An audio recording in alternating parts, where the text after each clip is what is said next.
go. Welcome. Today is, I'm going to see if I can get the year right, the month right. I was so confused last week. Today is Tuesday, November the 15th, 2022. This is a work session of the Pickens County Board of County Commissioners. And believe it or not, we're starting off today with budget. And the first part of today's budget discussion is our Citizens Grant Review Committee recommendation for the 2023 Healthy Community Fund Grant Awards. This is always something we get so excited about being able to do, and it's great. And that grant committee works extremely hard, and we thank each and every member for the time they put in. So, please, the floor is yours. Thank you. We have a presentation. I am Lindsay Maish, the Director of Human Services, and I'm here with Lisa Yorker, the Grants Analyst for the Healthy Community Fund and Human Services, and we're going to just dive right into the presentation. We have a lot of exciting things to share with you today. We also have, I think, a Citizen Grant Review Committee member here. You want to come introduce yourself? Yeah, Michael, you could come on up to the table. Come on up. Let's get you a chair. Yeah, come on up. I'm happy to do it. Yeah. I think we...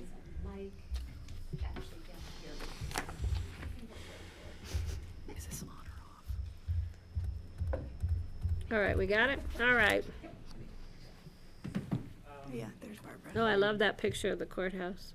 Michael Miracle, and I'm one of the 4 Citizen Grant Review Committee Citizen Board members. And welcome. Thanks looks for like- joining. Yeah. This is your first round, right? Yeah. Exciting. We also, it looks like we have Barbara Reed up there as well. Barbara, do you want to come on and introduce yourself as well? Can you hear me? Yep. Yeah. Oh, fantastic. Oh, it's so nice to be here. Patty, like you, I get so excited about this Healthy Community Fund. So it's great to be with you all today. Well, welcome and thanks for joining us. All right, Hey, let's, Patty, can I yes, question? sure. In previous years, we've had a student member, but I don't see one. Didn't happen this year. Is that right? Yeah, that's right. Do you want to speak to that, Lisa? Yeah, is this on? If the red light's on, you're on. Okay. Yeah, we had 2 youth members, and we had rising juniors last year, and they were to be with us for 2 years. And we may have burned them out, but this year one of them had a sports event that she had to commit to, and the other one was just very much overcommitted, and she didn't realize it until too late. So we'll try again next year, and we have some ideas on how to make it easier for them, a bit easier, because it's a heavy lift for anyone, let alone a high school senior. So keeping that in Right, mind, yeah. we'll have some better ideas for them. Thank you. Yeah, having high school seniors right now, they are just so completely overwhelmed. I can imagine that they'd had to let go of it, but it's a great program for them, and so thank you. Okay, just keep us posted on what we can do to help. Thank you. All right, take it away. Okay, so Yeah, thank you. the Pickens County Healthy Community Fund, as we know, is a dedicated property tax fund that was established in 2002. And the mission of the Healthy Community Fund is to help Pickens County citizens and employees be independent, healthy, and safe. The grant program works to support nonprofit organizations that provide critical health and human services and community resources to people who live, work, and play in Pickens County. So these organizations are categorized in 2 ways, either as providers of health and human services, which we call the HHS, or as services designed to address community opportunities and enhance the quality of life, otherwise known as community nonprofits. Voters renewed the fund in 2006 and again in 2011, and the fund was successfully renewed by the voters on November 6, 2018 for 9 years through 2027. And it is budgeted to generate property tax revenue of $3,734,059 in 2022. And you've met Michael Miracle. We also have Stephen Wicks. We have Barbara Reed, who's joined us, and we have Andrea Gar, who lives in Redstone, but she is on vacation in Thailand, so she could not join. Good for her. Let's see. The CGRC reviewed the grant request for this year using a scorecard based on criteria tied directly to questions asked in the grant application, which we're always improving on, so. Excellent. Yeah. So when the grant review committee is starting out their process, we first need to give an estimate of how much funding will be available. This year, as Lisa mentioned, there's about $3.7 million in property tax. There's also a share of the motor vehicle tax that comes along with that, and some estimated investment income for a total revenue of about $3.87 million. But then we have to subtract some mandatory fees from that. There's the treasurer's collection fees, and then we also put in a contingency, knowing that there could be abatements on the property tax.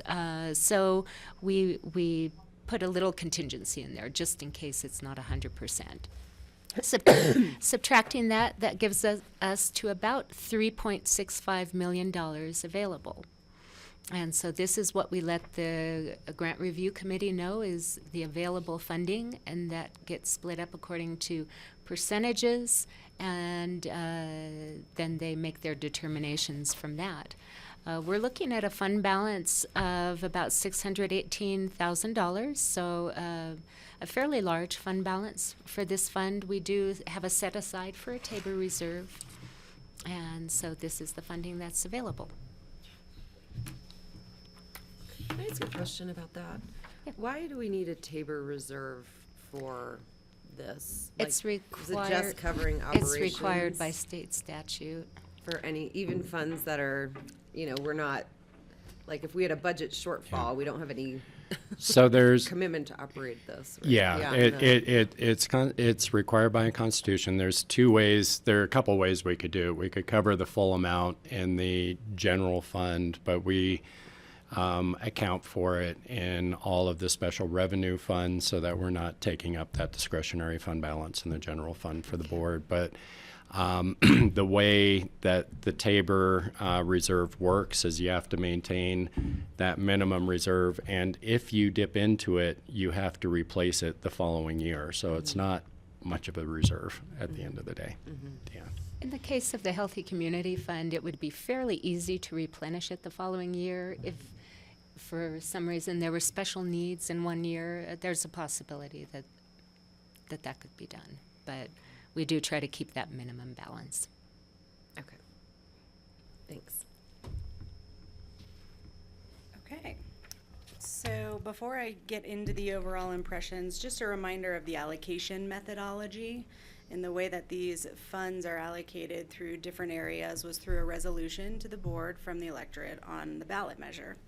And that resolution said that 22% of the fund, that 3.5 million, would go towards, 22% would go towards core public health functions, which this year shakes out to be about $800,000.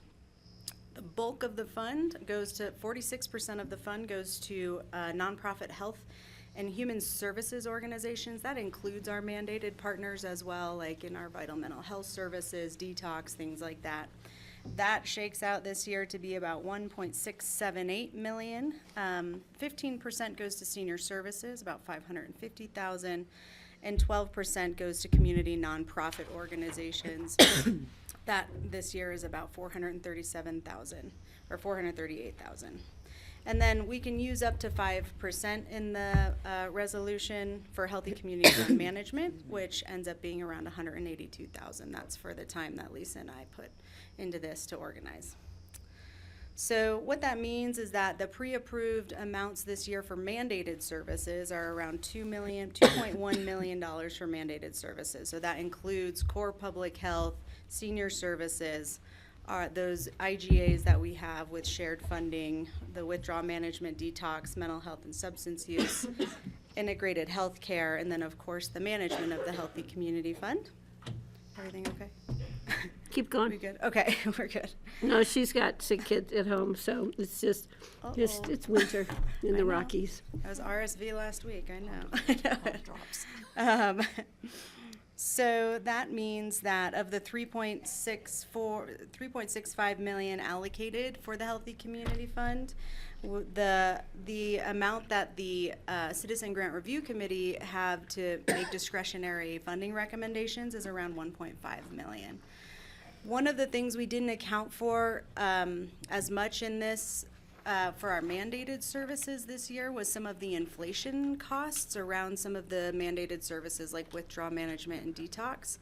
And we do have some inflation, some new numbers to bring into this. I don't have the exact numbers with me right now, but we'll make sure to bring those to the board. So we'll see a little bit of inflation in that amount for the pre-approved mandated services. Quick question? Yeah. Patty? Yeah, go ahead. Yeah. Yeah, just regarding the 5% HCF management, how much of that is actually spent on the management? Most years, it's a little less than the 5%. As our staff salaries and benefits have gradually increased, we're getting closer to that full 5%, but I don't think we're quite there yet. So most years, there has been a little extra that's gone into the fund balance of the Healthy Community Fund just because that full 5% was not used.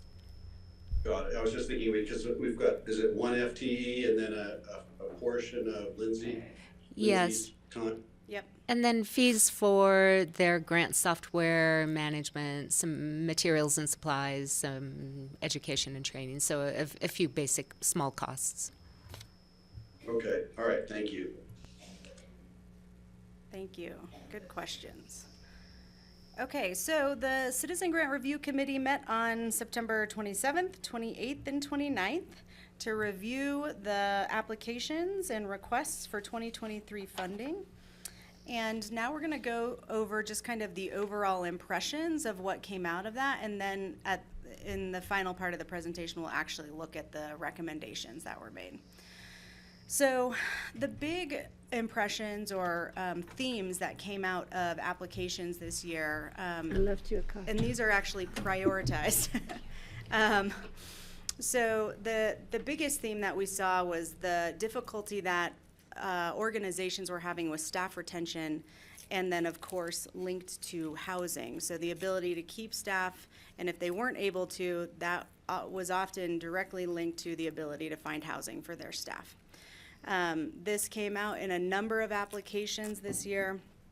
So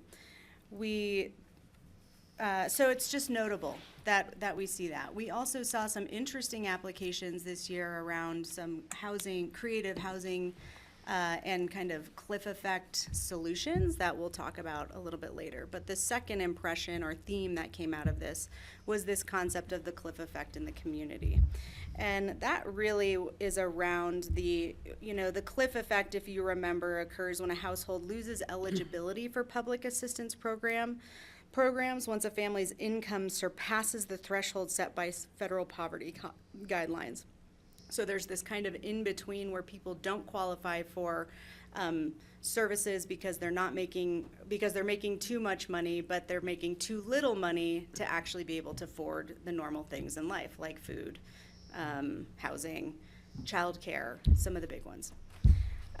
So we even saw this year one application that is going to be implementing a housing stability stipend program. We thought that to be really interesting. This type of service provision we have not seen in the fund before, so this is kind of a new sort of creative solution. We also are seeing in food security and childcare are often areas where households cannot, if they're in this kind of cliff effect area, they're not able to afford these things. And what we also noticed was this year we have, we've doubled in the number of food security organizations that we're funding. And we also are seeing an ongoing growth in our education, our after-school programming applications as well. So that's broadening as well. So we're kind of starting to see this parallel in the Healthy Community Fund.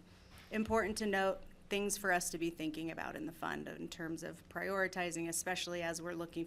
Feels like 2027 is like next year. So right. So as we kind of are moving or trending in that direction, to be looking at some of these themes, pulling them out and seeing what makes the most sense for our community in terms of how we prioritize this funding. The requests, so CGRC, the requests that the Citizen Grant Review Committee has made to the staff there's something that comes up almost every year, which is just further clarity on applications. And I think we're narrowing it. We're getting better and better every year. But there are still kind of these areas of like, we're still not so sure. Some of the financial information is one of those areas where it's like, oh, if they have a fund balance of this much, like, does it make the most sense for us to be funding them this much? Those questions come up every year, and it's, again, another thing that we keep kind of narrowing down. We work really closely with our Citizen Grant Review Committee to keep kind of just attending to some of those things that come up in the application process. The other thing that came up, which was interesting, was the interest in putting structure around like a large grant program versus like a mini or small grant program. So the Healthy Community Fund sees an interesting array of applications that don't always necessarily make sense, like two organizations that are very similar size asking for very different amounts, just based on the need for the programming. So we have a lot of applicants who apply for between 10 and 15,000 and under, and then not quite as many for those bigger ones, the bigger grants. So the Citizen Grant Review Committee would just like to see some more oversight over the big ones to see, and then maybe kind of have the mini grants as another option. We don't really know. We're going to explore that over this next year of what that could look like. And then lastly, the Citizen Grant Review Committee and Healthy Community Fund, thanks to Michael Miracle, who sits on our Citizen Grant Review Committee, helped us think through convening different grantors in the Valley. Convening the Aspen Community Foundation, Ski Company, the City of Aspen, to see if there's shared values and goals around how we're granting and how we're communicating about the different granting that we're making, because we're all doing human services and health grants. So how can we better coordinate or align those things? Is there something that you want to add to that, Michael? Well, just interestingly, we sort of help fund the Community Foundation through the Ultimate Ski Pass, and we increased the allotment this year, and they've sold 15 more passes, so that's $325,000 more dollars that are being generated for them. And we sat with them to kind of go through what they were looking at. They are very enthusiastic about the prospect of bringing everyone together to look where there's overlap and just bring some shared thinking and strategy to this.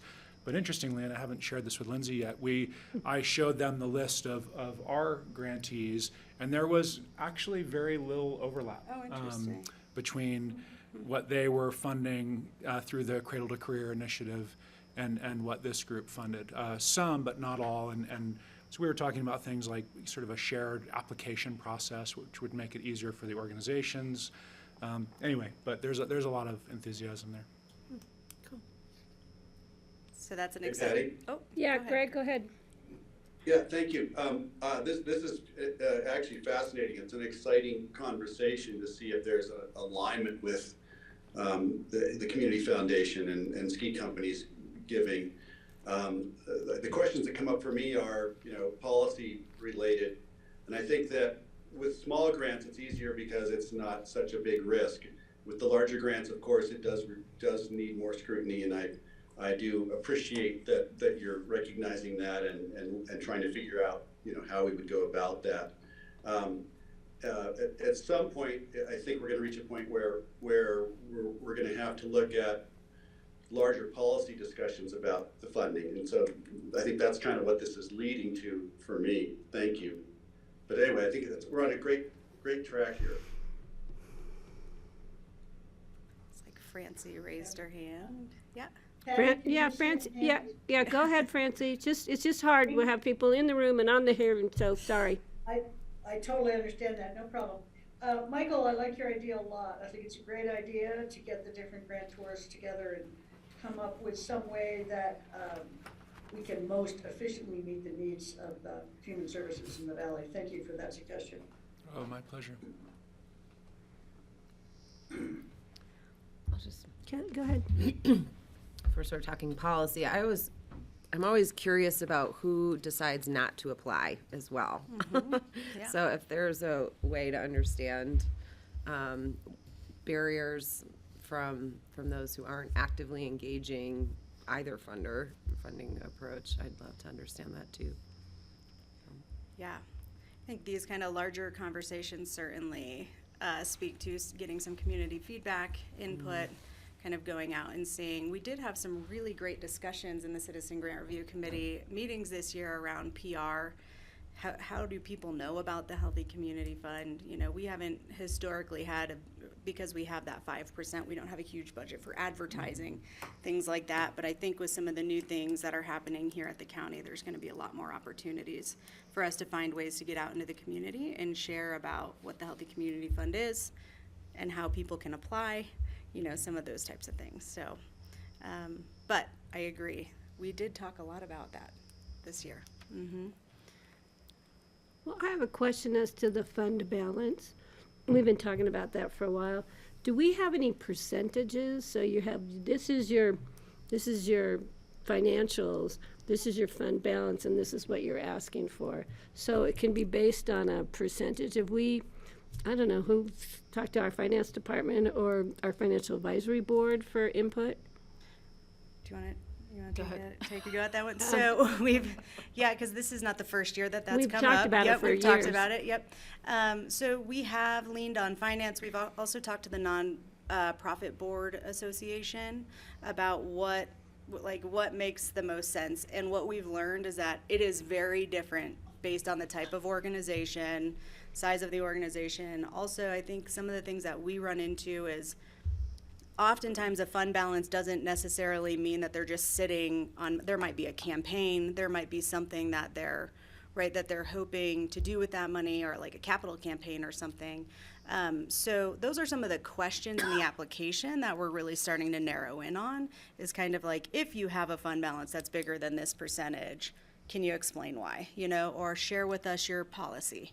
Share with the Citizen Grant Review Committee your policy on a fund balance, which we did. That was a question this year, and we did get some responses where people or organizations would say, we don't have one, but thanks for letting us know. We'll go write one. Yep. The applicant's fund balances or the grant? No, the applicant's fund Okay. balances. Yeah. Because I noticed in looking at some of the comments made was like, you know, we didn't really have a lot of nexus between, why are you asking for this much money? You have this much money already. And so so there's no black and white formula. You can just plug in numbers because everybody has kind of their own little specialness.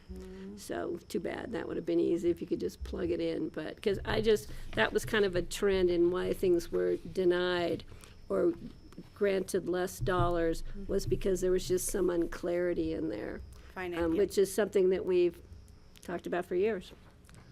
And I actually asked this question because I'm newish to this, to the Community Foundation, when I sat with them just to further inform myself, and they said one thing to look at is the individual organization's reserve policy, and that sometimes the policy is to have a bigger balance than others, and that kind of the first analysis is just to look for consistency with the size of the reserve and the policy itself, which I think we did, right? That's a question that's in there. And Absolutely. Yeah. I thought some of those were interesting, and that was, I kind of highlighted themes as I went through. So, and a lot of the themes we've been highlighting for just we're getting closer. I know, it's Getting every closer. year we just get like Getting more closer. and more Drilling down. closer and closer. Hey. So hopefully by 2027 we'll have some really good. That's tomorrow. There's a whole nother trend to like have yeah, very exactly. little reporting of, Right. like Exactly. from an equity perspective, like give the money to people who have the least administrative, Yeah. finesse, because they're the ones who put it out and need it most, right? It's a changing it's world, just- which is why we yes. can't get our finger There's all on the these tensions. how much is a fund balance Yeah. that's appropriate, or I think that is also a changing landscape. Okay, seeing no other questions from the board, I'll let you take it. Okay, so there was one thing that didn't make it onto this presentation, but I wanted to mention, which was there was a concern that came up with the Citizen Grant Review Committee this year, which was distinguishing the difference between the ballot language and the resolution, and that there are some actually differences there. And we are planning to come back in the spring. We're going to have to dig into this one a little bit more. But we will plan to come back in the spring and talk further with you all about potential recommendations for those discrepancies. Where we really felt it the most was in our scoring, we require that you use the ballot language as the scoring criteria. And when you go, if you go line by line of the ballot language and look at some of the grants that we're granting, there is some discrepancy between that and what the resolution to the ballot language says. So we'll come in the spring after we do a little bit more research on that and provide some recommendations. I noticed some comments in there too, but not that many. Yeah. But still something we have to follow, the voter Yeah, language, so the that's right. resolution should reflect that, so, okay. So is this a red flag or a pink flag we're talking about on these? Is this something that puts us in any sort of danger of liability for proper use of the ballot language of the funds? Is this something that's a red flag? I don't want to raise concern, but I'm glad you found this, and I'm glad you're looking at refining it. I'm just wondering, how serious is this, and can we wait till spring to do it?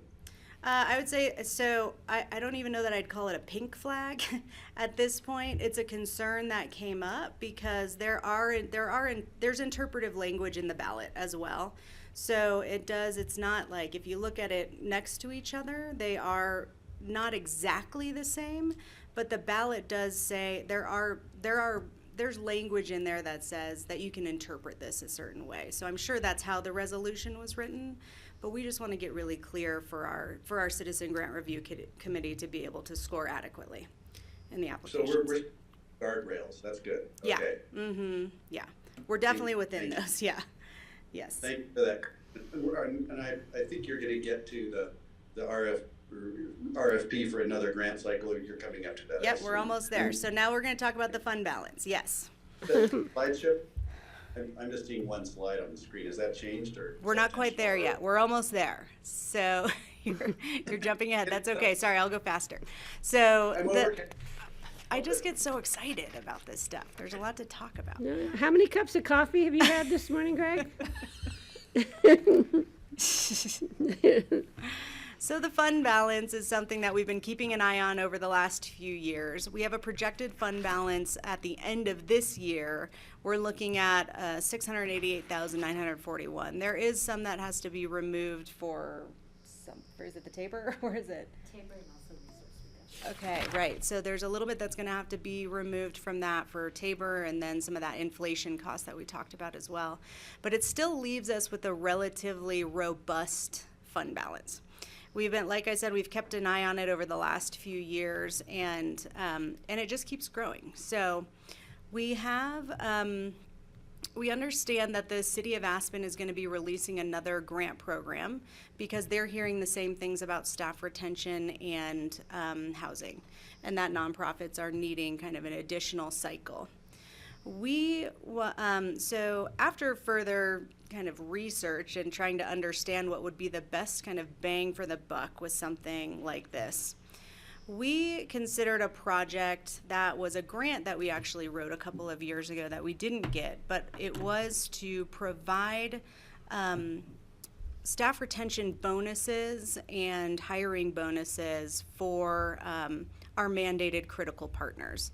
So for those critical partners that are having really tough times with staffing, like our mental health partners, our substance abuse partners, and so the idea is to either open up a request for proposal and accept applications for a set amount out of this fund balance to create a staff retention and bonus program, with the idea of having a sustainability plan attached to that as well, or to just open another grant cycle.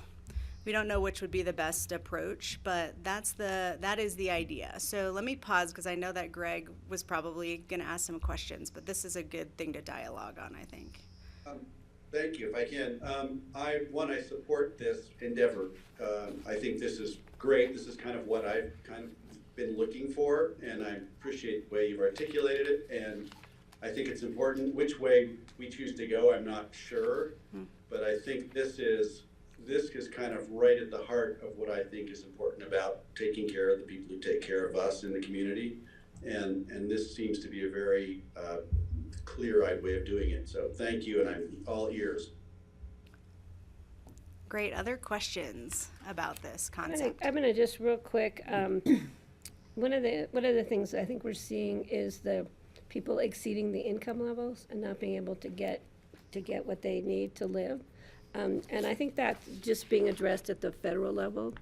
And so we've been speaking with Senator Bennett mostly because we have great connections with one of his good guys over in Durango as to this issue.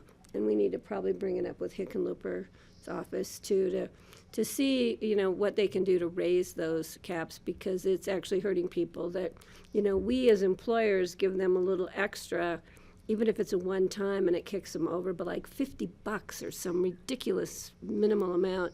And some of them lose their housing because they're made too much, besides any of their other benefits that really keep food on the table and heat and a roof over their heads. So I think that's something we're going to be looking at in the next year, so we need to look at it together. Yeah. Okay, see what we can do. Thank you. Yeah, it's really critical. It's something we're definitely advocating in some of our human services areas, like percentages for eligibility for different programs. Can we raise that? Can we raise the floor on some of those? There's some broader conversations happening at the state, I know. So Yeah. I think it will be good to be coordinated on that approach. Yeah, it's just interesting because you can have certain programs that work to alleviate, household budget stress that don't cause these same issues, right? I mean, like going to a food pantry, like no one's tracking that for you. You're not counting that as like a contribution to your income in some way, So I sort of wonder, are there other creative ways to provide those services in that same delivery method where they don't affect things, The income, and then I just think, as we're also thinking about maybe the fund balance uses, I'd love to see flexibility and innovation, and just low barrier, I think, opportunity, like use it as money to seed some interesting ideas that haven't been proofed yet, and figure out how those might work in the community and some good outcomes to track for whether we continue to use that type of approach or whether we continue to fund that type of project, would be some of the things I'd love to support. That perspective is shared with us and the Citizen Grant Review Committee, the idea of seed funding for some innovative approaches. And if you looked at the applications, interestingly, there were some really innovative ideas this year, and ones that were not eligible to be funded. So I think to go back to some of the bigger policy questions too, will be good. We did end up funding some pretty innovative things this year with the new food security organizations. I thought that was that are really helping. exciting. Yeah, some really cool stuff. So there's enough in the fund to do that right now, to start funding some of those ideas, and we just haven't had that kind of like big, bold application that shows us this, kind of this streamlined approach to solving to some of the big issues. It's kind of like each organization in their lane solving to the issues. So we would love to see an application like that, and it might also come back to who's not applying. Right. Why aren't they applying? What are some ways that we can get out and ahead of it? Yeah. So that we have those organizations that might have an approach to some of these issues. I agree. Yeah, and I think one of the benefits of COVID, if you could say that, is I think a lot of the food organizations really started talking to each other more, backing each other up and learning about these programs. Yep. I'm looking at the applications. So I think that's really cool. Yeah. Do you find that there's programs that would qualify under the Healthy Community Fund that you don't see?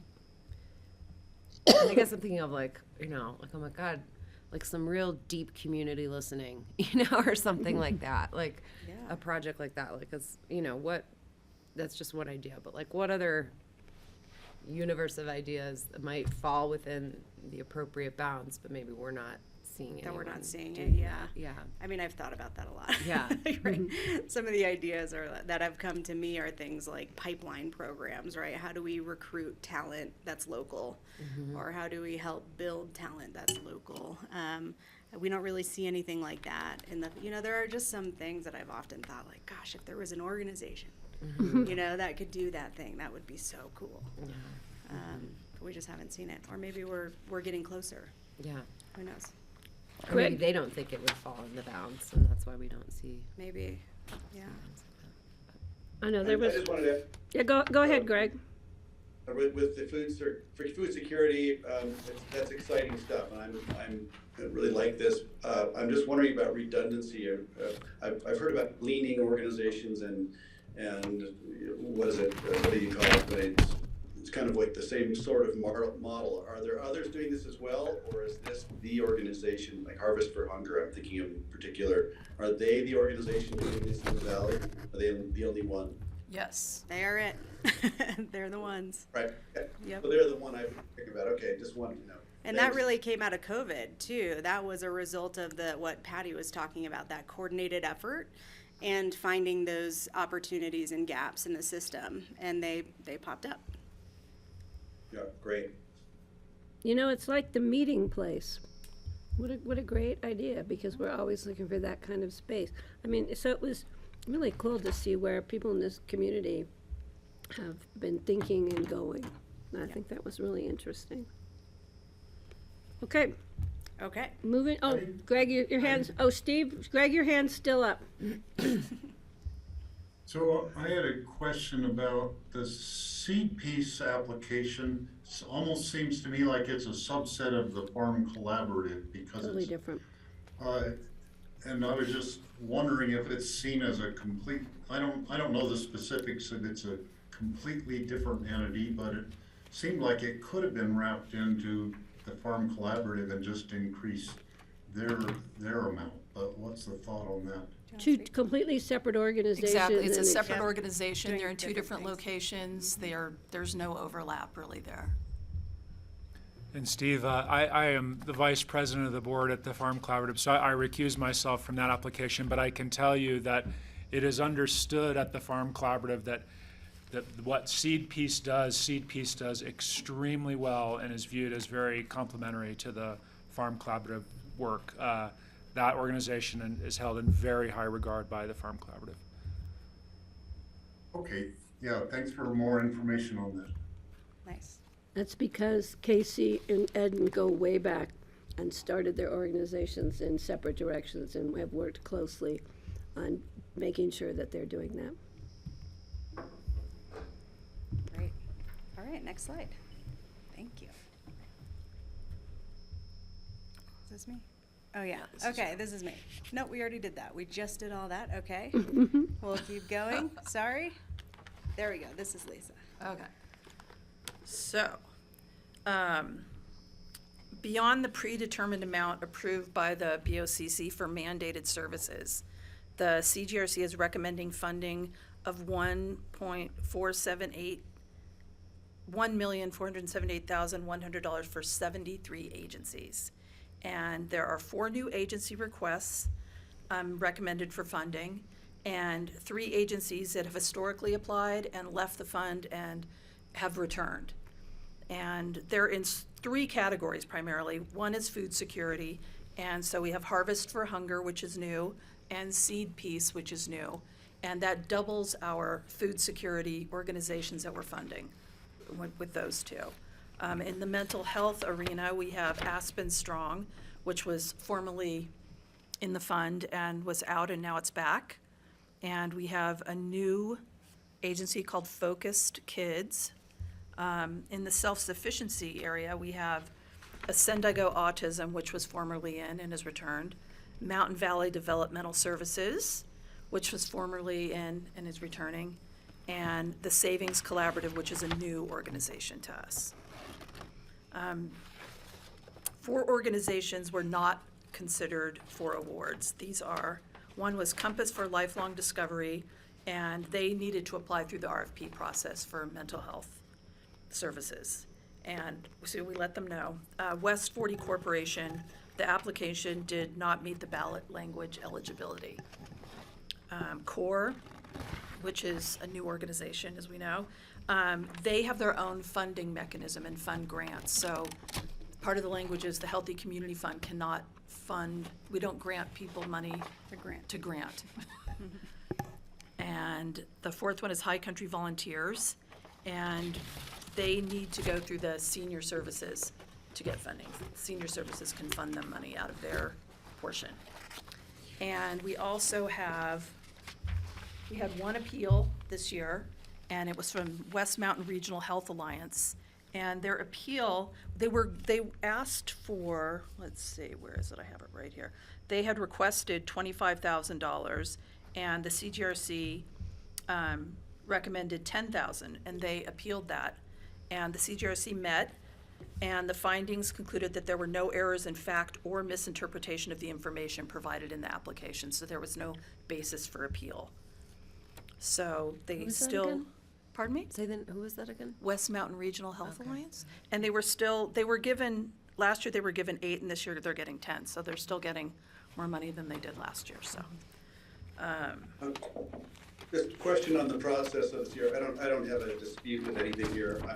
Because I'm much more intimate with CORE and then the other organizations, a good amount of CORE's activity will not be grant making, but because they do give energy efficiency rebate grants to people, that disqualifies them. Yes.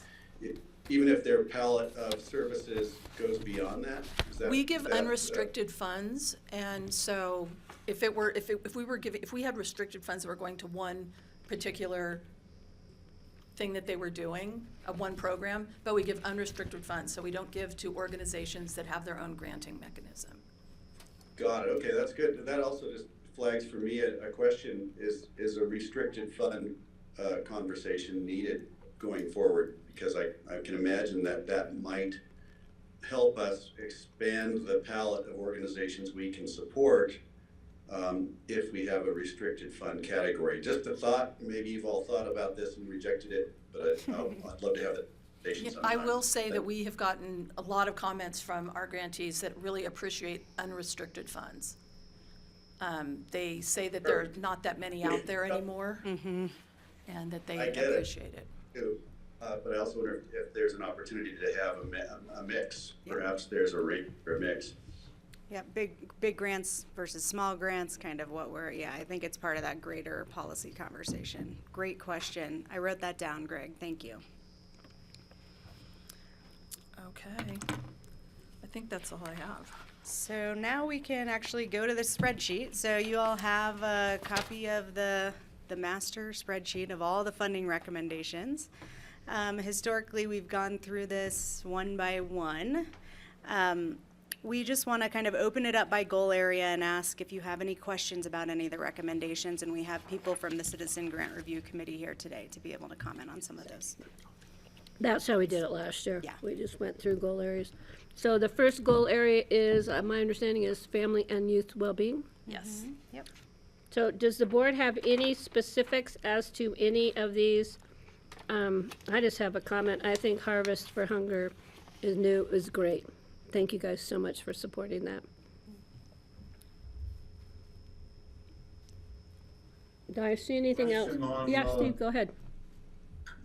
Costs of the 9th, I have a recollection, they were some change in their system or something happening during the past year, and I don't recall what exactly was happening. It almost sounded like their whole operation was totally being changed, but maybe I misunderstood what was happening there, because they're still getting the same amount of grant money that they got last year.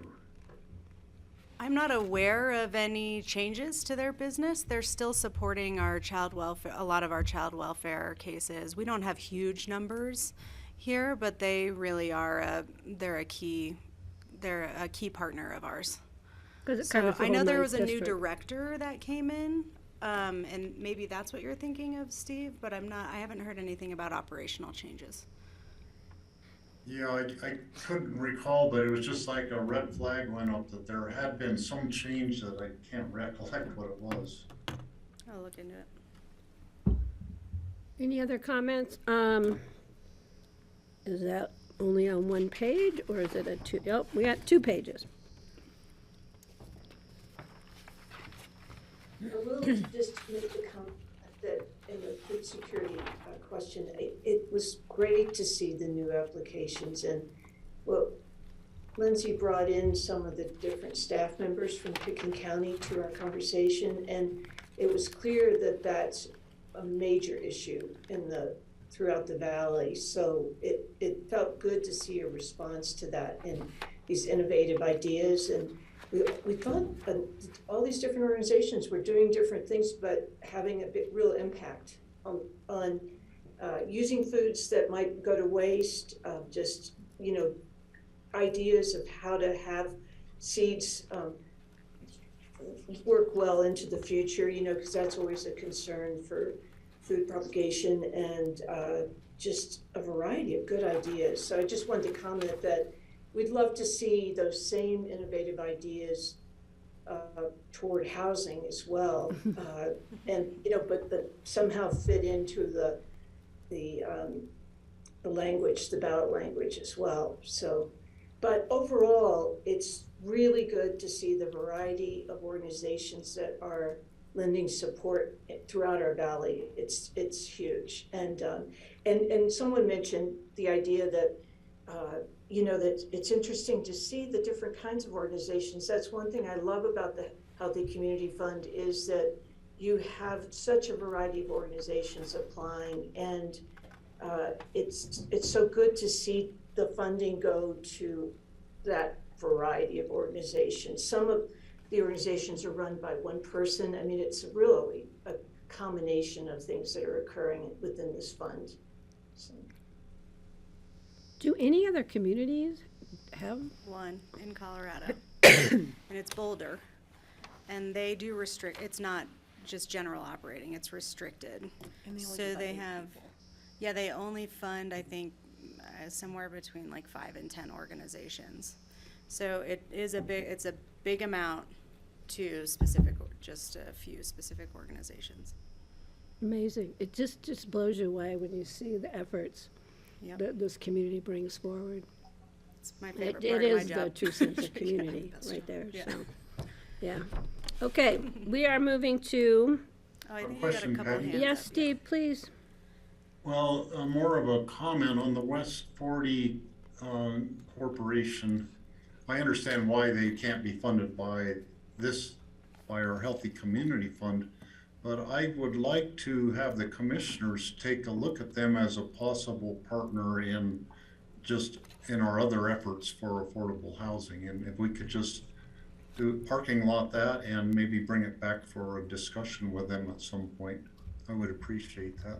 Maybe give Ashley Pearl their contact information or their history, and because she's going to be looking at some housing initiatives. Happy to do that. John, is that okay? You sure? Okay, good idea, Steve. Francie? We can't hear you. Can you explain again the difference between the orange boxes and the ones that aren't orange? The orange are partners, Partner contracts. partner contracts, and they're in for 3 years. Okay. And the others are annual grants. Okay. Thank you. So just to clarify, so they didn't come back in because we were already funding them at a certain amount. You didn't review anything from them this year? Right. Yeah. Well, we review their mid-year reports, just to see how they're doing. And if there's any red flags that come up from them, then we may re-review them, but I don't think there were any this year. No, and we have a year-end report as well. Thank you. Okay. Section 2, physical health.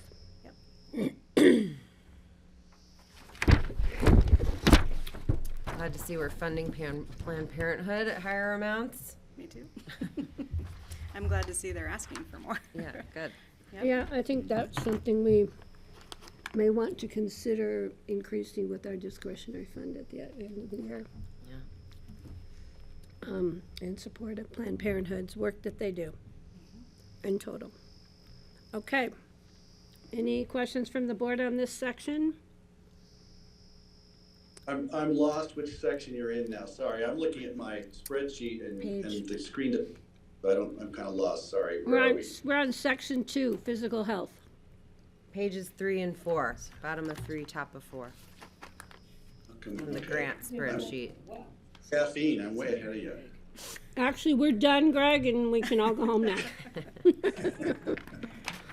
I'm here for tomorrow.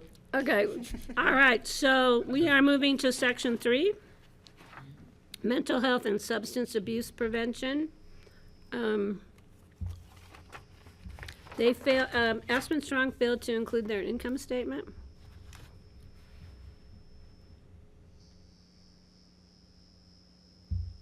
So, I can remember that. yeah, it says they were disappointed that the application did not include the 2020-21 income statement and gave no basis for Oh, from increase. 2 years ago. So we'll just remind them next year. Yeah, I think they did have it for 21, but they just didn't have it for the previous year. Okay. Yeah. Mm-hmm. And let me just understand with the Hope Center, we don't have a separate contracting process for crisis management services? Okay, thank you. No, we don't contract that. That's contracted through the state, through Rocky Mountain Health Plans. The mobile crisis, is that what you're Yeah. asking about? Yeah, the mobile crisis, and that's currently contracted with Mind Springs Health. The Hope Center is for critical incidents, for when there's like a sudden death or incident where they need that initial, right? Maybe the EMT department needs the initial debrief along with the family or that kind of, it's just that initial. It fills a really nice gap for us in our community, especially in the summer when we see those things happen on the peaks. I might just add in, we are in the final process of our reviewing vital mental health service RFPs, and while we're not the contracting entity, we may have a role in making requests to align all those services if there are changes in service providers. Well, and I'll just comment for the board. I thought it was really interesting in our Summit County Jail visit for the other board members to know that Summit County contracts the mobile crisis services themselves. Yep. The sheriff's From the state, and then delivers those services. And so they're using a totally different model than what we're using here. And they really like it. I'll say that. Just something to look at. Yeah. That's why I we, would love to look at that, at least hear more about the process. I think, only because we've had such a rocky road, and I'm so grateful that the Hope Center is here and been consistent and strong this whole time, but we've had a rocky road with Mind Springs and the troubles that they've had. So I'm just wondering, is that a model we should be looking at? And John is in deep on this, so I want to hear, at some point, hear what he thinks about it. But I appreciate you bringing that up, Kelly. Yeah, and we do have our funding partners looking at that RFP process, and then we'll be looking at the system and bringing recommendations back to the board. I will say that unlike in 2018, we do have multiple vendors that have applied for different services, so there's real competition this time, and I don't want to get ahead of the committee, but there is the possibility that didn't exist back in 2018 for some of those considerations. Good news, thank you. Yeah, I think, Kelly, the Summit County visit was so enlightening to see just how the amount of leadership that the county had that was helping to facilitate the coordination of all of those services just felt like a win. That was a great way to bring it in-house. Yeah. great. Can't wait. Though they grew their department by quite a lot in 6 years. Just a flag. Where'd they get their funding? They have a the tax. Oh, They they actually, do? well, so they have a mental health tax. And then they also have the they took the crisis contract, the sheriff's department. So the money from the state is going to Summit County and they're delivering the services instead of through a third-party partner, which is how we do it here. And they have other programs that they do in-house but are funded wholly from state grants. And their mental health tax. That helps. We have the Healthy Community Fund, not the mental health Yeah. tax. Yeah. Anyway, thanks for letting me diverge a little, but that was interesting. Well, to I read think here. the one that jumps up out at me every year, and the one that I really want to go visit, is the Smiling Goat Ranch. How could you not want to go Have visit? to go visit them. Especially when I have a dog that smiles So constantly. much fun. We'll invite you to the next site visit. I wanna- don't know, yeah. we Keep just me did in one, I mind for think, that. last year, but, because it's like the most fun to go. But Okay, we are, unless I see any more questions from the board, we are going to move to Environmental Health, Culture, Recreational, Educational Treasures. I love that title. Do I have comments, questions from the board on this section? I just, this sort of links a little bit to our conversation later about childcare funding. I know there's been a little bit of like, how do we work with the city on that, and just with my comment is it's interesting to see how many requests for after-school services, which I do think is a gap in how we think about childcare in the community. I know just as a resident of Burlingame, I've brought to the city interest in having an after-school program at any new facility that might be built at Burlingame, not just for K through 5, but after-school care as well because of the need. So I'm not surprised to see this. I'd be curious as to what the city is thinking about, if they're thinking about it all in their sort of childcare funding landscape, trying to help fill that gap as well. So, I just don't know more of if a that comment, came up question. in what I've read, but I'll share with you some collaborative efforts when we have our childcare discussion. Great. And then I had, let's see, there was a question Yeah. I had on one. Let me find it. Oh, I guess, some of these I'm clear as to the difference between the request and the amount awarded, and then, like, some I'm just not. So, like, for Friends of the CAIC, like, what was the thought process? Because I get it when it's like, oh, there's a big cash balance, we don't think they need this, or, oh, we don't know their financials, so we're not comfortable with that big amount.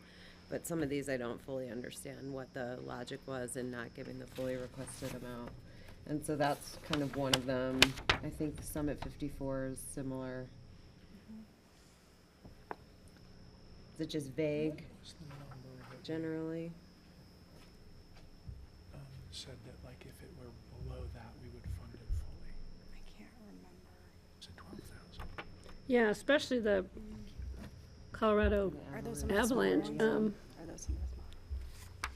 Yeah, on page 7 at the bottom of the page, the Colorado Avalanche Information Center.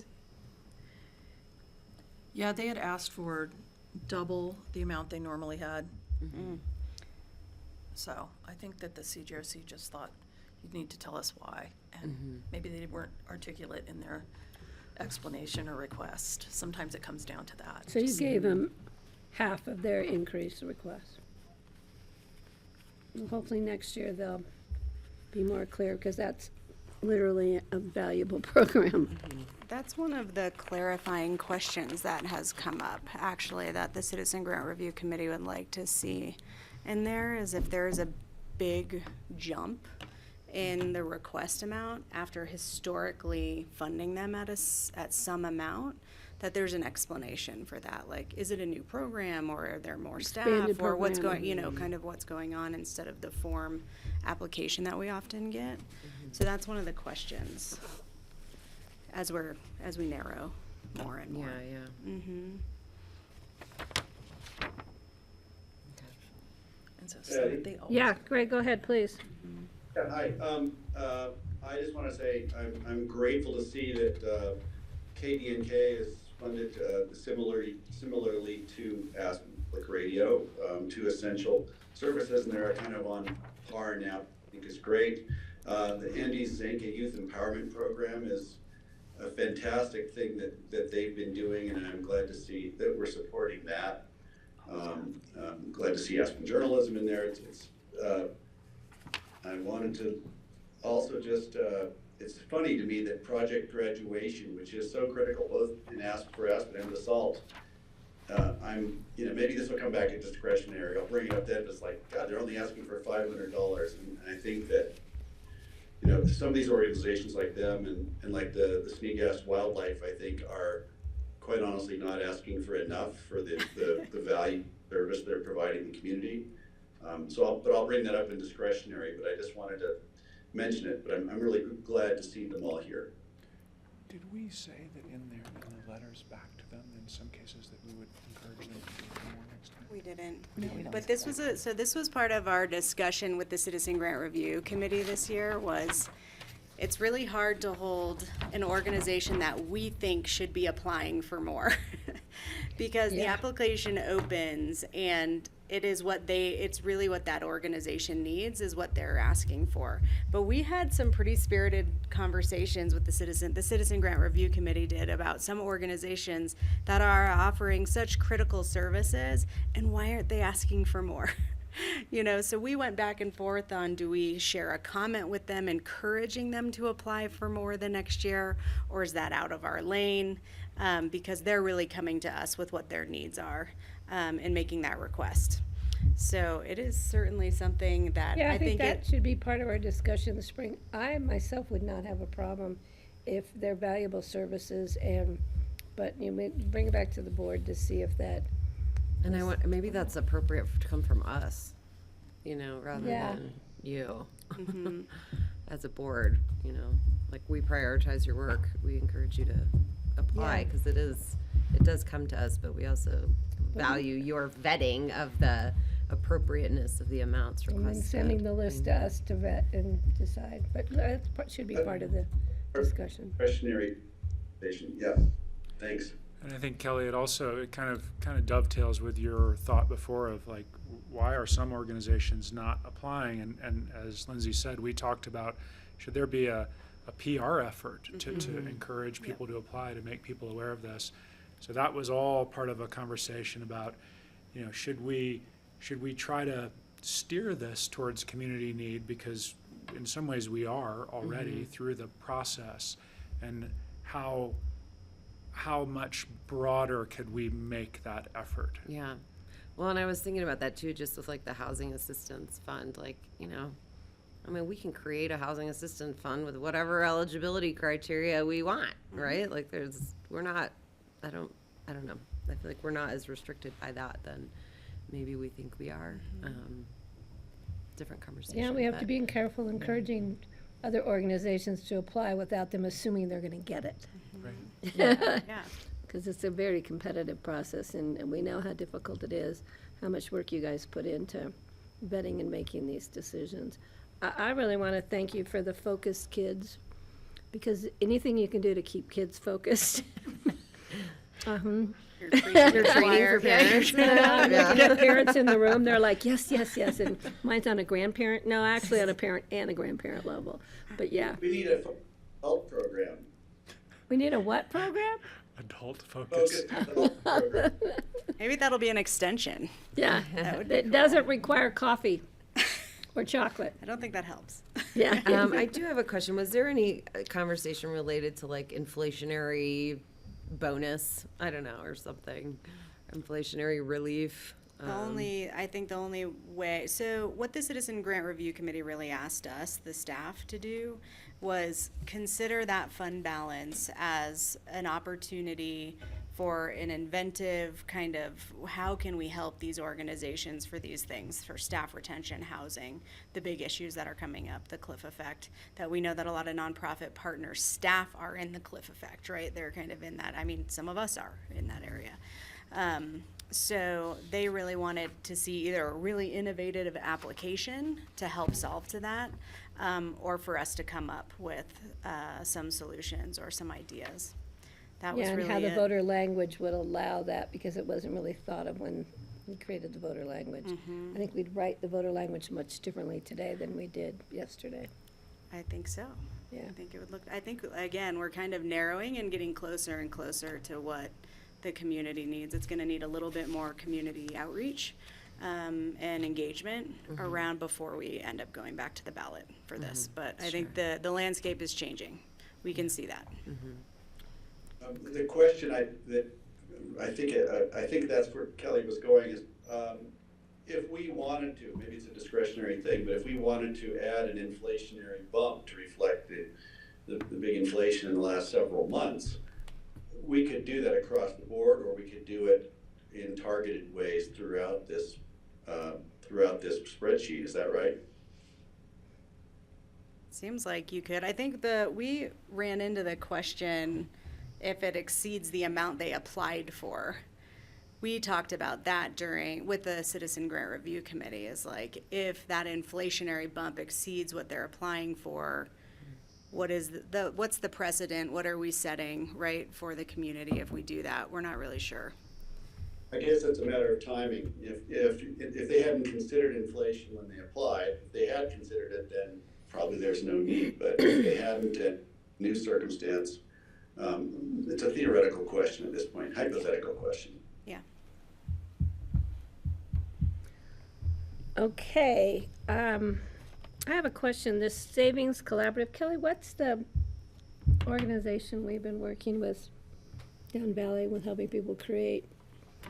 The Center for Financial. Yeah, are they working together with this? It's part of that. Okay, Yep, thank it's you. part of the Financial Empowerment Center. Great. Yeah, the Perfect. FEC model that we've been. Yeah, something that we were yeah. supporting, so this is another way we can support it. Yes. Medici.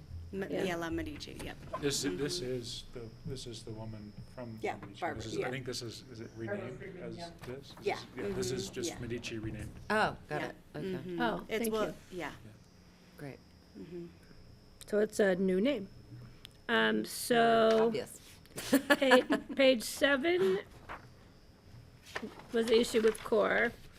Page 8, thank you for seed piece. Yeah, exciting. If anybody hasn't been down to, have you been down to tour their operation? It's worth calling Casey and going down. It's pretty incredible. I'll go with you. I haven't been able to go either. Yeah, it's very incredible. Casey and Kirsty, I have to fully disclose they're godparents to my grandson. And Casey married my daughter. Well, he officiated at He my didn't marry daughter's her. wedding. I should clarify that. Two husbands? Yeah, but they work really hard. I mean, these young farmers in our valley work so hard, and they bring in all generations, and it's pretty amazing. It's pretty cool. And we're lucky to have so many on county open space or county easements that it's pretty exceptional. And Do they have a parallel opportunity to request for open space funding for program support? They don't have a grant program. No, Open Space I doesn't don't have a think they grant do. They program. just have They the could opportunity. contract with them, possibly, I think. Well, they can they do the leasing of the open space properties. Right. But I don't think that's something we should think of. Yeah. There's an opportunity within that fund to do it, also voter language. But, okay, we are moving on to Connie now.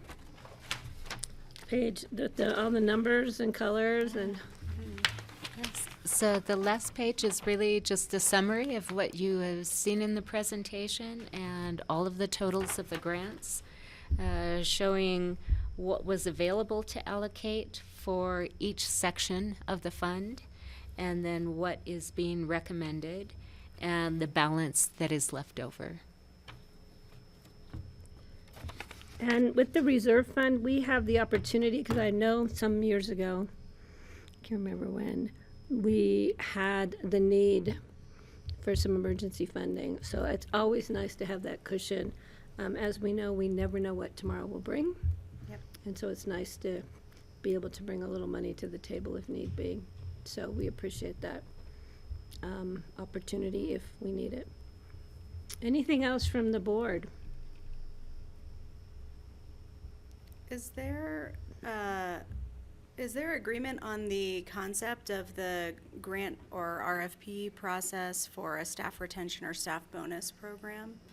Just to know if we need to dig further into that, because that's going to require some work on our end. You know, I think it might be worth looking at. The main thing before you jump into it would be seeing if the voter language would allow us to do something like that. Yeah, So, we looked at a few other ways where it wouldn't. yeah. So, There are a few so other before you innovative jump ideas. too deep, Yeah. make sure you're jumping in the right place. But Yep. yeah, Francie, you had your hand up.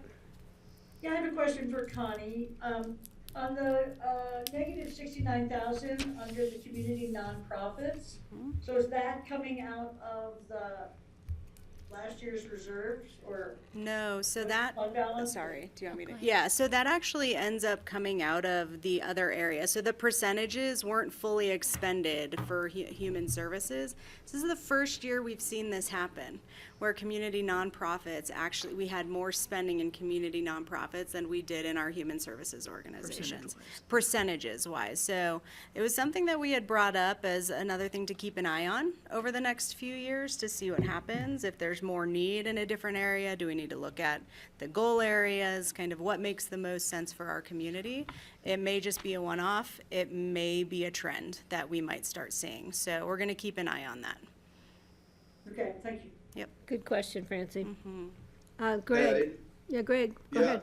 Regarding the RFP, I support learning more about this. I think it's important, and I think you're off to a good start. I did have one little raised eyebrow as I was reading through, and I'm trying to find it here. It's an RFP for staff retention for individuals and families that live, work, or play in Pitkin County, and I thought, okay, let's be more precise with the language. For me, if you're only coming here to play, I'm probably not in favor of providing housing for you. So I just want to make sure that we tighten it up, but I would like to move forward and with that, if it's something we can do within the ballot, the guardrails, I think it's something we should explore, because this might be a way to help us find partners in the community, to work with on this problem. Thank you. Thank you. Yep. Kelly. Yeah, I'm interested to see what sort of solutions might come forward. I just also think about this just on the larger, like, housing scale of, like, how we talk about who we house in the community, and just how we talk about these services being so vital, yet when we talk about essential workers in the community, we don't usually include, like, our nonprofit leadership in that conversation. And so now we're having a conversation about how do we create some support for housing for that group, and so I just want to keep all this in, like, the big picture when we're really thinking about housing need and solutions and all of that our carve-out's always the best way, or are they not? Mm-hmm. And having just a clear conversation related to that. So I'd be interested to see, like, what a program might propose in terms of how it, if these are just gap supports, or if these are are we looking at systemic long-term Right. Solutions, or are we just looking at, like, right now, stop the bleed type of stuff? And so I'd be interested and would probably love to, like, continue the conversation on what a draft RFP might look like in that regard. If there's interest, we will come back to the board with a more baked proposal, whether it's an RFP or another grant cycle. But I have the same concerns about, is this a stop the bleed, or is this, we want something that's sustainable, just like the way we fund our organizations. It's for, we look at sustainability when we're scoring them. So we would be looking at those same kinds of things. How can we build it in? We'll need to do more research. We're going to have to go to our community partners and really understand what would help. Well, and are they coming up with their own internal solutions that are Yep. then diminishing delivery of service? Because now they have a bigger budget capacity for retaining, retention and retainment. That then is causing less ability to actually deliver service in the community would be a question that I'd like to understand further. And there's I'd love to throw in, if I could, regarding systemic long-term solutions versus stopgap. I think that's an important question. And who for? Is the systemic long-term solution for the organization or the entity, or is it for the individual who's, in the tight spot working for them? And that's an important question. I think too that this is where it really starts to become a cycle, is that some of their demand for services that they need for staff for is driven by problems that a lack of housing for their clientele creates. So child welfare, if you're not seeing your parents during the week because they're getting up before you are to drive 2 hours to work and getting home after you're asleep, that makes that problem worse. If you are overly cost burdened in your housing and you become food insecure as a result, that demand within that food insecurity sector is being driven by a housing problem that's not landing just on the organization itself, but the larger community. So, housing is a problem, and it's a big one. And I sit on, tomorrow I'll be in a different meeting with their residential growth management committee, and I can tell you that it's a conversation there too, including among people who are building the non-community housing. It's a big issue. So I think looking at this piece is valuable, but it is everything that is. I mean, and this came up. We kind of had it at the top of the list, underlined and starred as kind of things that we need to talk about that aren't granting issues, but like so much of this, the necessity for these organizations to exist flows out of housing, either directly or indirectly, and that is in many ways the system fix, is to try to get housing as right as you can for as much of the community as you can. Thanks, Michael. Okay. All right, any other So- questions? Any other questions from the board on this? We don't have a decision making on this. I'm looking for my little explosive. No, it will be, these grant recommendations are wrapped up into the Healthy Community Fund budget and will be a part of the resolution for you to approve in Great. December.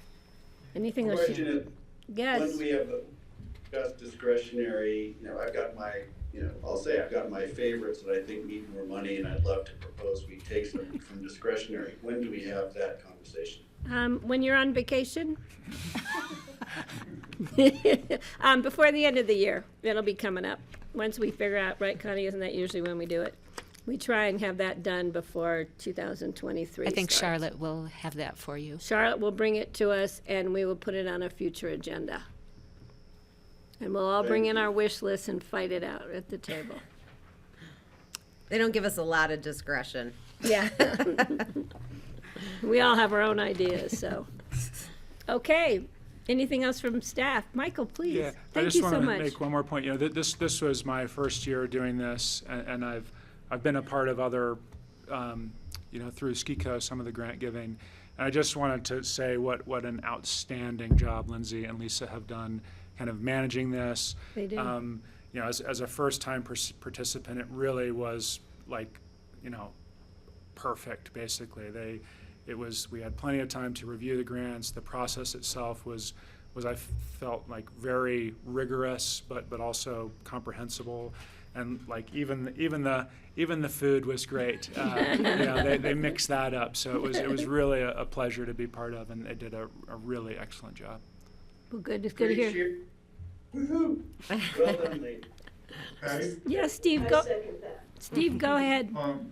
Yeah, I'd like to thank all the people who served on this committee, and I'm sorry to see that we don't have any of our high schoolers on there this We'll do this next go year. around, because that, to me, was a good way for high school students to participate in our healthy community fund decisions. And do we have any prospects of getting some new high schoolers on there at this point? We will reach out to the people that we normally reach out to. I think asking them to do 2 years might be a bit much, and we may have a slimmed-down version for them to review. That's what we're hoping to make it not such a huge burden for them, because as you can tell, it's a lot. We heard they were really vetted. I mean, they were really into this. You know, the Yeah, and they first were year, great last year. the first year, and this has been a theme that we've seen. The first year, they are so jazzed and excited to be in there, and then I think it's a lion's share of work to do to Maybe we just review all focus of on these. juniors. Yeah, that and don't maybe have that just doing a senior one-year year one-year crush. term. Yeah, And also maybe slimming down what they're focusing on. Maybe they don't have to read every grant, or, we're in discussion about how to make that work better, which we can bring to you in the spring, but we have some ideas. Yeah, let us know. Because they are valuable. Greg? That's a great, and I'm not sure who you reach out to put that together, but often admin over there is so in the weeds that they drop a lot of balls from my perspective. So if you need help with outreach in other ways, let us know. Okay, thank To you. reach out to Thank you. BOCC as well. Yeah, we have, the Buddy Program sends us great people. We have some, A lot of our we have partners. connections. Yeah, We have connections. You probably have a lot more connections than we do, it's so. true. Okay, great job, thank you. Michael, thank you so much, we really my appreciate pleasure. all you do. Michael, thank you, Barbara. And Barbara, thank you, nice to see you. And then I run into Steve, I'll let him know. I just want to make one last comment about the high schoolers. We really feel they bring a lot to the process too, so I think we hope to work hard on that again. They've been fabulous, actually, over the years I've been part of this, so. Thank good you. to see all of you. Nice to see you, thanks for all your work, we appreciate it. Thank you. Greg, your hand's still up, did you have more to say, Greg? I'll just say thank you, but nope. Okay, all right, so we're gonna see you at 1 o'clock, Greg? That's my plan. I'm gonna get on the bus here in half an hour. So the rest of the board knows real quick before I break us for lunch. I do have a packet from Sheldon Gentry, the young Boy Scout who's going for his Eagle Scout badge. So I do have a packet that he put together without my even asking. So Greg, I'll have you review it when you come in. I'll leave it over here on your space. Excellent. I'll see you soon. Okay, thanks. John, do you want to look at it? Okay, grassroots, we are off until 1 o'clock. Thank you very much.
welcome back. Today is still Tuesday, November the 15th, 2022. This is the Board of Pickens County Commissioners work session. We are moving into a special meeting. We'll call to order for the Board of Social Services for our 2022 third quarter update. And we have Lindsay back to see us. We have Connie here filling in. So, Lindsay, if you'd like to kick this off and let us know where you'd like us to go from here. Great, thanks everybody. Good to see you again. I know it's been a whole hour. Lindsay Maish, I'm the Director of Human Services here at Pickens County, and with me I have Chad Federwitz, Senior Services Manager, Sam Lander-Casper, the Assistant Director of Strategy and Operations, and Matt McGaw, who's the Assistant Director of Programs and Services, and we have a third quarter Board of Social Services update for you all. Today we just call you all the boss. Because that's what you are. So just to give you a little bit of context and to remind you, Colorado is a state supervised county administered human services system. Department of Human Services is responsible for all activities provided by local and district human services departments and all allocations and expenditures related to those services. So as you know, in Pickens County, human services functions are primarily performed by us here in the Department of Human Services, but we do contract some of those mandated services out, one with Garfield County to provide child support services and long-term care support services. Some other mandated services that we contract or through an IGA include our LEAP eligibility determination, which is provided by Goodwill, and our child and adult protection hotline services, which are provided by Prowers County, and that's for the entire state. This particular update today is going to be counting the 2022 calendar year budget. You're going to be looking at the third quarter of 2022. A reminder that human services program allocations follow the state fiscal year of July 21 to June 2022. And because of this, the second half of our year, often you'll see some spikes in revenue. And this is really to cover for previous state fiscal year expenditures. The closeout or payout is for the state fiscal year and includes covering costs from 6 months from the previous year. So you'll see that in the numbers today. It can make it can make it appear in the calendar year report that Human Services is receiving more revenue than expenditures because the budget is to the allocation and not to the actual cost. So I just like to preface that when you're looking at some of these numbers. So without further ado, what I'm gonna do, I actually have a presentation today, believe it or not. Can I share my screen here? Here, let me try, sorry. See if I can do this. You always have a presentation. Yeah. I do believe it. Chad, would you be able to share the presentation? I'm so sorry. Got it. Thank you. Appreciate you.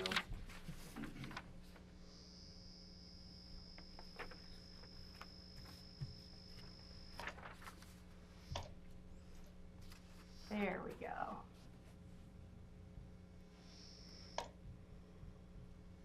There we go. We just went through a lot of that. Just a reminder that our basic human services functions include economic assistance, the Healthy Community Fund, which you just heard about, protective services, senior services, and veteran services.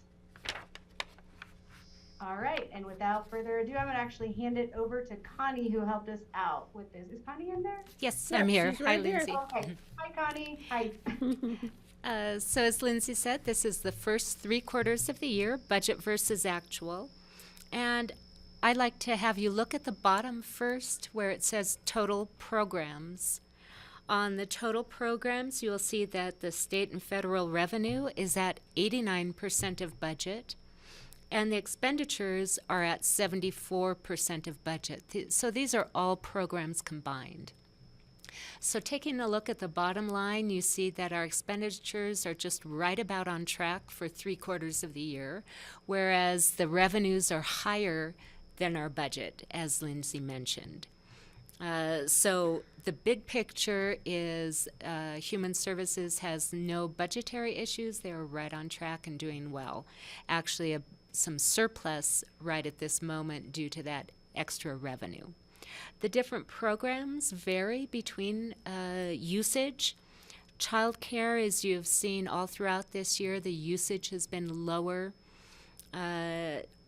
Child support services slightly lower, and also some in adult protection. So there are other areas in economic assistance where, especially in the supplemental nutrition program, the usage is higher. All of these compensate out, on track budget-wise, and programs are looking pretty good. The staff will get into the different reasons for different areas. Lindsay, anything else that you wanted me to cover? Nope, you did a great job. Thank you, Connie. Thanks for helping us while we have our finance analyst out right now. Appreciate that. Any questions from the board? I'm not seeing any. All right, so at this point, we'd be making a motion to approve the 22 third quarter expenditures. So I need a motion. So moved. Second? I have a motion, I have a second. Any other questions or comments?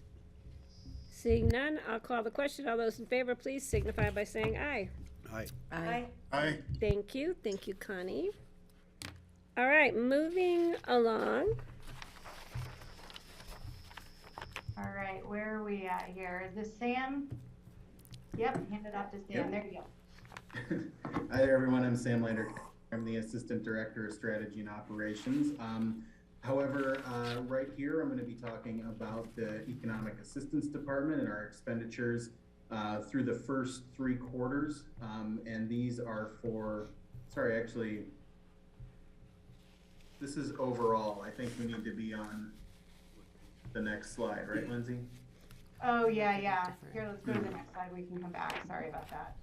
No worries. Backwards. Yep, and so the difference that we see here is these are program payrolls. So this is issuance that goes directly to customer services or customers themselves. And we just like to go through each of these programs in the Economic Assistance Department to look at any outlying expenditures. Really the ones that we want to call out, as you noticed on the previous page, the Colorado Works or TANF, Temporary Assistance for Needy Families program, is at about 100% of our allocation being spent right now. The good news is with that program is even if we overexpend, we do have reserve funds, and we are also able to purchase excess dollars from other counties. The reason we're seeing a little bit higher expenditure this year is that we contracted with the Aspen Youth Center to use some of these funds to pay for summer slots for children at their camps and their to increase access for low-income families. And we contracted with them for about $17,000 this year, and that's where we're seeing that hit the books now. The Supplemental Nutrition Assistance Program, as Connie mentioned, continues to spend about on par for what it has been the last few years. With the pandemic, they're issuing additional emergency assistance benefits each month, which equates to the maximum allotment for each household. We had thought we might have seen that drop off towards the end of this year, but it's looking more like those benefits are going to end at the end of this year, so at the end of 2022. One thing to be aware of is that's going to hit certain households harder, particularly households with older adults whose maximum benefit allotment is typically in the lower range due to what they consider unearned income, which is Social Security income and things like that. So going from that maximum allotment down to closer to the minimum is going to be significant for some of these households that have been getting used to these higher benefit amounts for the last couple of years. The Low Income Energy Assistance Program, or LEAP program, is a program that pays for heating and utility costs for households throughout the winter. The program is open between November and April. You'll see that there was not much expenditure in the third quarter. However, we were higher this year than we had been the previous year. Part of this is because LEAP is now also paying for water bills for households that have that expense. And we did just want to throw a plug in there for the program. Beginning November 1st, it is taking applications, so we'd encourage anybody who might be eligible to apply, especially with heating costs going up and the heating season coming around right now. And finally, we have the Child Care Assistance Program. As Connie mentioned, we have been not spending as much as we had in previous years. However, if you were to see the monthly breakdown, in September, we did see about a doubling of the issuance out there, and we have had an increase of applications. So after quite some time of being under-enrolled, we're starting to see some more folks coming on board. We aren't quite sure right now exactly why that's happening after all this time, but we were happy to see the higher utilization of the program because we have been underspent the last couple of years, and we like to make sure that we're using all those funds and making sure that folks are able to get their children into childcare.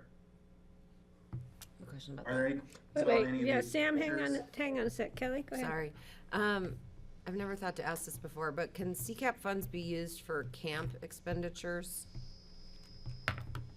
Not exactly. So they can use CCAP for kindergarten programs, but the classification would have to be, it's something that we'd like to explore. And I think that's something that we're going to be having conversations with the new Office of Early Childhood, because so many counties are underspent in this program, and they are making some rule changes at the state level, one of which is to be removing the ability to require the application for child support services. So that's going to be going away in July, which may have an impact on the enrollment for the program.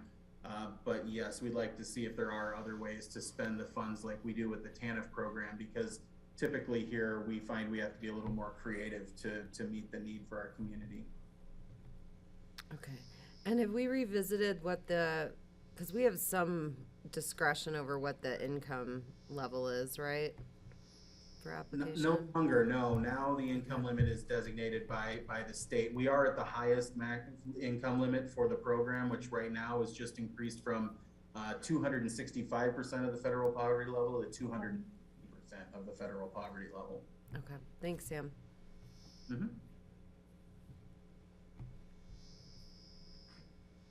If there aren't any other questions, we'd like to ask the Board of Social Services to make a motion to approve the 2022 third quarter payrolls. If I could ask a question, Sam, this is something I've probably asked before, just regarding the low energy assistance program. Is there any coordination with, say, CORE or CLEAR, or the groups that help with energy efficiency on this program? I'm just thinking this is the segment that really needs help, and it's also the segment that probably would not do energy efficiency measures because it costs money. And I'm just thinking, if we're paying the $400 electric bill when we could be paying a $200 bill and they'd be more comfortable through energy efficiency measures, is that even a component to this? So not formally, all of our staff are familiar with CORE and CLEAR, and when they meet with customers, they will assess whether it makes sense to make a referral to those programs. I think because of kind of regionality, it's probably not across the board with the state, but we do screen folks to see if they could benefit from connecting with those folks. Great, thank you. Yeah, I would certainly, ask that it be part of every interview or screening process, because there could be some savings and it could be more comfort as a result. You also have the Northwest Cog Weatherization Program too, so it's another option. Oh, you need a motion. I'll make the motion. Yeah, we do need a motion and a second. I'll second. Okay, I have a motion and a second. Seeing other questions? Only let's Seeing pursue none, that. Yeah, I'll go call ahead. the question. All those in favor, please signify by saying aye. Aye. Aye. Aye, thank Aye. you. Thank you. Chad, will you go back one? Yeah, so this just drills down further into the expenditures that you already approved. But we did it a little backwards, sorry about that. But this is to just give you of the mandated services that we oversee a further breakdown of what's being spent for quarter 3 there. So you can see that a little bit more clearly. All right, let's move ahead. There we go. Okay, so if you remember at our last Board of Social Services report, we started to categorize the way we did our presentation based on our strategic plan focus areas.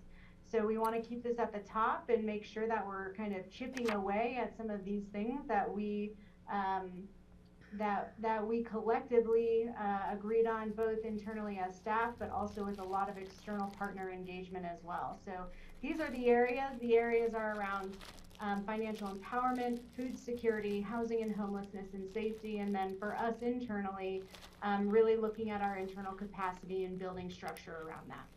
So we're going to give you a couple updates from each of these areas.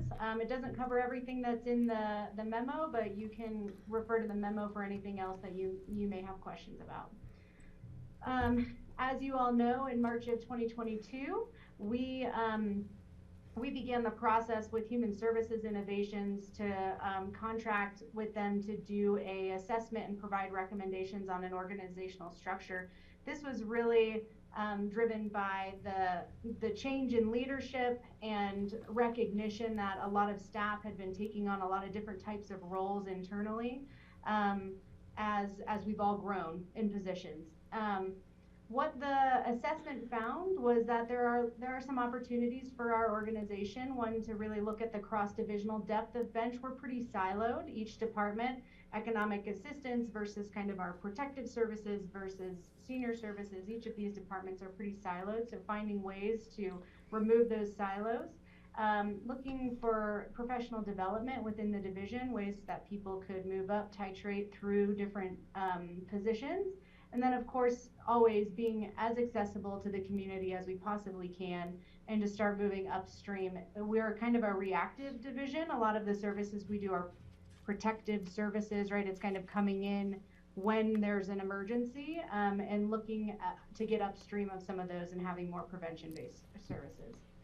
So really, today the update is just to give you kind of where we're at in that process. So currently, as you know, I did introduce Matt McGaw and Sam Landerkasper as assistant directors. They've both been promoted into those positions. We are in the process of filling the manager positions. Kelly Kirkpatrick has been promoted to the manager of adult and family services, which we're very excited about. And the economic assistance manager position remains vacant. That's the one that Sam Landerkasper left. So we're continuing to interview and make a decision there. And then the other piece is that we were able to promote our grants specialist to a grants analyst, who is now going to be also writing grants for us and overseeing a lot of the grants in our division. And we're excited for that promotion. Lisa Yorker has accepted that position. So we're very excited. There's a lot happening for us, lots of change, and you'll read about it in the memo, but what a lot of change means for us is building that capacity and training in depth. So we will see a lot of training come through the Human Services Division over the next year or two. The second thing that we have on there is that we wanted to publicly announce that the manager of senior services, Chad Federwitz, was appointed to the State Commission on Aging as the Home and Community-Based Services representative. And there is a chance that he may become the chair as well. Yay, congratulations. I know. Yeah, that is so cool. Good job, Chad. Yep, so Chad gets to buddy up with the governor and some legislation, which is really great. It serves as the Commission on Aging serves as the primary advisory body on all matters affecting older persons to the Department of Human Services, the State Unit on Aging, and the Governor's Office. So it's a 3-year term, and we're just so lucky to have Chad as part of the fabric of our community and our team, to be representing Pitkin County and also to be advocating for older adults. So thank you so much, Chad. We're so proud of you. All right, I'm going to move into the next part, which is safety, and I'm going to let Sam Landerkasper take the lead on the public health emergency ending and Medicaid enrollment. Thanks, Lindsay. So for those of you who aren't aware, throughout the public health emergency, Medicaid, which is low-cost health insurance for folks in Colorado, implemented what was called a locked-in report, which meant that anyone who qualified for Medicaid at the onset of the pandemic and throughout the pandemic was essentially locked in so that they couldn't lose their eligibility.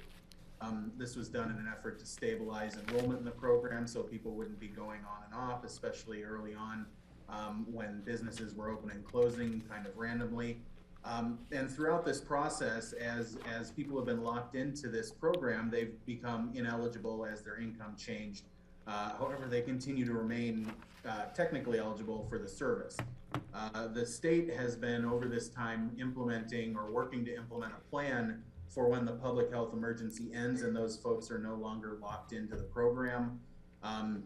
One of the issues we've been running into is that the public health emergency has been continually extended as we are currently in the public health emergency. So for dealing with the locked-in report have been pushed back further and further. One of the plans they had to help with this large volume of work was funding that was made available to either provide overtime for staff that already exist or hiring on new staff, because at the end, when the public health emergency does end, all of these people are going to have to be what's called redetermined. They're going to have their eligibility determined to see if they stay on the program, move into what's called Connect for Health, where they might be able to purchase a state rebate plan, or just go into the free market. So as you can imagine, with about 2,100 people currently receiving Medicaid in Pitkin County, and prior to the pandemic, we had maybe 1,400 people. We have a significant number of people who are probably going to be coming off the program, and each of those cases is going to have to be redetermined, in many cases manually, at the end of the public health emergency. What we're also going to see is a lot of people who have become accustomed to having this Medicaid health insurance coverage who are going to find themselves without coverage, which could look like a new expense for them. So there's really kind of a two-pronged approach to this. We want the BOCC to be aware of there's going to be a substantial increase in the workload for the Economic Assistance Department when all of these redeterminations need to happen at the end of the PHE. And, you know, we're already currently seeing a pretty substantial spike in the workload right now due to it being slow season. And also we're going to have a lot of residents who all of a sudden no longer have health care coverage or are going to need assistance navigating through the process of getting coverage, whether it's through Connect for Health and the state system or the free market. At this time, we don't really have enough knowledge to know when it ends, how we're going to navigate this within the Economic Assistance Department, but we are meeting with Mountain Family Health Centers to create a plan for outreaching to these folks who are coming off of Medicaid so that we can connect them with either Connect for Health or help them get in touch with private brokers in the community to get them, make sure that they would get insurance if they would like to have insurance.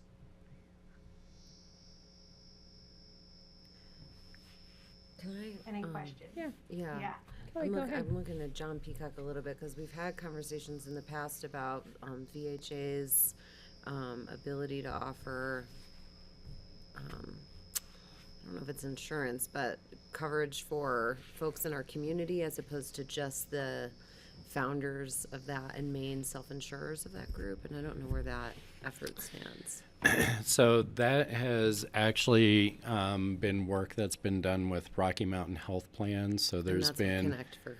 Yeah, and so that's coming through Connect for Health. So that has introduced competition in the market that's been at a lower price, you know, anywhere from 7 to 15% cheaper than what was in the market before. So we've really concentrated our efforts there in that market.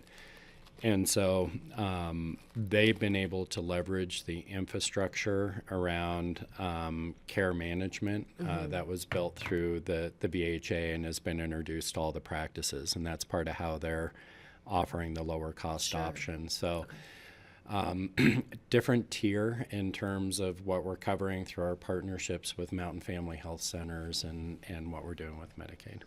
Okay, thank you. Okay. All right, moving right along. So I will just do a quick update on the opioid abatement allocation and spending recommendations. So as you all may remember, in I think June of 2022 or late June or really, yeah, June 29th, 2022, we brought to you the decision to either opt in or opt out of the opioid abatement allocation. were considered Region 5. So Region 5 includes Eagle, Summit, Lake, Picken, and Garfield counties. And we worked really closely with a behavioral health consulting firm, the Stedman Group, to prioritize this funding, and different communities either opted in or opted out. We decided that the Board of County Commissioners opted in, and we have been working with our partners in public health to determine the best pathway forward for the $6,411 for next year. So what we plan to do with these funds, there's going to be a pretty big regional approach in spending. There's a regional allocation, and there's different municipality allocations. And the regional allocation is really to focus on an anti-stigma campaign and do a lot of PR efforts. And what us in public health have done is looked at ways to promote that locally with those funds. So to really be able to push some of that messaging out in different platforms like radio, probably not newspaper, that would be too expensive, and some other areas, to be able to move some of this messaging forward. Not much on that front. Any questions on that? Cool, Patty? Yeah, Greg, go ahead. Yeah, I guess you'll tell us more about the anti-stigma when the time comes. It'd be nice to understand that a little bit better. When I think about the opioid, we know that the opioid, abuse epidemic is present here, maybe not so much in our upper valley as it is in other parts of the watershed and the state. And I keep hearing about, the suggestions that we have, antidotes, Noxalone and Narcan programs. And I'm sure those would be much more expensive than $6,000 a year would pay for.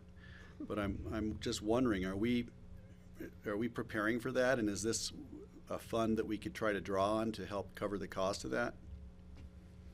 Yeah, I would.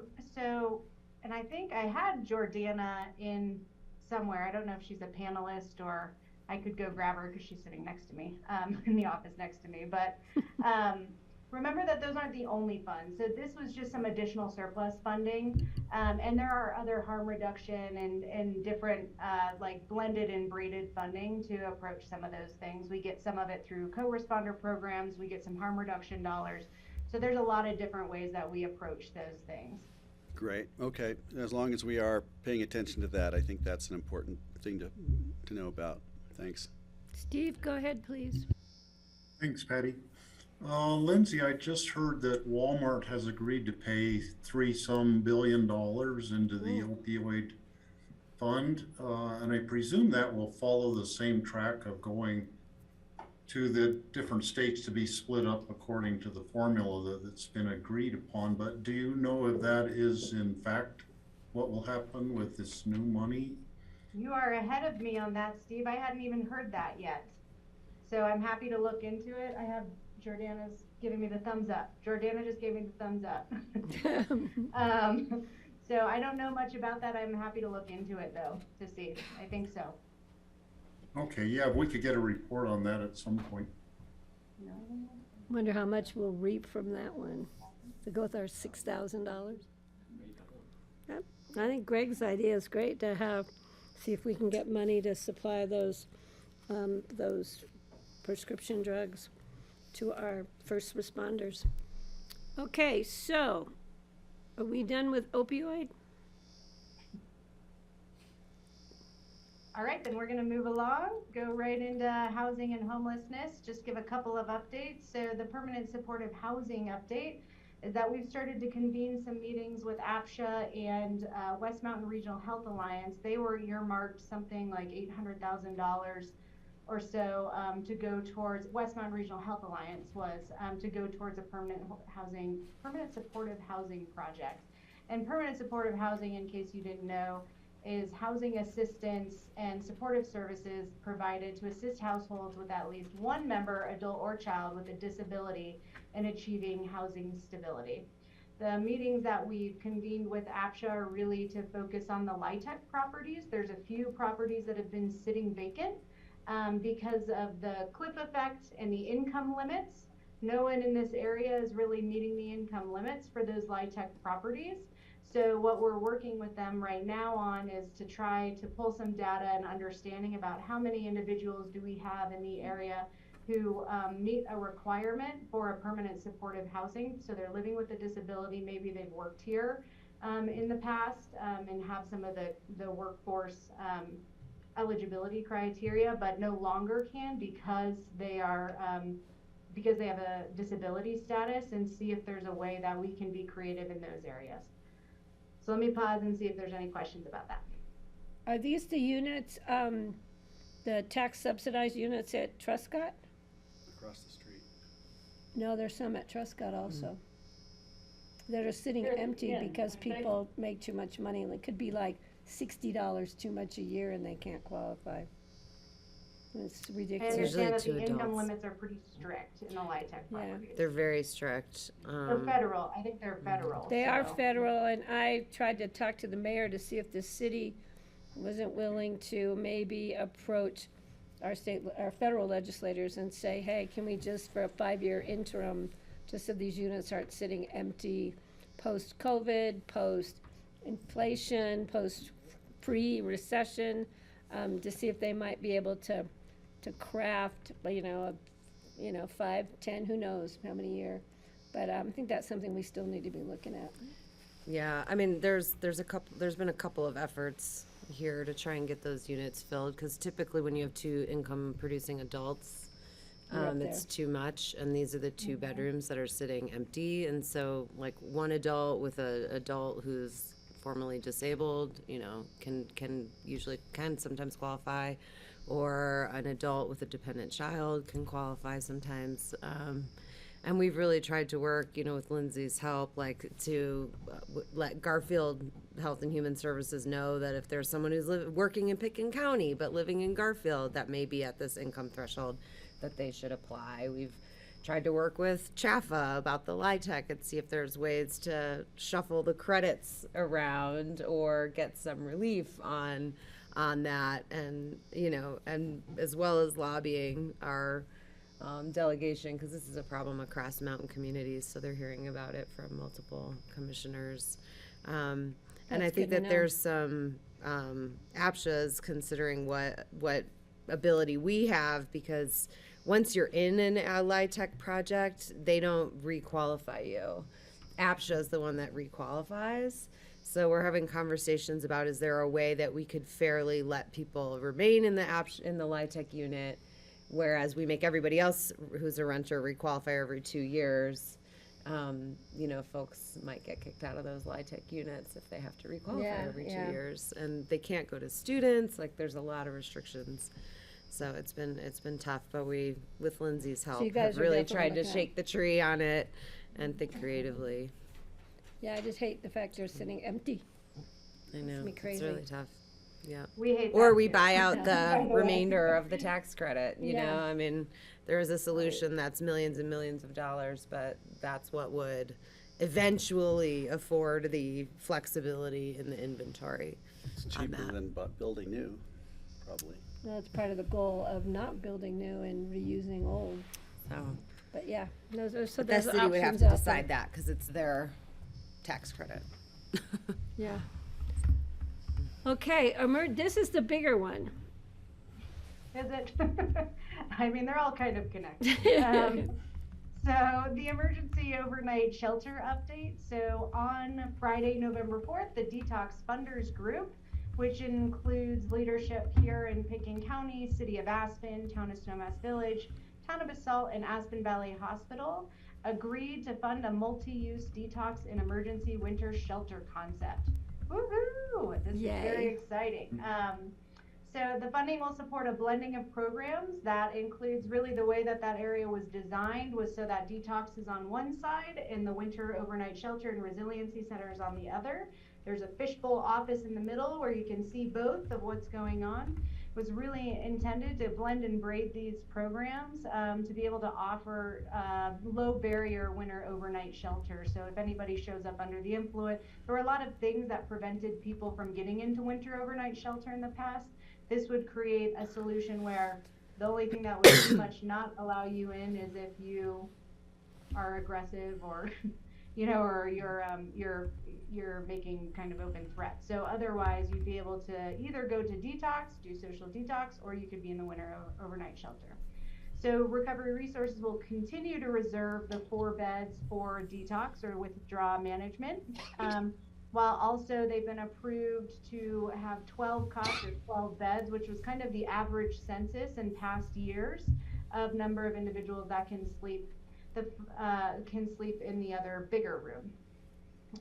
So the reason for this change, we're really seeing after this year with updates and reporting that the withdrawal management program is being underutilized, and they're really needing, they recruit staff that are clinical and wanting that kind of experience.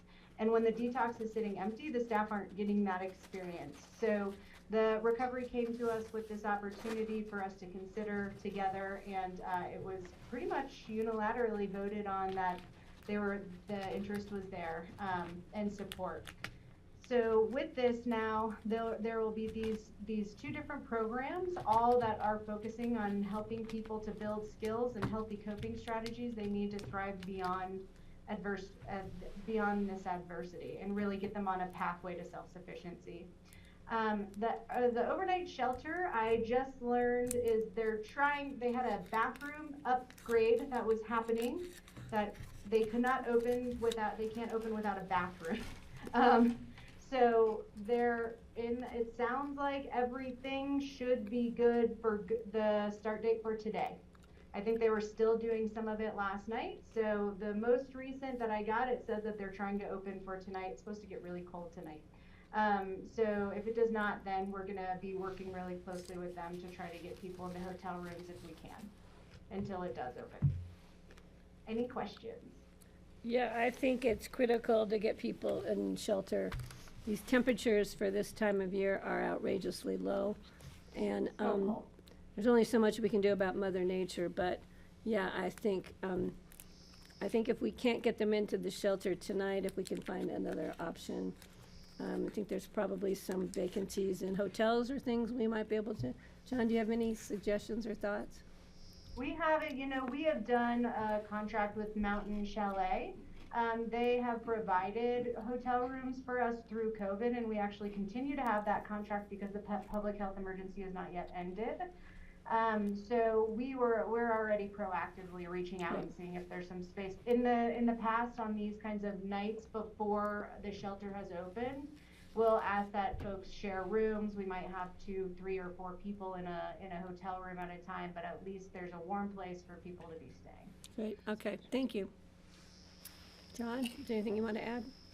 Well, I was just going to say that, though, does not provide necessarily the low barrier to entry and oversight that we're looking for this larger population. So it is important to get this going. Yeah, I'm just worried about the temperatures tonight. Yeah, and I do think it's important for the board to know that we have had neighborhood meetings. There have been neighborhood concerns expressed. I know that you had some neighbors here in a public comment period. We are taking steps to try and address what we can, and have made a commitment to hold another neighborhood meeting after the shelter is open to identify any additional issues. And did we send out any kind of information to the neighbors? Remember when you and Lindsay and I met? We were gonna just try and let them know this was the plan, so they know that we took, I think we need to let them know. Okay. And Lindsay, I don't know if you have an update on that. Yeah, we have not yet done that, Patty, but that will happen. Okay, great, because I want them to know that we took their comment seriously. The board talked about it, and that I met with you and John, and this is the plan for now. Perfect, thank you. Kelly? Yeah, I have 2 questions. What, in reading the Recovery Resources materials, what is the Discovery Cafe that people go to from before the day shelter opens? Yeah, so there were 2 things that the funders asked them about. It was really around the kind of gap time between when the shelter closes and the Resiliency Center opens. One of the things that they wrote in there was for folks to go to the Discovery Cafe, which is a substance use support group that offers breakfast. So the Discovery, so they will offer bus tickets or anything like that for folks who are interested in going to the Discovery Cafe. And for those that are not interested, they can stay, help break down all of the beds, help kind of get the resiliency center opened up. So they did make sure that it's 24/7. It's not going to be like you have to leave and then come back. Where was is something that? The funders and the neighborhood was very interested in. Where is the Discovery Cafe? Okay. Oh, sorry, it's in Basalt. Okay.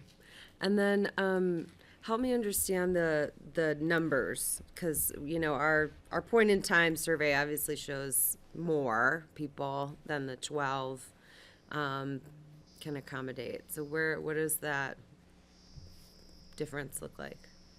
Yeah, it's historically it kind of changes throughout the year, honestly. The point in time is going to be much higher in the summer months than we see in the winter. The winter is really the folks who stay and who have been here for a long time. And those individuals, so our average census in past years has been between 12 and 14 people in the overnight shelter that was at the church before and in kind of different capacities. And then there are some people that are not interested in an overnight shelter.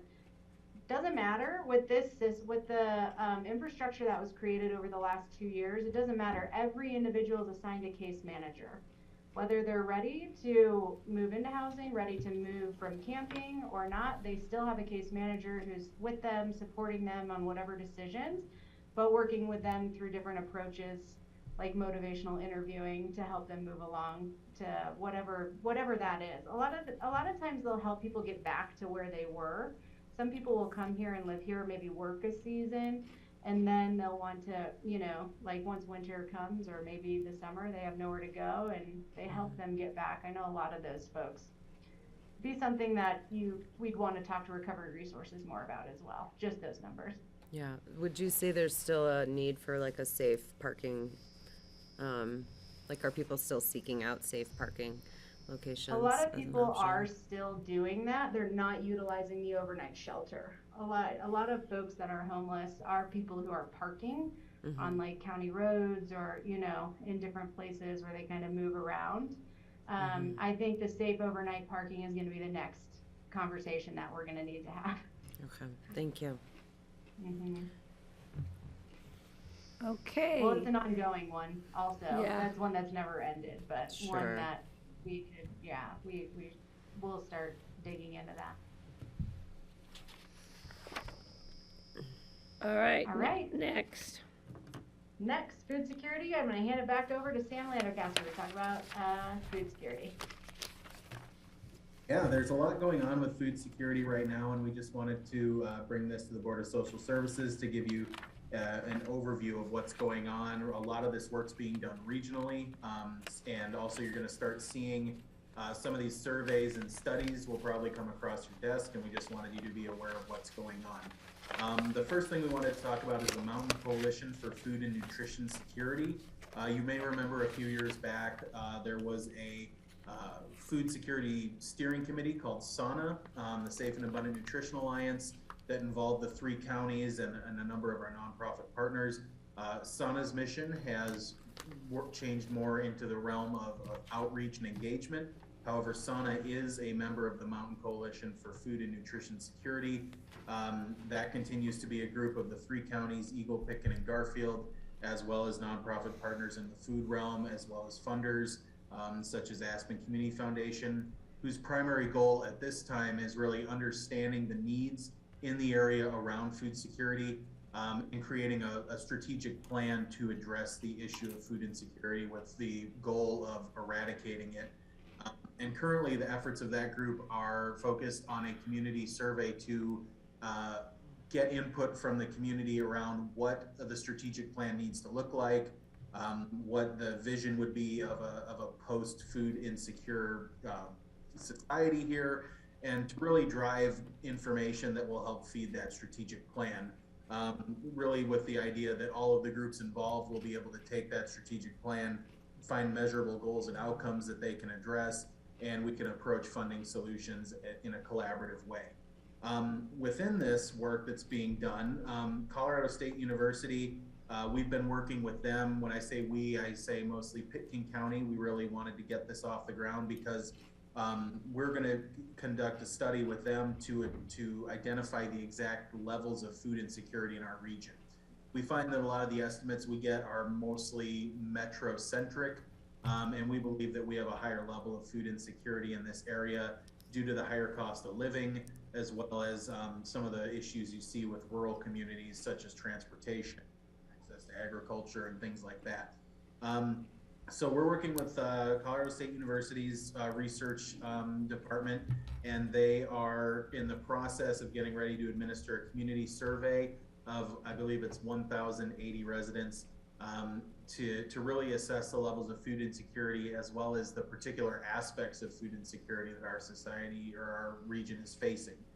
And also, again, we wanted to bring back the New Venture Advisors food feasibility study that's being done to look at the Emma site as a possible food hub, as well as other locations in the region. They are currently in the process of conducting interviews with some of the main stakeholders in the food security world, as well as the food system that we have in our region, to look at how a food hub would be utilized, what kind of benefits folks are looking for, particularly agricultural producers, to really see what the need would be. And then from there, they will proceed to look at, is the Emma site possible? Are there other sites that are possible? Does it need to be one or multiple? With the goal of bringing that work to the Board of County Commissioners and the Open Space and Trails Board with recommendations in spring or early summer. I see Francie has a question. Francie, go ahead, please. Thanks. Yeah, Sam, I just wanted to report back to you that when I was at the Emma Caucus meeting in, I don't know, sometime this fall, they are still voicing quite a bit of opposition to using the Emma building for anything that would have traffic. And there wasn't a whole lot we could say to them. It was a very aggressive meeting, I'd say. Overall, that wasn't the only topic. But I just wanted to make sure that we're all still aware that there is opposition from the Emma Caucus, and we should keep that on the radar. Can I comment further? And that's part of the assessment. And New Venture, the consultants are going to speak with folks from the caucus, and they're really taking a wide look at all possible opportunities. So I think they've got a really organized approach. I think that the information that's going to come out of this is going to be very helpful, whether it's the Emma site or other sites. Pretty excited. And I would just add on a little bit to what Francie said, because they do have some designees to the planning committee for the Emma store. However, the feeling was that it's not enough for the county to rely on those designees as the channel of communication, that there needs to be direct communication with the caucus. So I just wanted to make sure that there's we're distinguishing that there, that even though they do have appointees on that planning committee, the caucus themselves needs to be communicated with. They don't think their voices are being well represented by their Well, voices. I don't know if it's that. It's just the planning thing for the store is sort of, I think they're seeing as separate from their role as a advisory group to the county, I think if I could add to that, I would say certainly there was opposition, but I think there's just a lot of concern. I think it's certainly worth staying in touch and informing them and including them. I wouldn't characterize it as universal opposition as much as concern about we don't know what's going on here yet. So that's how I would frame it, because I don't think everybody there would be just flat out opposed to it. I think they just need to learn more. Okay. All right. We at Lift Up and the Schultz Health Services Building, Health and Human Services Building. Yep, so just wanted to give you all, that I came to you about leases and kind of how we're looking at space in the Human Services Building. We did a really informal it was an informal RFP for the space that's now vacant because Detox has moved downstairs and all of their services are being provided in one area of the building. And the representatives did decide that Lift Up would be a good organization to bring in to open a food pantry in the Human Services building. So the current location of the Lift Up food pantry is at 465 North Mill Street over by the post office. It's a really expensive property for them. It has poor transportation accessibility, doesn't really provide easy access for guests that are in need in that very small parking lot. It's also, there have been issues with them being able to get food trucks in and out of there. It's just, there's a lot there. And since we have so many services here at the Human Services building, it seems like this was really filling a niche, especially because the Aspen Homeless Shelter used to provide food services like this, and when the Resiliency Center and the new shelter opened, this was not something that they continued. There's no longer a kitchen. They do serve meals. They're like microwave meals, but it's not a place where people can go get their food. So this is, let's see, the proposed schedule for the soft opening is going to be it will be on Mondays and Fridays from 11 to 6, and Wednesdays from 10 to 6. They're going to work in partnership with us and some other organizations in the building to have access in case we have clients who come through our doors that need this service, but they're not there. They don't have a volunteer that's opening that or that's in the space. So we're going to be working really closely with them so that we have access and understand what it takes to be able to provide this service. We have a 1-year lease with them with the option to renew, but we are going to just keep a close eye on it to make sure that it's really meeting the needs. So that's exciting. More exciting things. Yep. Okay, Francie. So when people come in and receive food, is it recorded who's getting the food? Yep. They do have paperwork. There's required paperwork that they have to fill out. It's pretty basic. Sam, you probably know a little bit better than I do. Ask for some basic demographic information, but yeah. So what goes out and to whom it goes is all recorded. Okay, thank you. But it's not reportable as income of any kind. That's right. What you pick up at a food pantry, yeah. right? Okay.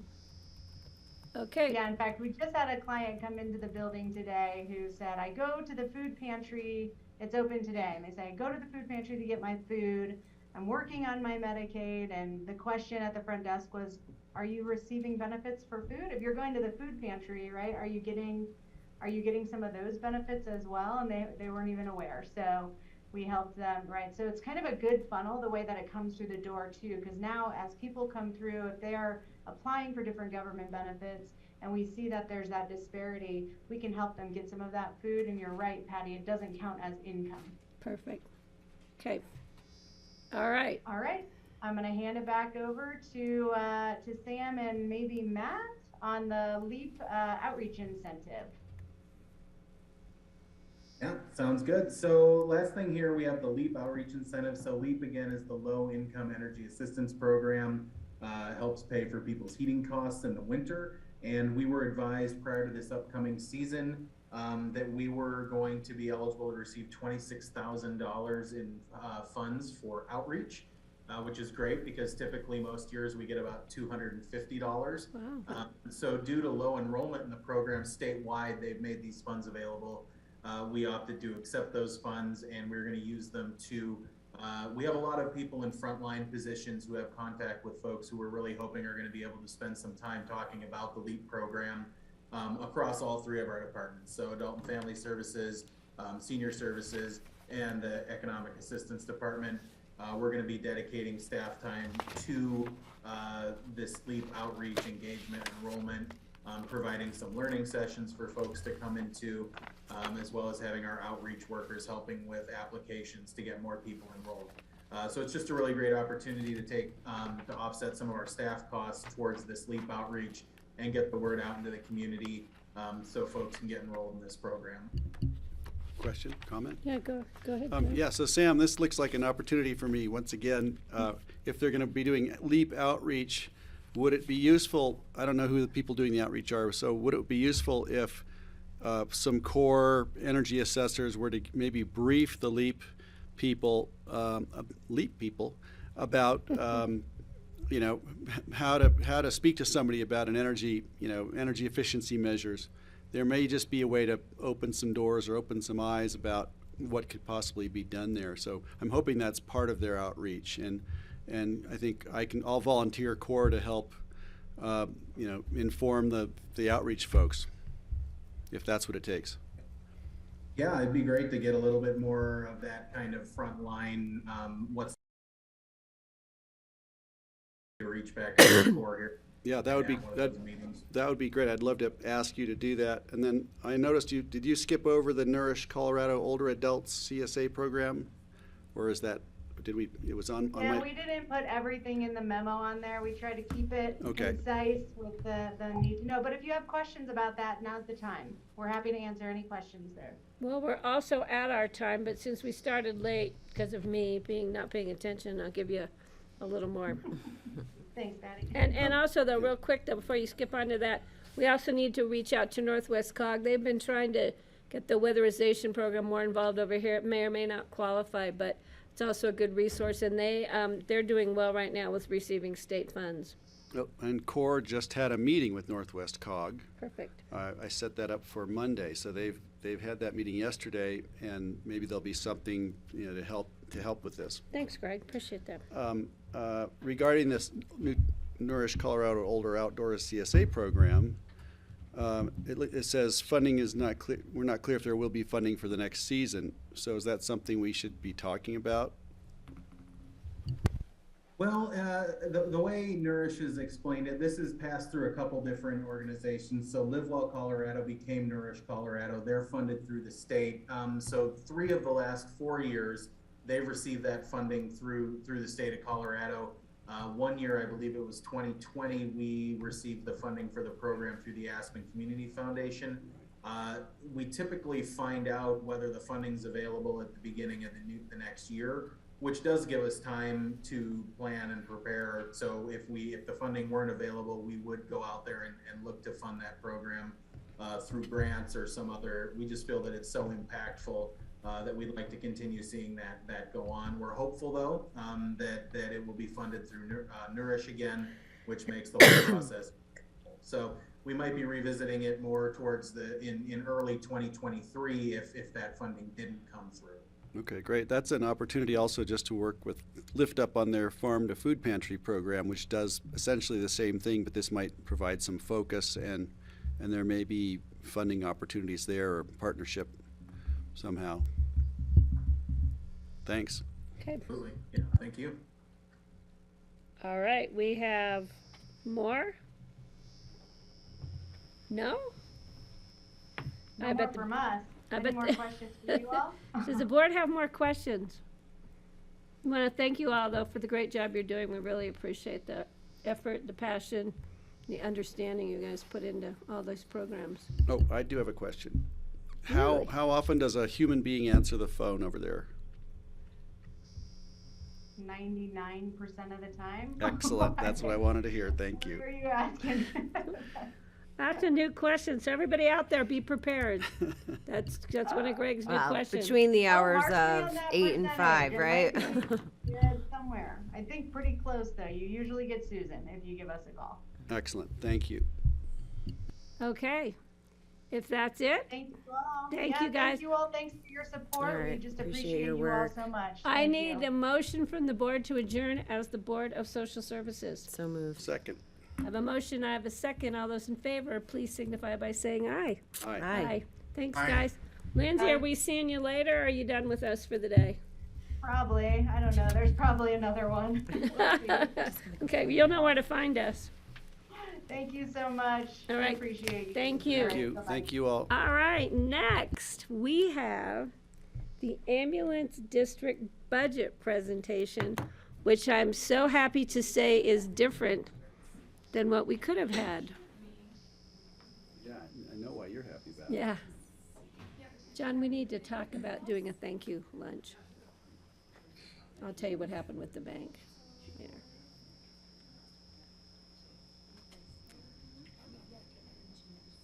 It's up to you. He's covering the difference. He just doesn't know it yet. And we're not gonna go to the Jerome. You get to come. I'm gonna thank the group that helped with the effort. I've still got some money left in there too. Not a lot, but that's why he's paying the difference. Just buy some Powerball tickets. Yeah. God, that guy in California won that. His life has changed, not necessarily for the better. Billions. I would take $2 billion. Jeez. 900 and something million or? There are a lot of stories of crashing and burning. Oh, yeah. Okay. Connie, please, we want to hear about the new and exciting ambulance budget. Hey, good afternoon. Well, good news today, and that's 1 week ago, the voters did approve the increased mill levy for the ambulance district, which is wonderful news. And that means that we can present a great budget for you today. I'm going to share my screen. I just can't wait to go shopping for a new ambulance. I want a new bus to put in that new barn. You and me both. It's an electric air ambulance, isn't it? You got it. A hovercraft. It's got everything. Hovercraft. We need a boat. No, we It's a bike with a popsicle trailer on the back, right? I'm gonna have to get in better Least you won't shape get stuck before in the traffic. transportations with a bike. Yeah. Yeah, you won't get stuck in traffic. Okay, let's take a look at this budget. So when the new mill levy was calculated, it was calculated with a 20-year plan in mind. And so with a 20-year plan, you can expect to see larger surpluses in the first few years of that 20-year period, and then gradually diminishing over time as we go through the course of that time period. So you see that in this budget. I'd like to point out a few things as we're looking at the 2023 proposed budget and 5-year plan. You see the increased mill levy from about 1.55 million to about 3.3 million. So we have the revenue increase. We have some salaries and wages from our facilities staff and facilities maintenance staff that helps to take care of the ambulance building. And then we have professional and technical services. Under professional and technical services, you see the amount that is budgeted for payment to Aspen Valley Hospital for the ambulance service. This is increasing from about $950,000 to $1.5 million. There is an FTE increase included in this. So increased staffing levels, and Jeanette and Dave, as well as Gabe, are here from AVH in the ambulance district that will talk to you about that part of the budget. Other amounts included here are different property services that involve utilities and other costs for the building. One great benefit of the new property tax being included is that we're able to return to the normal schedule, both for ambulance purchases, the other command vehicles that the ambulance has, and also equipment. We were cutting back on equipment. We had the hospital purchase some on our behalf, and then we paid the depreciation. But now with the renewed and increased mill levy, we can fully fund the equipment purchases that are necessary for the ambulance. So included in the machinery and equipment, there is a new power cot for the new ambulance. Let's see, a ventilator, a chest compressor machine, and I think it was a cardiac monitor or something like that. Put her to work, put her to work. I was gonna say. So this is just great news for the ambulance district that all of those different needs can be fully funded so that they have the equipment that's necessary. This leaves total expenditures of just shy of 2.6 million. We then have the debt service payment for the new building, and that leaves us with an annual surplus of about $382,000. The fund balance had been low in the ambulance fund This is now increasing through the course of the 5-year plan. Again, this was built on a 20-year model, so you will see some increase at the beginning, and then gradually over time, there should be some decreases as we go through the course of this. So this is the 5-year plan. This is the county budget. And we also have the Aspen Valley Hospital and ambulance staff here, and they can talk about the, let's see if I can move to the next one, their proposed budget.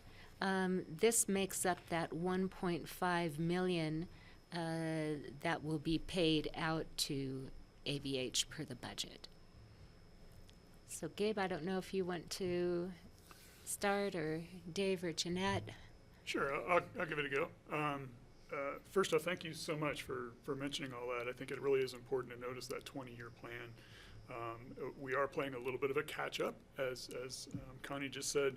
With a lot of our equipment, we have general replacement schedules that we try and stick to, and that includes both ambulances and then also medical equipment as well. So it's really important that we play a little bit of catch-up, and then we'll be on a normal schedule, which is what we hope to have. So from our budget here that you've got in front of you, the first off is our patient revenue. As we know, as we've talked about before, our 3 sources of revenue are patient revenue when we transport a patient to the hospital, special events, and then we're adding a new one here, which is community education. We will be trying to provide a significant amount of community education, which we feel like is really, really important to keep our community safe and in a good place. So we will have a little bit of revenue from that, along with providing the courses. So that's what you see there at the top. The revenue deductions are what we talked about before, where we have a certain amount of business that we do that we charge for, and then through insurance contracts, through just general insurance payments, government payers, that is a little bit less there on those revenue deductions. So total operating revenues you see are on the line. So for expenses, really what our change for was in the budget this year was just a little bit of an increase in our FTEs, which allows us to allow our staff to actually have some days off, which they work their tails off for sure. So this will allow us a little bit of flexibility to have a flex position that we'll be able to fill in for vacations and time like that. And then we'll also have some training positions. I think we've discussed before the massive amount of training that our paramedics have to have yearly to maintain their level of certifications, both as paramedics and as critical care as well. The major changes that you'll see in there as well in that budget for expenses are the community education line. That's a new program for us. So you'll see that there was not a 2022 budget line for that, but there is one now in 2023. Again, just thoroughly excited to get that going and really provide that education to the community. That will include CPR, first aid, things like that. So really excited for that.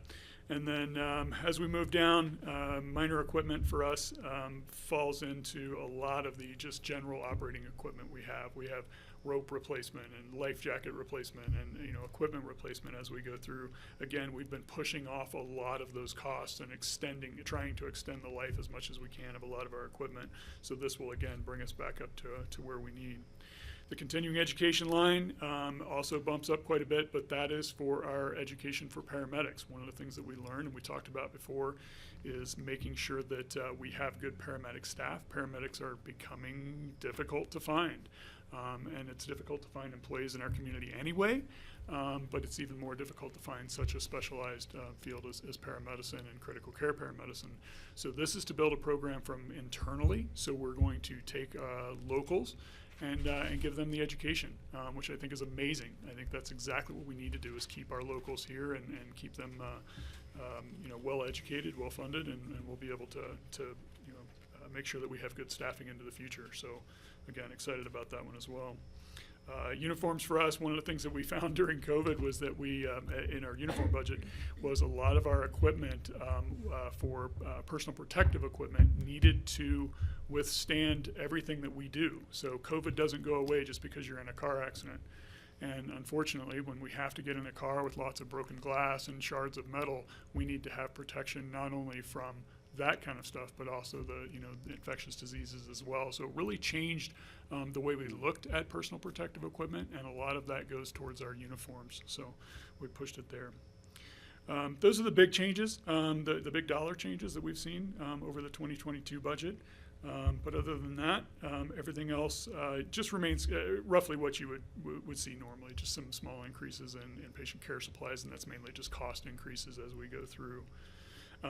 I will jump back one sheet here to the county side of the budget, just to mention one of the things about that you'll notice in the outgoing years is one of our big dollar items is the ambulance purchases, and as you've seen, those are in the $300,000 range or more. One of the things that we're probably going to have to play with a little bit in the next few years is when those actually fall. The problem is, of course, is we can't get vehicles. We have already started the process of looking at new ambulances, and they're telling us that we are easily 18 to 24 months out on delivery of a new ambulance. So not only are we behind the 8 ball a little bit in that we've pushed our ambulance purchases out, but now we're going to have to kind of play the game of supply and make sure that we can get those. But we are getting on the list very quickly here to make sure that we don't have any events where we have maintenance issues with our current ambulances until we can get new ones. So Question? that's it for me. Yeah, go ahead, Greg. Yeah, so Gabe, just looking, if you covered it, I missed it, fringe benefits. Yes. You know what? I'm going to turn that over to Jeanette, and I see she just unmuted, so I'm going to let her speak to that one. Yes. So the fringe benefits, the way we budgeted, they're running at about 14% of wages.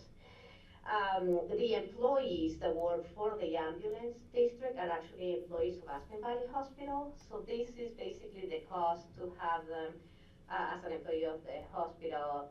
And this is calculated based on the cost of, the pension plan for them, the cost of the medical coverage, the cost of workers' comp. So all of the employee benefits are calculated, are all, I guess, calculated and are reflected into that specific line item. So you're looking at health coverage, dental coverage, retirement, the pension plan, because our employees don't pay Social Security. So we have our cash balance plan. It's all in there. And then we also match for the 457 plan. We have a 401A where we do a matching. That match is also included in that amount. So it is amounting to 14%. And it's actually not that high compared to our employees, and that's because part of your employees also work for the IFT. So we allocate part of their fringe benefits to that department as well. Thank you. So you're looking at about 14.1% of wages. Okay, I have two questions.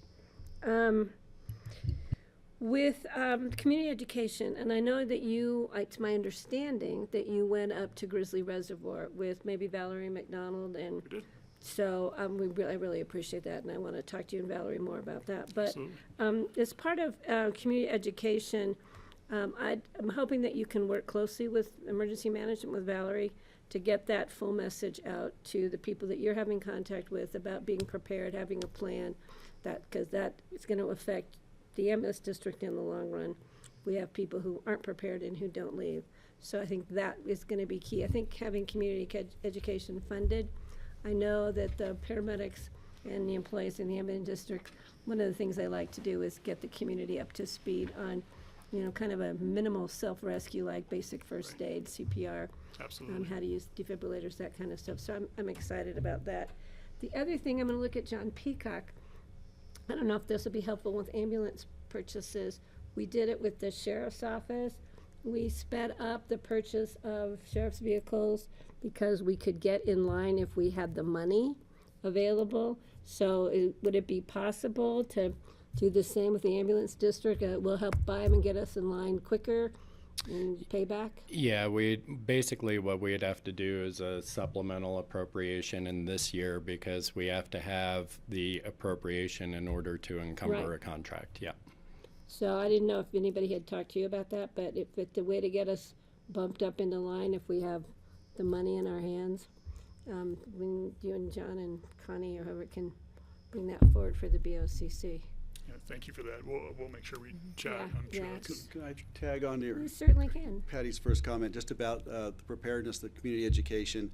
I think that, and it's probably taught, but I've never seen it taught, where you teach risk assessment for depending on where you are, how far out, how remote you are. Because sometimes it's not obvious that your level of risk has increased dramatically by being just slightly more remote, whether it's on a cliff or on a ski mountain or on a, and people don't always think, they think they're safe, and then they're in a situation where help cannot arrive as quickly. And there's got to be a way to teach that. I'm just wondering if that's ever part of those programs. That is such a great statement, Greg. And I think we try and add that component into most every class that we teach, right? Mainly about how long it's going to be before help gets there and what you can do in the meantime. I think you do find those that are not native to our community, they have a tendency to think that a 911 response is the click of a button, and they don't realize a rural community is a little bit different, or if they're out hiking, it may take a little bit longer to get to them. So we do teach that a lot. We talk about risk and how much you can accept, which is a great discussion in a lot of our classes, and one that takes up a bit of time. But we absolutely do that. We do that when we do our Stop the Bleed training. We do that for sure with CPR training, and then our first aid training, we kind of try and tailor that to our students. So if we see that there are folks that like a lot of backcountry, experiences and adventures, then we try and tailor that class to them to account for that time span. So absolutely great point for sure. Right. If I just in the shoulder seasons, like right about now, actually, it changes the wait time you might have. If you're trying, say you're up on top of the ski mountain and you're injured, they may have to go four-wheel the first half and then snowmobile the second half. So it's not just a quick ascent on a snowmobile or a Jeep. You have to use both. Right. It becomes much more complicated. Right, Yeah. and those resources may not be readily available, right, in the off seasons here for and sure. We just I think the closure on Castle Creek Road was yesterday, wasn't it, or the day before? So all of a sudden that just changes the level of difficulty to get somebody out. It does, and we have such a great community. They don't let those stop them from getting out there and enjoying the wilderness for sure. But I just certainly an want to interesting interrupt. component. Gabe, I'm sorry, I have to go pick up my son at school. They called emergency. So I'll join later, but I'll miss the rest of this conversation, and I apologize. Congratulations, by the way. Thank you. Now that It's great to see you. now that people are ice skating on Maroon Lake, Yeah. I'm just thinking about the extreme. It's a more difficult situation, Yep. or could be as soon as this next snowstorm closes part of that road. Absolutely. We're so lucky in our community though that we have good resource agencies as well. So we work hand in hand with Mountain Rescue and hand in hand with Aspen Fire and Roaring Fork Fire and the Sheriff's Office And the helicopter guy. and our HATS groups and the military and whatnot. So we really do work well together and have really built an amazing system. Still takes time. It's great to have hats there, so we don't have to have it here for the time Agreed. being. Agreed. Yeah. Agreed. Well, they just did that evacuation up Meredith, Mhm. which is a perfect example of what you were saying. Yep. You Yep. can't get there from here. Yeah. Right. Yeah, we had Yeah. Hats and Flight for Life, I believe, was the one that was involved in Yeah. that as well. So yeah, absolutely. We have some great resources. It's nice to have them. Okay, let me look at the other members of the board. Okay, seeing no further questions. Is there more? Dave Russer, would you like to say a few words, sir, since you're here with us? Well, as always, Gabe is our expert, and he leads a very effective service, and we should be very proud of it as a community. So for Aspen Valley Hospital's part, we're just very excited that our community passed that mill levy increase with an overwhelming response and support. And I think that says it all, that the community really appreciates the quality of the services that Gabe's team provides with the support of this board, yourselves. And we're just proud to be a part of it as AVH.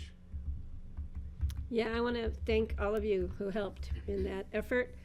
Yeah, it was a very different night for me, running unopposed from my own seat and waiting for the results of the ambulance district. I didn't, it was good to have that one and have it called so cleanly at the end of the night. We were It was never great. in doubt, Patty. Yeah, I was always, you just never know till that last ballot is counted, as we know what's happening in today's world of elections. But yeah, so it was great to be able to give Connie some money to budget, which was important. And I think it's going to perfect use. And I'm really excited about the community education part. I think that's a huge benefit for every member, from little to big to young to old, across the board in our community. So I'm really excited about that. But seeing none, we do have It is a decision point on the 5-year plan, Where's my little although I didn't marker? put the mark on there. We do? I don't have a little, I Flying neglected thing to here. put that on, but it is a decision point. okay, so we have a, we don't make a motion, we just nod to Connie. Say, yes, please move this along to our regular budget decision-making process, which is coming up after Thanksgiving, I believe. We'll That's start right. that. Okay, so thank Thank you you. all, and thank you for all you guys do out there. We really appreciate it. Thanks, Good to Jeanette. see you. Thank Dave. you, I appreciate it. Yeah, we'll be Good job, talking. Gabe. Yes, thank you. I've got something else I need to talk to you about, and I'll talk to you offline on that one. Sounds good. Thanks. Okay. All right. Connie, Okay. oh, this is the one, Kelly. Yeah, is that where you're gonna start? Or we'll move our way slowly? Yeah. We can work through part of the presentation and then maybe hold off on the end until if Yeah. Kelly is back online with us. Just a moment, let me share my screen.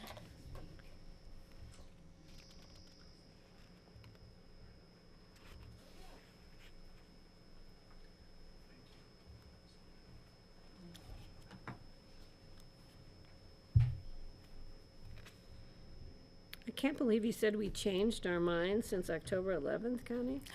No, not changed minds. There have been a few changes. So today we are going to do a couple of things in this meeting. This will be your last budget meeting until first reading on December 7th. So we hope to be able to wrap up any decisions that still need to be made today and then have all of that incorporated into the first reading of the budget resolution, which will then come back to you in December. I'm going to do a quick review of things that have changed since October 11th. When we present the budget to you on October 11th, it is still a work in progress. And as staff are going through numbers and still having meetings, sometimes there are a few things that change. And then, of course, with something like the ambulance district and we have a vote, then obviously that changes things. So I will review those. We will have a recap of what's in the general fund budget because we have not had a decision point on that yet. So this will be your decision point on the general fund and then additional decision points. So general fund will still have any changes that the board decides to make today. So we'll go over that. So funds other than the general fund, what's changed since our first budget proposal on October 11th? In the Human Services Fund, we have increased the hours for the Veteran Services Officer from 21 to 30 hours a week. So that's an increase of a little over $37,000. Bringing that position up to 30 hours a week does qualify us for some additional state funding also. So we do have a partial revenue offset of those of that increased cost. In the Transit Sales and Use Tax Fund for the Brush Creek redevelopment, the FLAP grant, Dave Peshnicek had added a placeholder for additional funding for that project. At the last EOTC budget meeting, the EOTC agreed to add $450,000 onto the $3.3 million match that was originally there. David built in a larger placeholder for that project. Once bids came in, once the board made decisions, the part of that placeholder was removed. So we had gone off of an initial assumption back in October that wasn't quite correct. That's been corrected in the final numbers. On the ambulance district, as we just saw, there is an increase in revenue and also a corresponding increase in expenditures.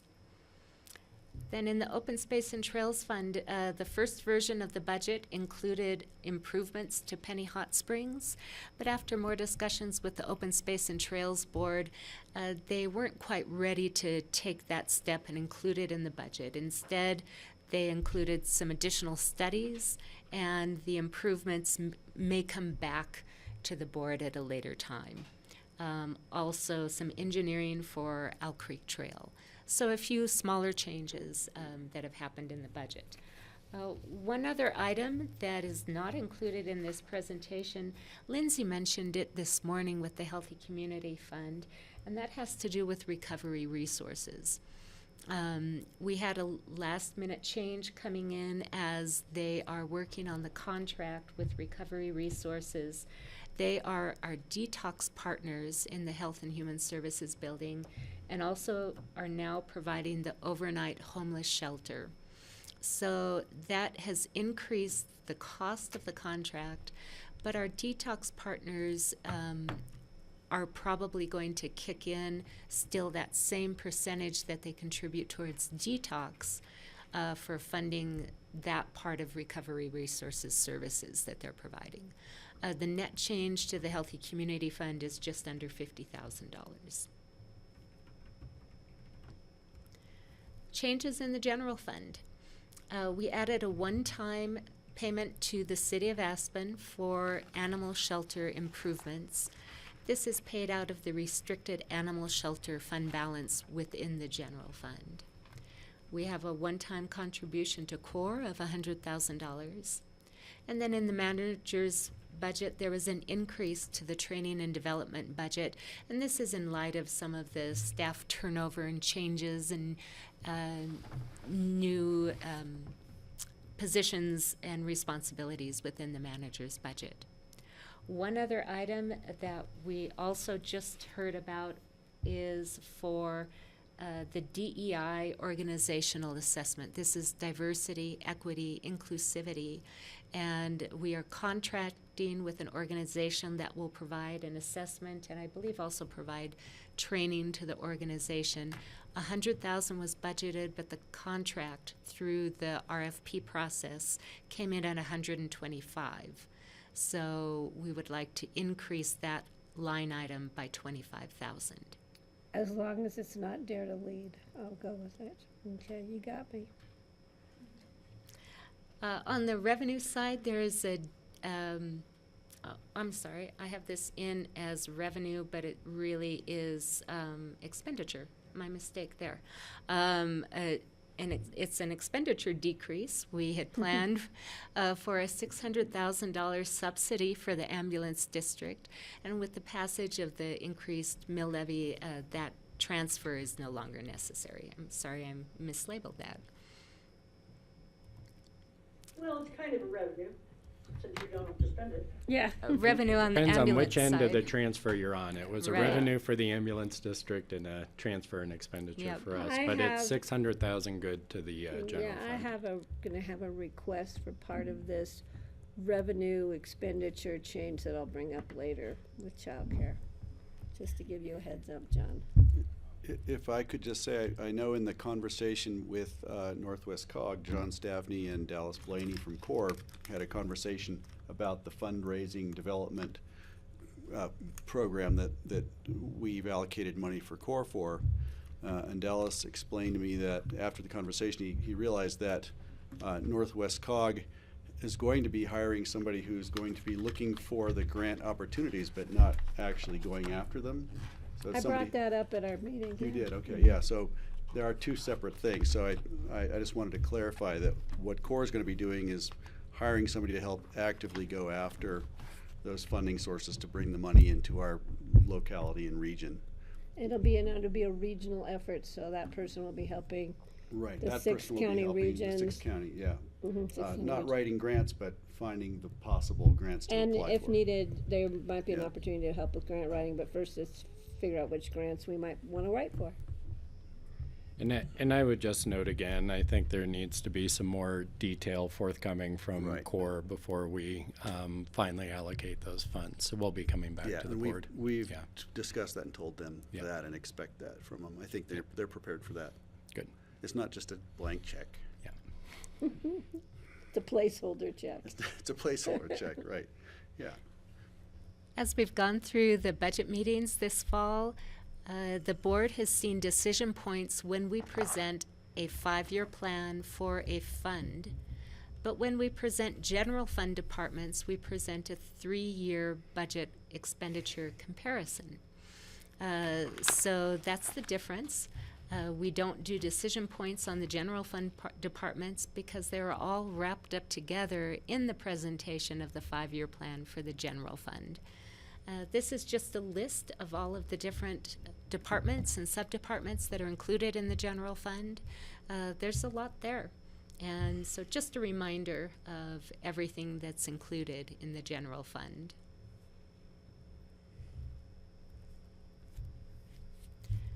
The revenue budget for the general fund, including operational transfers, is $44,466,000. You'll see that property tax is 1/5 of this revenue, and sales taxes just slightly higher. Again, here I've got a bit of a typo. You can ignore that 62%. I have an extra number in there from somewhere. But our sales taxes are about 21% of this. Property taxes are extremely stable. Sales taxes are more volatile depending on the economic situation in our community. Charges for services include treasurer's fees as well as some community development fees and fees in other departments. Licenses and permits, the bulk of that is building permits within community development. In these two sections of the budget, treasurer's fees are extremely stable, whereas the community development fees can fluctuate a lot, again, depending on the economy. So within our revenue, we have parts that are very stable and parts that fluctuate. When we have stable revenue sources, we budget that full amount that we are expecting to receive. On the more volatile revenue sources, we tend to be conservative on our budgeting, like the sales tax. And in this case, we are budgeting for a recession in 2023 based on recommendations from our financial advisory board. So again, we're being conservative on the volatile parts of our revenue budget. Could I ask a question about that? I don't know if this is the time. I'm just thinking back to our conversation at RAFTA, which you're aware of. Last week, Francie and I were there, and the concern was that we're anticipating an 11% reduction in our sales tax for the next year, while the other communities in the valley didn't. In fact, some are anticipating revenue increases, and so it raised a lot of eyebrows. Like, do we know something they don't? What's the posture that we're taking versus what the rest? And I think that conversation should come up in open discussion. But when the question I had was, when did the Financial Advisory Board make this determination, and is it worth circling back with them, given any new information? Yeah, that's the. I'm not trying to talk us out of our position at all. I'm just want to make sure we understand that, they may have changed their mind since, and if they have, it'd be good to know. Yeah, I'm pulling up a chart from an earlier budget meeting, which I thought would also be helpful. But go ahead, Anna. And if this isn't the right time, I apologize. No, I think it absolutely is the right time, and it's a really good question. The Financial Advisory Board met twice, once at the beginning of the summer when we started the budget, and then once after we started to get more information over the summer of what our sales taxes were doing. We have two projections essentially that we're looking at. One is where are we going to end up in 2022, and then what will we expect in 2023.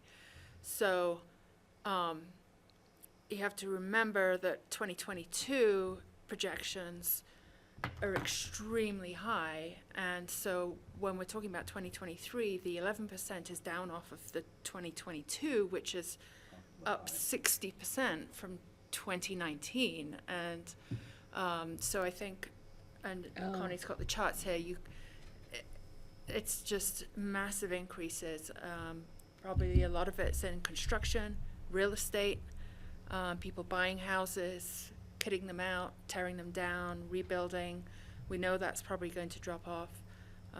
Accommodations. So this isn't retail. a decrease; it's a deceleration. Right. Of absolutely, after a yeah. huge So it's increase. taking the high number, decreasing it by 11%, and you're still coming up with a reasonable So We're number that we would still normally expect. significantly above 2019, 2020, Right. 2021. So do you think the financial team at RAFTA understands that on the staff? Oh, I'm sure they do. Mike Yang, and you've explained that Well, and we Just have wanna to make make sure sure the we're comparing communication's apples open. to apples. When we're saying down 11%, are we saying 11% from From our projection for 2022. 2022? They may be saying over their 2022 budget, which we had significantly underestimated. So we just need to make sure we're. We're being very careful. Talking about the I same. think we. I don't think we've seen anything this summer. Perhaps we're a little stronger right now, but we just don't know what's going to happen over the next 18 months. And we have to remember we're forecasting for the next 18 months, not Right. September, which happened to be, a good month. But, if inflation drops, And that's could be 10% right there. RAFTA probably needs to also recognize that each of the communities within the authority is going to have different dynamics in terms of how sales tax responds very quickly and immediately to changes in economic activity, and as Ann said, it responded very quickly in the upward direction, particularly we think because of the real estate boom and such, which probably wasn't experienced as acutely, mid-valley or as you go down valley. And so we may have ramped up more, and that means we're probably going to ramp down a little bit more than some of the communities that also are within the jurisdiction. So that may be a weakness in averaging all the jurisdictions, percentages, and instead of looking at other ways to estimate. Is this probably conservative? It's probably conservative. That tends to be how we have brought these revenue estimates to the board.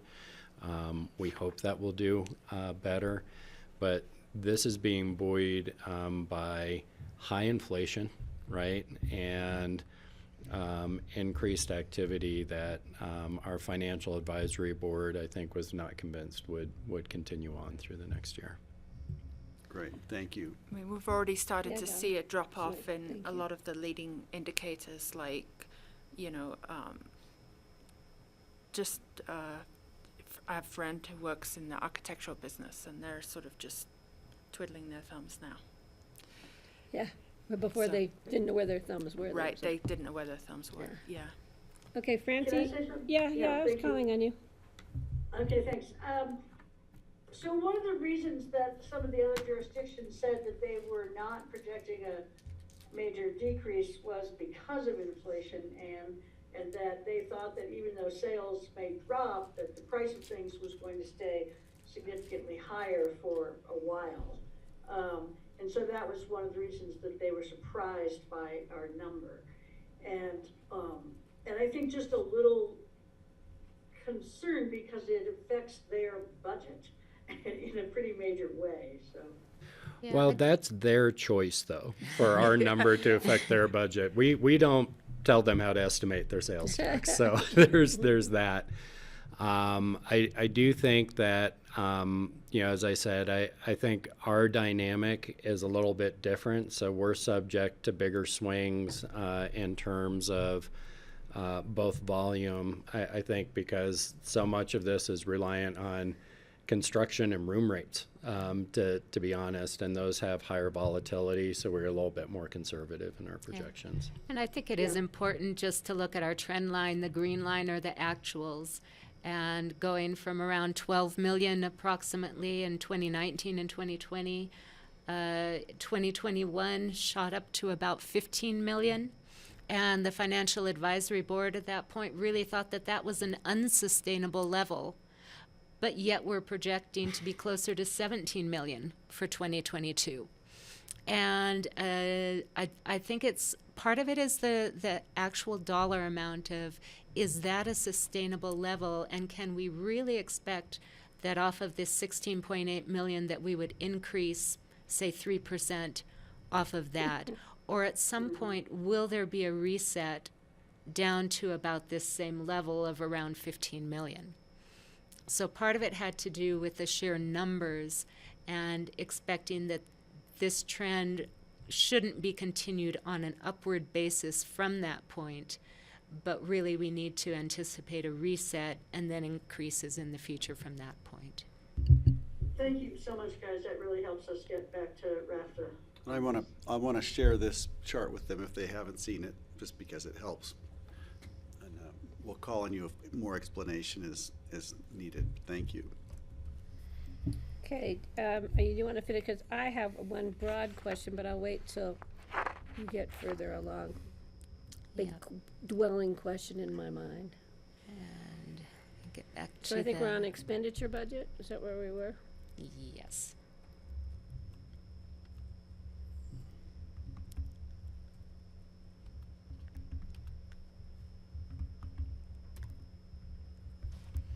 Okay, the proposed expenditure budget, including operating transfers, is $46.7 million.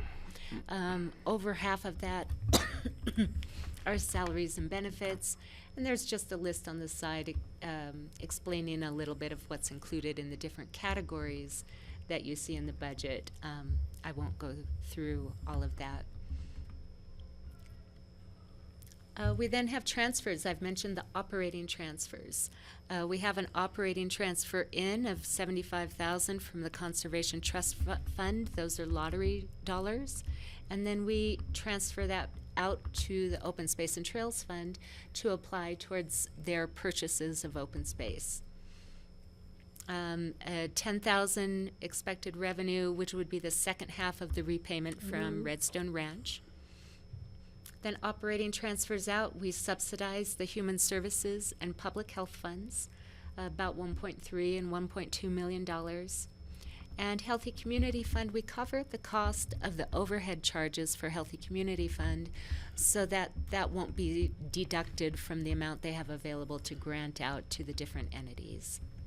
So $2.73 million in operating transfers. Then out of surplus, we do transfers for capital.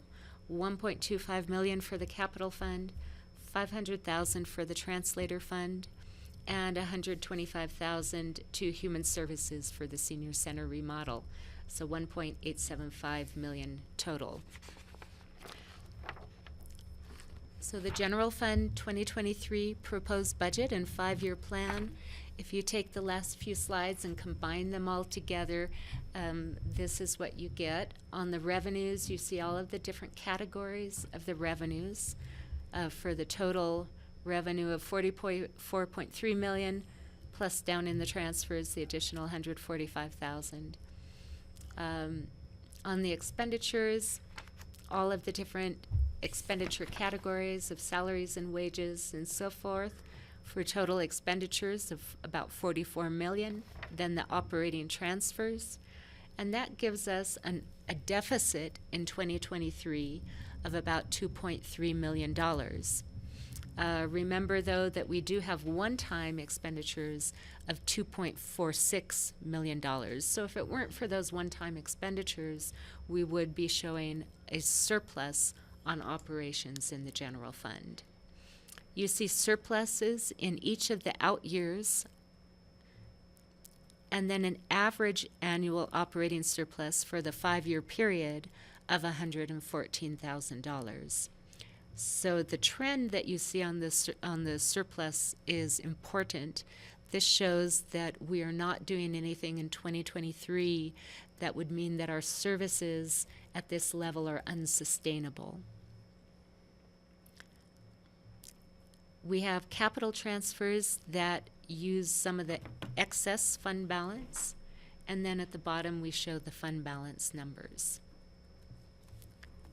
The fund balance we also summarize on a chart, which can be useful for seeing the different pots of money that are available for different purposes. The Tabor Reserve is the light green number at the bottom, and then the operating reserve and contingency is the dark green. The two green sections together make up 16.7% of our expenditures. And we like to keep this as our reserve that we don't dip down into. The yellow is restricted fund balances. This is going from approximately 0.6 to 0.3 million. That's because we are spending down some of the animal shelter restricted fund balance for their capital improvements. The red at the top is the capital fund. And then the blue section is really where the board has the most discretion. This is already planned to go from 15.6 million with transfers for capital projects and some of our one-time projects, bringing it down to 10.6 million. And this is the area where the board, again, has the option to use this fund balance for different projects or one-time expenditures. Historically, we have preferred to keep 3 to 4 million in this blue section of the fund balance. That gives the board a lot of flexibility if there's an economic downturn or an emergency. We saw that with COVID, that the board was able to make some immediate appropriations to address the public health emergency and to get payments out for economic assistance. So we do like to keep some funding here, but then there is also more available at the board's discretion. Did you just say typically we keep 4 million there but it's at 10 now, so it's at 4 million plus the additional 6 so That's it's always correct. been roughly about that. Well, this percentage has been- has built up considerably over the last few years. Right, okay.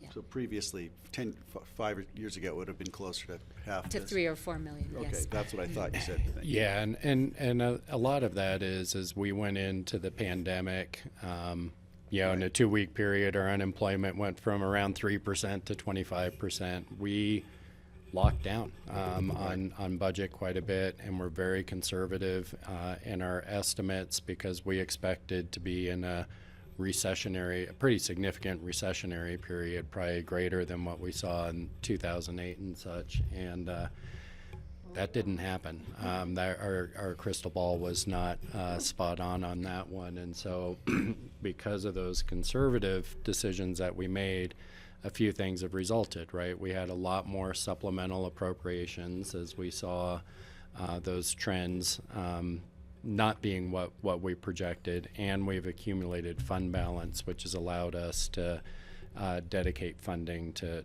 projects and such. And of course, we'll be talking about one more proposal for use of fund balance before we end today.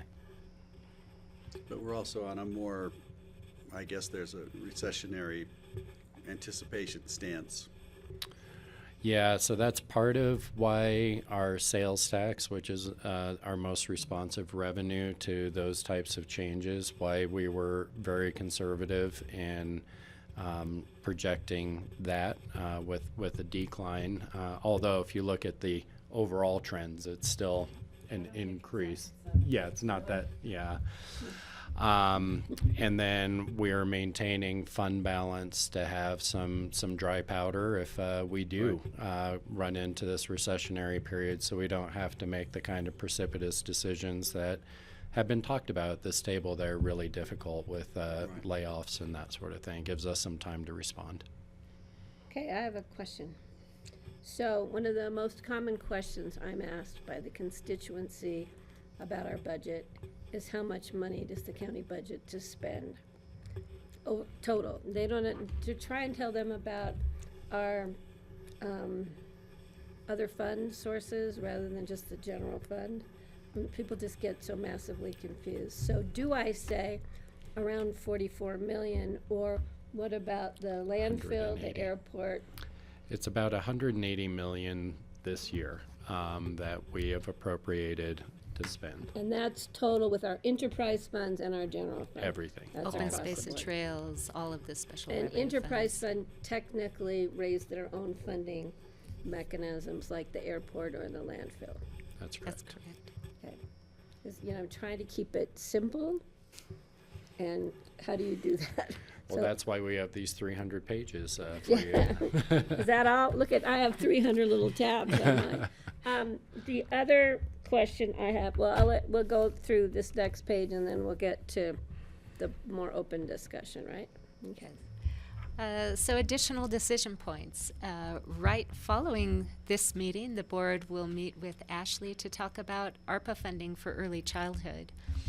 And so the discussion and decision on that will follow this presentation, but will be incorporated in those general fund budget numbers that you just saw.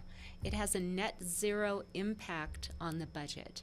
So the expenditure budget will increase, but then an equal revenue will also be budgeted as we recognize the ARPA funding and then appropriate to spend it.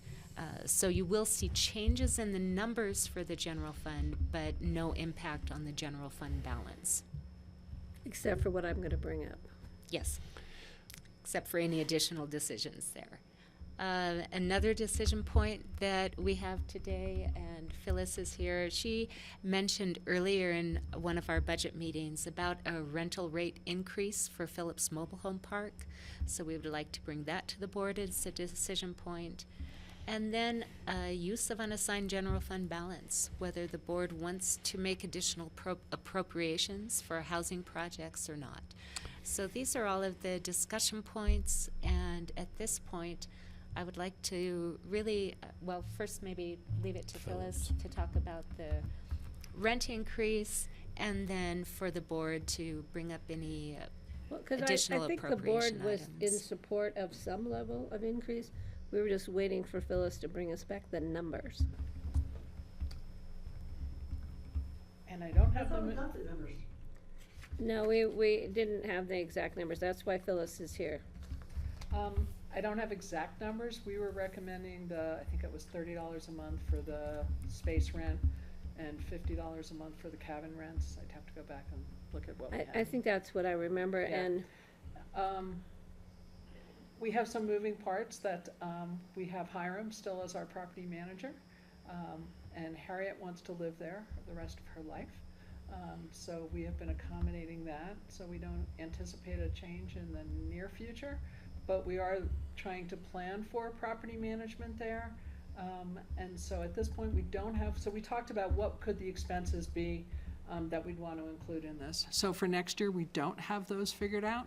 But I think as we're going through the planning for Phillips, which we're doing right now, and we'll be bringing back to you that maybe by the middle of the year, we give the residents there a 2-month notice, regardless of when it's going to happen. So if we say yes, it wouldn't be till a February 1st increase. So if we did anything in the future, Let we're them have always some time. very thoughtful about how much time we give folks. We did let them know there would be a potential increase.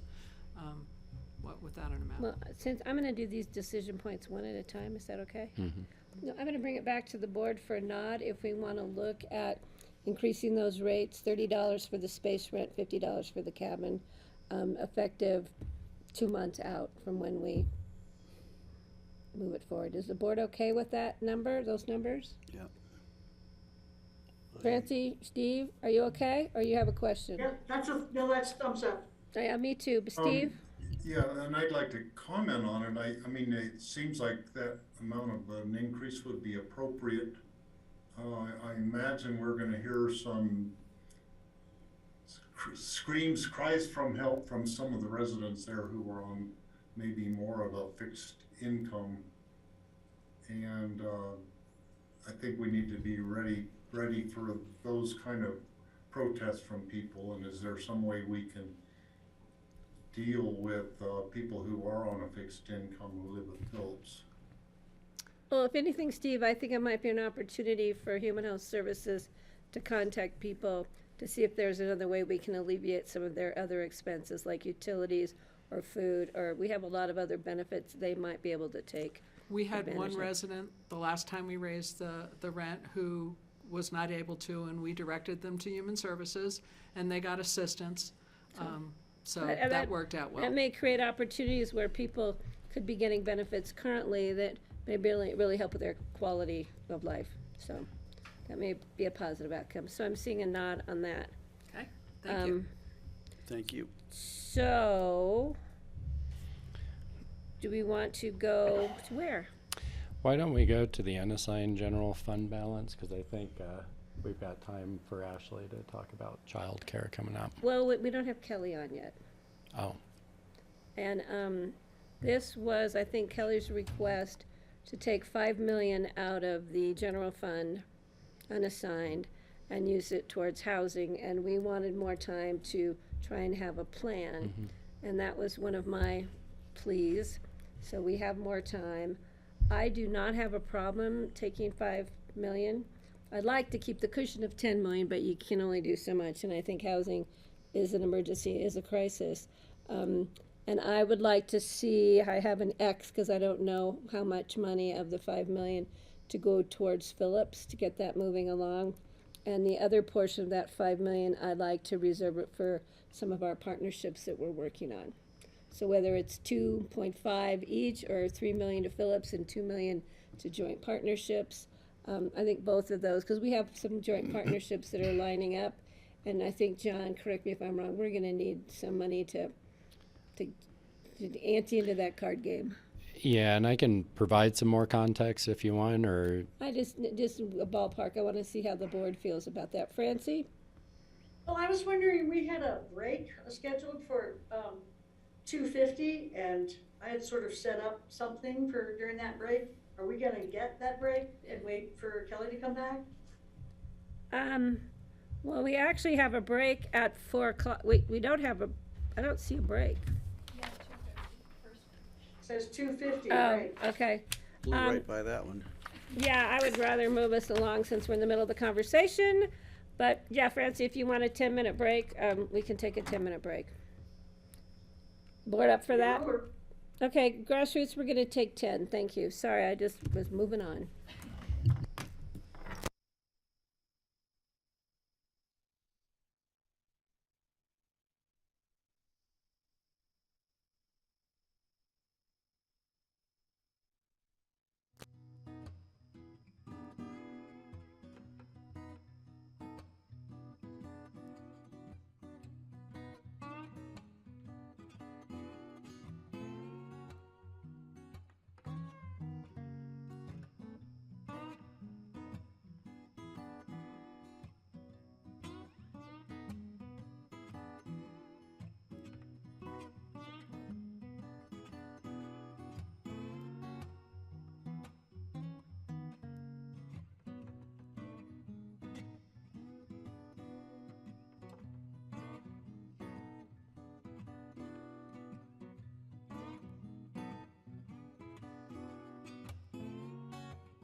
Welcome back. Today is Tuesday, November the 15th, 2022, Board of County Commissioners work session. Kelly, can you hear us? How are things? Everybody's okay? All right.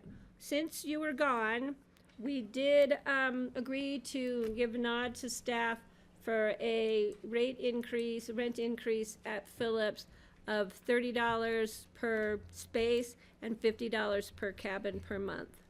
And we're gonna give the tenants there a 2-month notice ahead of time so they can prepare.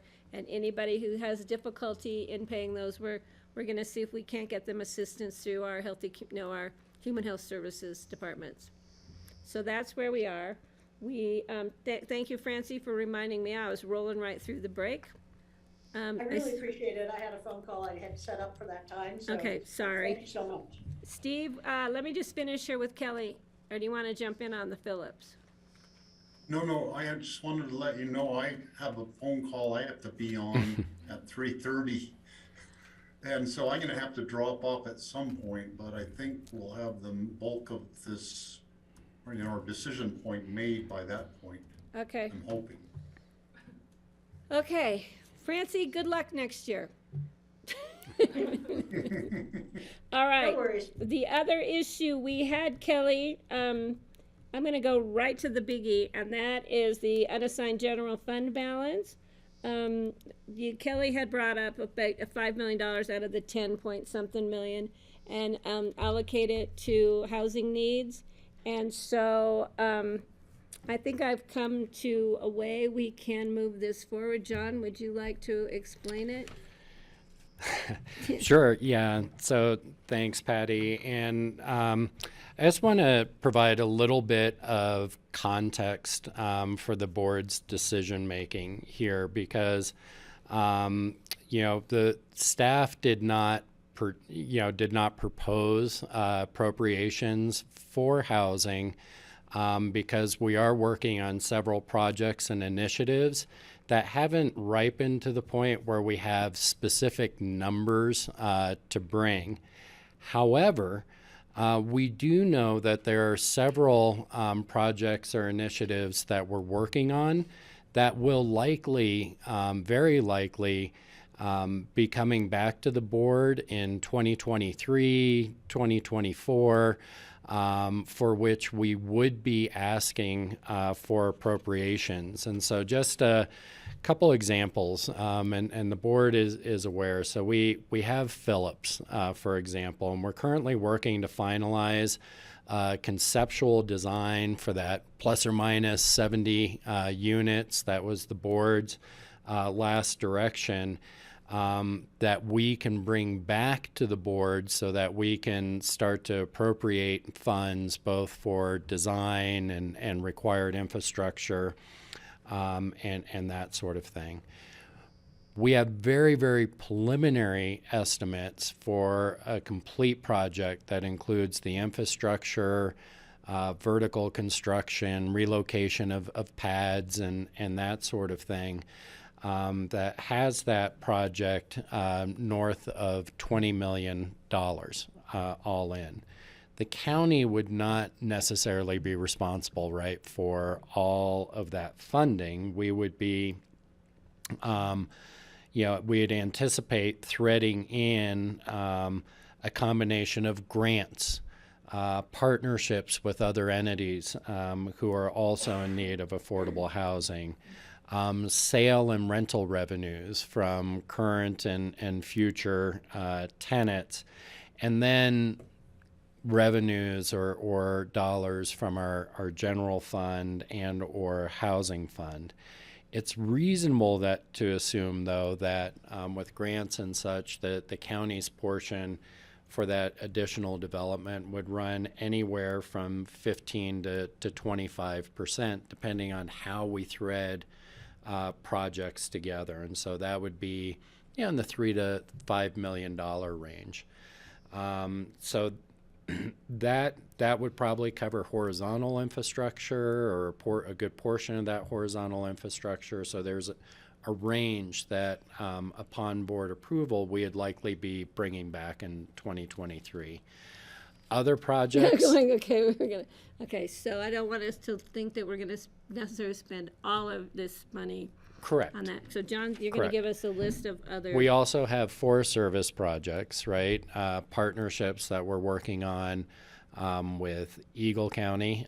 We have exercised first right of refusal in concert with Eagle County on Forest Service properties that they're looking to dispose adjacent to Crown Mountain Park and the Eagle County property down there. That has gone through a NEPA process. It is getting ready to go into a valuation process, at which point a cost to acquire the property, which would be presumably shared between Eagle County and Pickens County and potentially other partners that might come to the table, would be coming back to us. We do not know exactly what that number is going to be right now. But I would anticipate that it is going to be north of a seven-figure number in our partnership also. We also anticipate using potentially some of the ARPA funds for housing could be used on any of these projects. Similarly, we have the S-curves. We have the U.S. Forest Service property at the S-curves. Again, that's one that has some uncertainty around it, but what we're anticipating is that we'd be in partnership for around 3 units. We'd anticipate that those could run up to $1 million a piece. So we have a lot of uncertainty, and we don't know exactly how these different projects would come together as far as specific funding requests, right, for either general fund or housing monies. What would make us more agile to respond, you have 3 options, really, right? One option is to go ahead and appropriate funds now, which takes those out of the fund balance and gives authority to spend on housing projects. Staff could then come back to the board in work session or such with specific proposals, and the board could authorize those expenditures, and we can move more agilely than waiting for supplemental appropriations processes, which require 2 readings, and we tend to do on a quarterly basis. So that's one option, and I think that was, Kelly, if I understood what you were proposing correctly, I think that was the option that you were looking for. Another option is to not appropriate the funds, but designate fund balance. You know, we have fund balances designated. That is something the county used to do. You know, we'd have designated fund balances for facilities and this, that, and the other.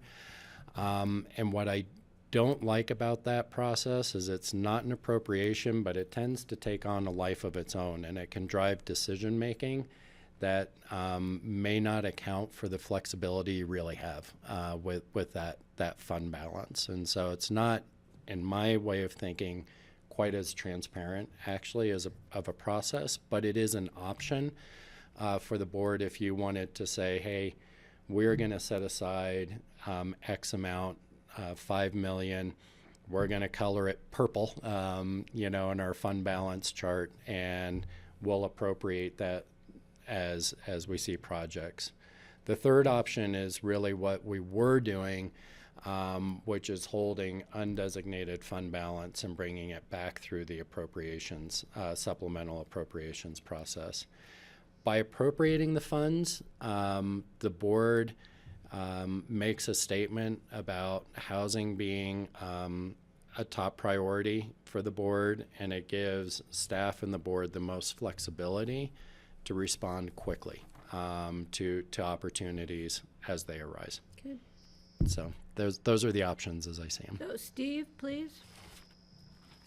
So, thanks for those options, John. And the one I like best is to appropriate $5 million right now for affordable housing. Now, if we don't spend it this year, then it's a carryover into the next year, but we can reasonably expect that we are going to be spending at least $5 million on affordable housing. Bunch into Phillips, hopefully buying into the tree farm property. Those prices are, the costs are gonna add up quickly on that, and I think it's a reasonable expectation that maybe this year, but certainly within the next 2 years, we will be spending $5 million at least on affordable housing. And I would say let's put it in this budget right now and appropriate it. That's what I would do. Okay, Kelly and then Francie.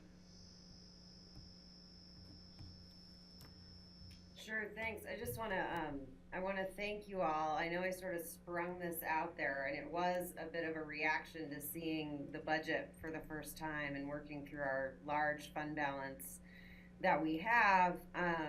So I appreciate you all taking the time to sleep on it, and to staff for creating some options to think about, what could create, I think, the most agility in responding to this community problem. I continue to appreciate that we've set it as a priority as a board, and I think that priority budgeting is something that many organizations do, and would love to see us support that in this budget.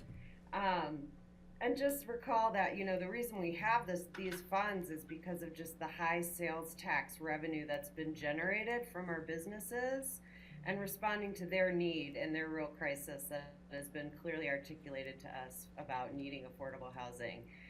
So I appreciate the consideration. I'm open to whatever path the board thinks is best, but again, I think my goal here is to hope that we really clearly put our money where our mouth is on this issue, and then also if we need to move it somewhere else, then we have that follow-up conversation to really have to justify why something else is a bigger priority than this really significant community problem. And that's my hope in doing this. So the two factors, really letting staff, I think, have a lot of agility in getting solutions moving, and also us as a board being accountable to the community about how we're spending money and why we wouldn't spend this money if we were to make a change on the appropriation next year. Thanks. All right, thanks, Kelly. Francie, please. I would have preferred to see the appropriations as well, given what John's recommendations were. I'm just curious about if we have an opportunity for, let's say, all three of those situations in the next year, what are our options then for acting on more than $5 million? So the board always retains the option of a supplemental appropriation if there's fund balance and revenues to support that. I think given the needs as we're seeing them potentially lay out in the future, I think staff has a good understanding that we're going to need to leverage these dollars into partnerships, grants, try and stretch these as far as possible, because we probably do have more potential opportunity right now than we have funding. And $5 million in affordable housing in this community without a lot of leveraging doesn't go very far, to be honest. And so, but we have made, we turned $3 to $5 million, well, we turned 3 million to 5 million on Basalt Vista, and we're able to make that project happen, which was a good leveraging of partnership opportunities. And so we'll be looking for similar models, as complicated as those are, going forward. Great. It does make a statement though, and I think that's important. Yeah, great. Okay, thank you for this. It's great to see the options, and I appreciate where we're going. My concerns are, first of all, just setting a number. 5 million was pulled out of a hat, and it becomes kind of symbolic. Clearly, it's not going to be enough if our ambitions with the tree farms and the S-curves and Phillips are, really get some traction. So I'm concerned about that. I'm also concerned about creating this giant pool of money. Will that affect our grant raising ability? If we go to the feds or somebody else and say, hey, we want to build some affordable housing, we've already got $5 or X million in, is that going to affect how they perceive what we're doing in a positive or negative way? And so I'm concerned about that. If it's not enough, we're going to need to come back and do a supplemental anyway. So what I want is certainly the most agility. I think it's important. Clearly, we've got a problem. But it also has to have the most oversight and the most accountability to the public and to the board. And so I don't know the way forward here. I'm wondering why do we need to appropriate it now if maybe it's going to take a couple of quarters to sort this out through supplementals anyway? What is the prudent way to manage these public funds and still achieve the goal? And I appreciate the gesture that an appropriation does. I'm just not sure I understand the benefit. Do we need it to be that nimble? Is that where the nimble comes in? There's a lot of questions in there, Sorry. so I'm gonna try and cover them. So first, on the grant opportunities, I think at this level it probably enhances because we have some reasonable match that we can put towards any project. So I don't think it hurts us. Potentially helps us, but we could do that through a supplemental appropriation also. I think in terms of the benefit to staff, and I just want to be clear, so this is 5 million additional. We still have the ARPA funds that we intended to spend for housing, and we still have our housing impact fees, which will be on top of that. So it's not that we're setting a cap at 5 million, at least as staff is understanding it. This is an additional 5 million commitment from general fund. And so we'll be braiding and blending as quickly as we can to make projects happen. I think for staff, it changes our perspective to some degree about the board's commitment and our ability to move projects forward. Because if we're sticking with the ARPA funds and housing impact funds, we're trying to put together a different project than maybe if there's more revenues, if that makes sense. So that creates a little bit more opportunity for creativity and agility, bringing that back, because it has not been clear to staff what the board's commitment is to funding affordable housing projects at this point. And so this does change it from that perspective. Greg, you're right. If all of these materialize, and I think Francie is making this point too, we are going to be back probably either looking for additional revenue sources that would also need to be appropriated. That may be the case anyway, depending on how any deal is structured. Partners may be giving us funding to do a project. It may be triangulated out a different way. I don't have those answers right now until we get farther down the road, say with Phillips or one of the Forest Service projects. How am I doing on answering your questions? Well. Okay. So having this, one, helps set the direction for staff. Correct. And create some momentum. And you don't think it'll have a negative effect on grant fundraising? I think it'd have a positive effect on grant. I think it'll have a positive effect on the grants. And from as far as staff goes, I often say budgets, yes, they are about the numbers, but they're about the authoritative allocation of values. So when we see the board making a commitment like this, it changes staff's confidence and energy in terms of, going in a direction with an initiative. So it helps. Yeah. Okay, so it's probably going to be an appropriation followed by supplementals. No, it'll be an appropriation that comes back to us for direction. If we didn't Well, appropriate, and we after did that money's gone. supplementals, it would be every quarter. You both are probably right. But supplementals come to us every quarter. Correct. It takes a work session, it takes 2 readings to get them passed, and we only do them on a quarterly basis unless there's a massive emergency. To appropriate the money means that the money is appropriated towards this purpose, but the projects and the spending of the money would come back to us in a work session to direct staff, yes, use it that way, or no, don't use it that way. And by appropriating the money, help me with this, if an emergency was to come up, we could pull that money out of this appropriation for housing and use it, say, to respond to a wildfire if need be. That money is still, hasn't been absolutely committed to the cause until such time. That's correct, Patty, and we did that during the pandemic, right? We switched priorities and we slowed down on expenditures that the board had previously authorized because we thought the revenues weren't going to be there. Where that would not be the case necessarily is if we've entered into a contract or if we've encumbered the funds for a project, and so that will be part of the discussion going forward. When you're too far down the line, you can't turn around and go back. Yeah. But so, and I think the transparency for the community is that this is something that we feel the need for, the emergency need for is housing, but we're not gonna spend it until comes back to the board, and the board then makes a decision exactly how any of this $5 million is going to be spent. Right, and so the questions will remain until we have more solid answers. Right. Where's it gonna go? Who's it gonna be housing? Who's All going to that. qualify? Who's going to manage it? Those are the questions. I always like to try to have those questions answered before we go begging for the money. So it makes me. It feels won't like be begging, they'll be we're begging. walking out on the edge of the diving board here. And but I think we have safeguards.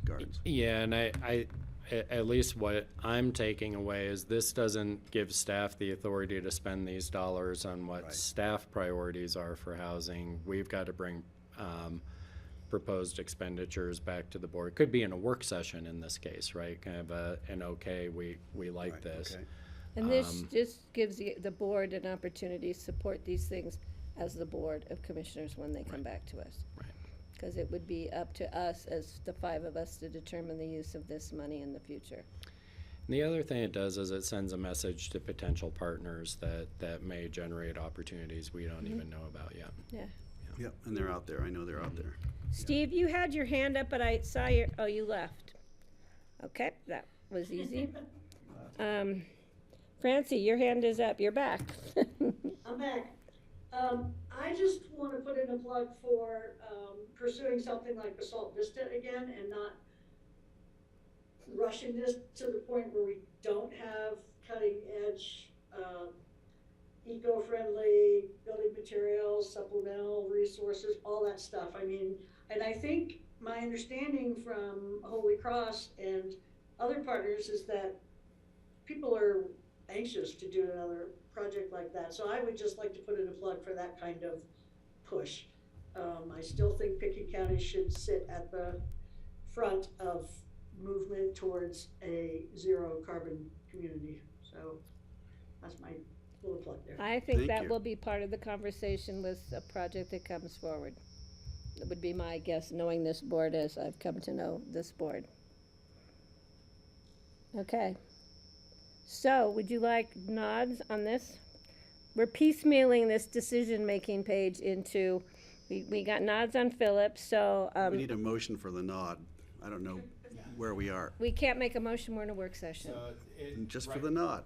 Yeah, so right now it is a decision point to give staff direction to amend the budget that will come forward to you for formal approval with five. Start over, take two. Just leave it on. That was really good. So this is really just giving staff direction to structure the budget that will come back for formal approval in a regular meeting, And all it does is including the allocate 5 the million. money. And the board is not obligated to any of this until you take that second vote on the But budget. the money will be But there we so we hope you can won't put our change money it at where our that mouth point. is as a board. Nodding. Okay, we got nods. All right, the next is the AARP funding for early childhood staff stipend program. That is a mouthful. Do you want us to discuss that now or No, here? that will be during Ashley's. So you don't need our decision now, and That's you're gonna right. stay? I will just wait to hear the decision and make sure that your decision is included in the So budget. next on our agenda is review of future agendas. How about if we kick that down to the end of the meeting since Ashley's here and since we're hot on a roll here? Is that okay with the board? Then just bring Ashley forward. Is that all right with all you guys? Okay. All 2, 3 of you guys? 4, 5? Anyone still there? Yes, it's all right. Thank you. I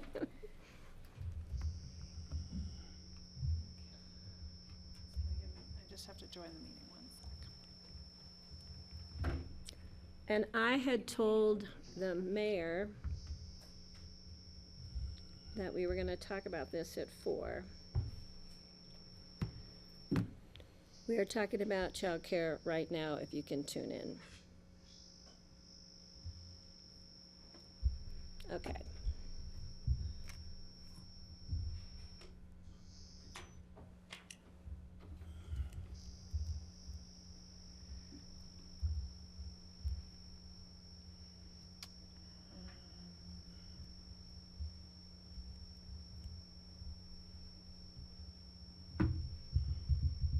Okay.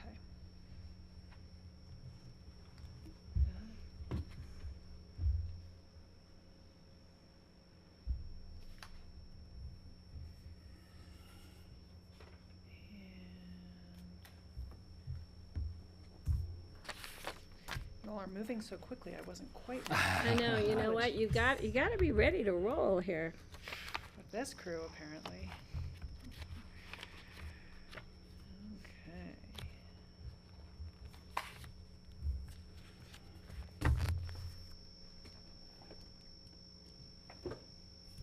Here you are, right here. There. My mic is on? I think it is. Okay. Are you ready, Patty? Yeah, I'm waiting, just waiting for you. I'm just figuring out what to do next. I hear ya. Okay.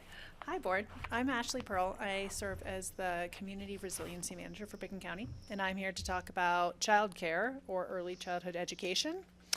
It's the second time I've been in front of you in the last 2 months to talk about this. So our agenda today is really a review of the last meeting, kind of a review of the landscape that we talked about.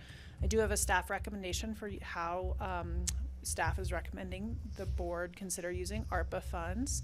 And then hopefully we can have questions and a robust discussion. At the end of the presentation, the question for the board is, does the board support the use of a portion of the county's ARPA funds to run a new program, which we would refer to, well, you can call it whatever you want. I've been calling it the Teacher Stipend Grant Program, which we'll talk about. So that's the question I'll pose to you at the end. So I just want to start from the beginning. Picken County has just under $3.5 million total available in American Rescue Plan Act, ARPA funding. About 9 months ago, the board gave a general high-level direction for how you wanted to use these funds. At the time, you said that you were interested in splitting the funds between supporting childcare and supporting housing. You didn't get specific on housing, you got a little bit specific on childcare, and at the time you said that looked like infrastructure or capital investments. As a reminder, these funds need to be completely obligated by the end of 2024 and completely expended by the end of 2026.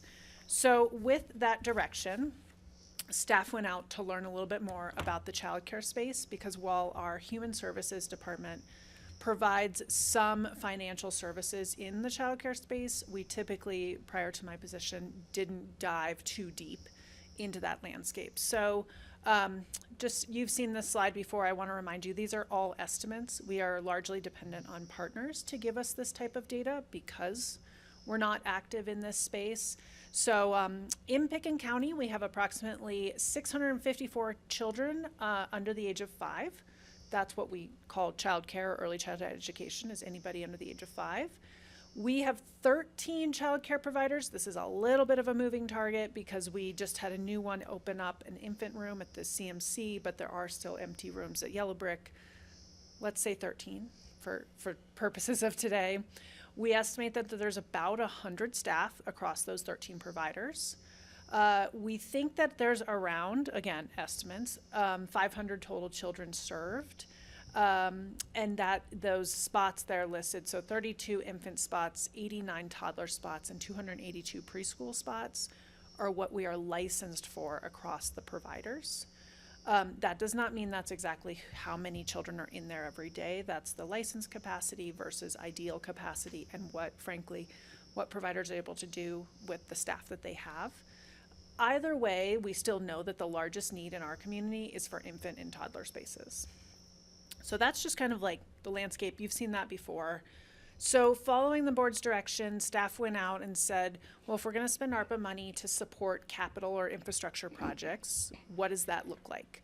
We know that there are existing childcare centers in town that are seeking providers for empty rooms and that do need capital or infrastructure improvements or expansions. At the same time, we know there's interest in at least 4 new future centers. So I'm aware of Parcel 2E and Stotts Mill, both located in Basalt. Town of Snowmass Village is interested in expanding and improving Little Red Schoolhouse. And then the city of Aspen is still interested in building a new childcare center at Burlingame. I put others to be determined because I do know that there are other entities, private entities, who are interested in building out new childcare spots. So there's certainly an interest in responding to the challenge that lays ahead of us with building new sites or expanding existing sites. That's where the board originally wanted to go with your ARPA funding. And then when I came on to join the county just over 6 months ago, I asked permission to review this landscape a little bit further and bring forward to you any other alternatives for how we might spend our ARPA funding outside of capital and infrastructure. So that brought us to the staffing landscape, is what I called it. So I sat down with our providers across Pickens County and a number of their staff and just got a sense for what's going on in their world right now. What I heard was that staff are leaving the profession for other lines of work. Either the pay or the benefits of being an early childhood educator just doesn't fit the needs of the staff that are in it. We know that there's an inability or a challenge at attracting and hiring new educators and staff. And then we know that housing is a big factor in this. If somebody's in a rental place that doesn't feel stable, either the costs are going up of that rental or they're in danger of losing it for some reason or another. Other people just can't find housing. And all of this really adds up to the teachers of our youngest learners, so our childcare staff, the profession as a whole is really struggling to remain competitive. You can go and you can make, unfortunately, just as much as you can taking care of my lovely children all day as you can being a lifty on Aspen Mountain. That's a really tough challenge in this community. Not saying one is more important than the other, but we desperately need one to make town work. Debatably, I'm not even going to go into that about the value of lifties. They are important. We need to make being a child care staff member a more competitive profession for people to go into. So that was the big theme I heard. A couple other themes I heard is that families are still struggling to pay the cost of childcare. Everyone's experiencing inflation, rising costs across the board. Childcare, fortunately, has not increased at the pace of inflation, but because families are still spending so much on those other costs, food, transportation, things like that, childcare is still a really big portion of their monthly expenditures. And so we do know that families are still struggling. The good news, one of the things that I did hear, is that teachers feel really supported to do continuing education. So teachers feel like there is support and there is funding if they want to go out and become director certified or get their next certification in the childcare space. So that's largely in part to our partners at Kids First and CMC and others who are really supporting that growth of those teachers. So that was good news. And then in the coming year, there are going to be so many new programs coming on. And I just want to kind of throw it out there that we're not really sure what the impact's going to be. We know that universal pre-K, so kindergarten pre-kindergarten, so pre-K, right before a student goes into kindergarten, so the year before kindergarten, 10 hours of that will be covered starting in school year, so August of 2023. A lot more to be determined there from the state. That'll come in the next year.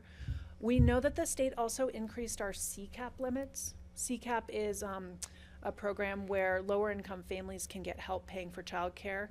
If you are now, I believe, up to 270% of poverty level, you can qualify for CCAP.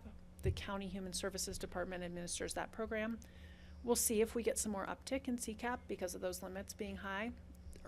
They're really not that high at all still. We don't see a ton of people who qualify. And then our partners over at the City of Aspen and Kids First have recently, City Council approved pretty big expanded programming for 2023. So they have increased their tuition assistance for families up to, I believe, 550% of poverty level. So a lot more families will hopefully qualify for tuition assistance from the City of Aspen. They've started a new capital and infrastructure improvements grant, and they are also looking at a stipend program on how to support teachers. So lots more, the takeaway here, lots more programming and lots of changes coming this year. Really interested to see how it impacts this space and then where we can come in and fill some of those gaps. So that's kind of the landscape theme, all the things that we learned over the past couple months in working with providers and just digging in deeper into this space. Given that, I met with you last month and put forward 6 different options for how the county might want to spend ARPA funding to support childcare. We talked about capital and infrastructure improvement grants, family assistance, so that would be helping with tuition assistance for families, some sort of housing support. We talked about improvement grants for providers. That's just more of a broad grant to a provider. They can choose to use it however they see fit. We talked a little bit about the need for incubator or pipeline programs to bring new staff and new directors into this profession. And then lastly, we talked about a stipend program for teachers. So no need to do a drum roll here, but the other thing that we considered is this is one-time money, ARPA, and it has to be used within the federal guidelines. So we wanted to make sure that anything we put in front of the board meets these considerations. So being used within the guidelines, the ability to impact what we heard from the providers that they need. Obviously, we don't want to put out our money and have it not be impactful. We want to make sure we're in alignment with partners, that it's an appropriate use of one-time funds, that we're not setting up a program that really should be an ongoing sustainable program, and making sure that Pickens County is not taking on an administrative burden that we really shouldn't be taking on, so a low administrative burden. So with all this in mind, I'm back to recommend that I still feel, and I think staff still feels, that the ARPA funds for the county most immediately could be best spent on a teacher stipend grant. I'll explain to you a little bit about what we're thinking and why, and then we'll just have a conversation. So the way that we've laid this out is that this would be a stipend for teachers. It would be a total of $6,000 a year. It would be funded quarterly. We considered funding it once a year, but felt that that really didn't address the attention and attraction of teachers, because if you have to wait for the whole year to get your money, or everyone just got it and you joined 2 months later, it's a little bit tougher administratively, and it wasn't as attractive to teachers when we talked to them. We're proposing this as a 3-year program, which is purely based on the amount of money that we have and what we feel like can be an impactful amount of money immediately, and then reserving some of the ARPA funds for other uses.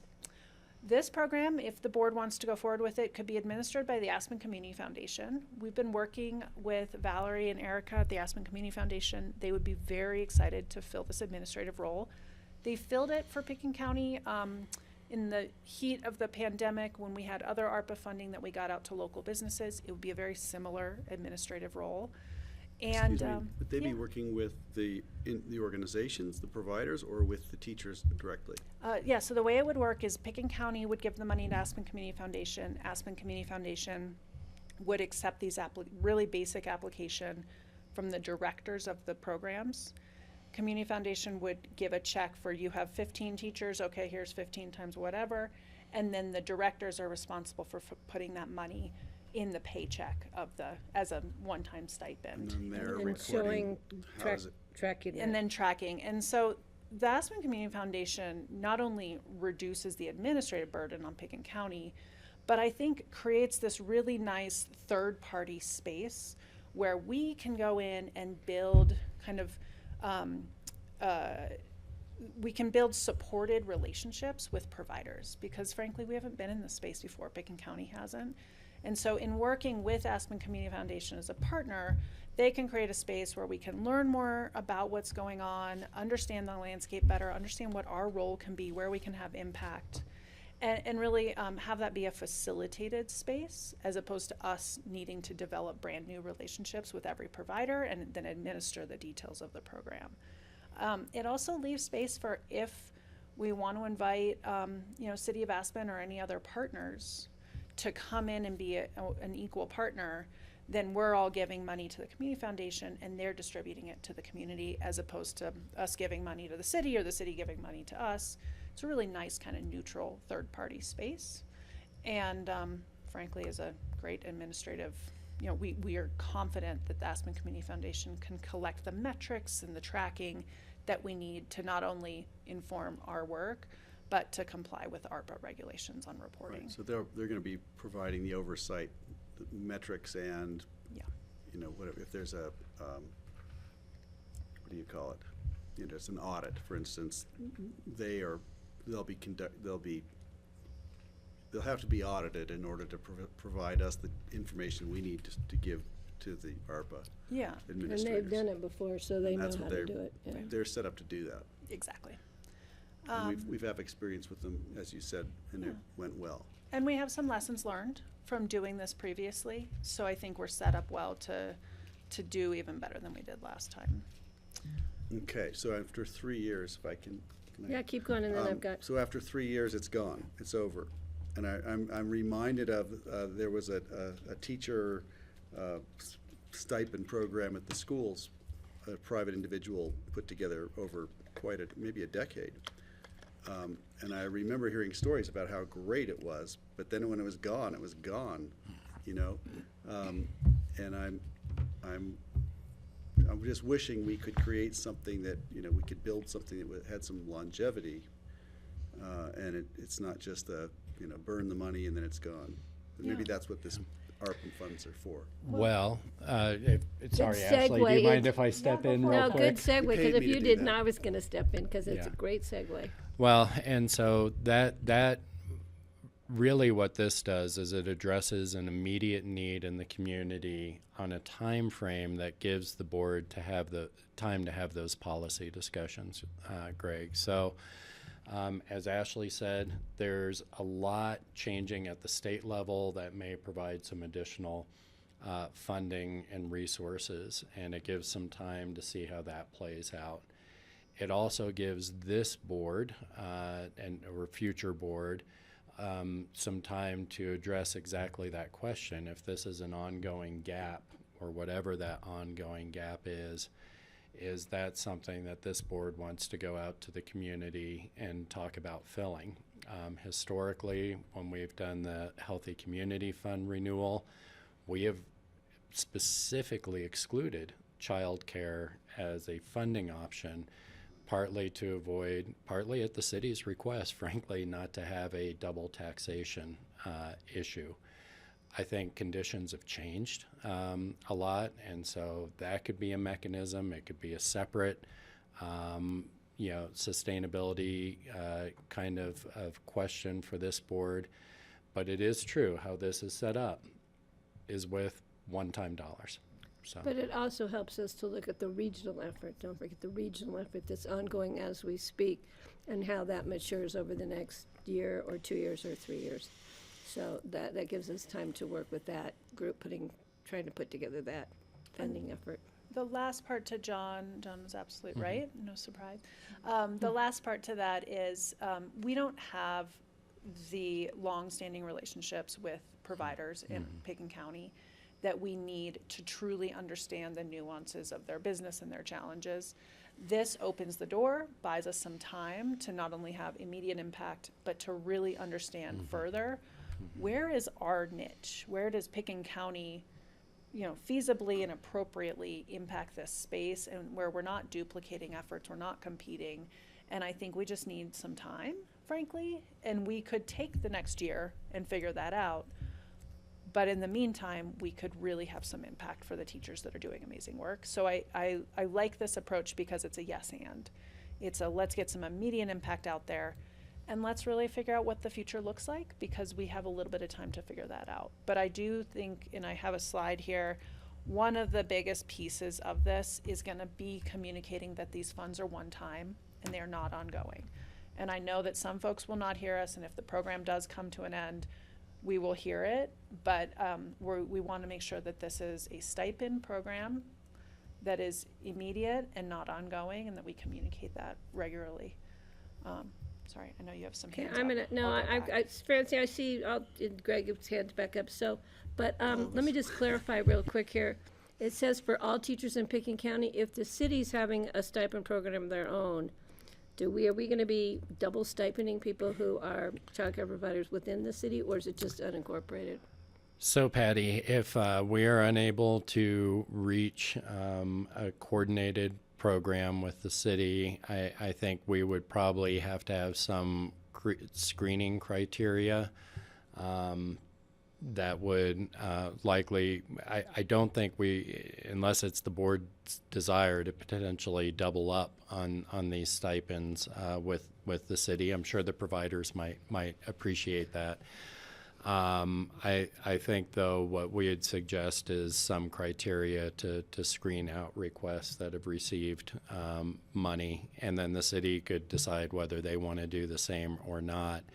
And then that would leave more for any future capital projects. Yeah, and I think there's a few key things that we need to be thinking about. First, we don't want to be competing with the city. We don't want people to say, well, I'm going to leave my job in unincorporated Picken County because I'm getting double stipend if I go to work for the city. That's not fair to the providers across the board. And I think the city will join in on that sentiment.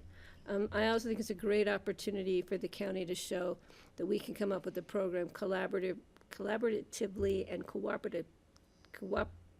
we can cooperate and collaborate with the city of Aspen on this program, on teacher stipend grant programs.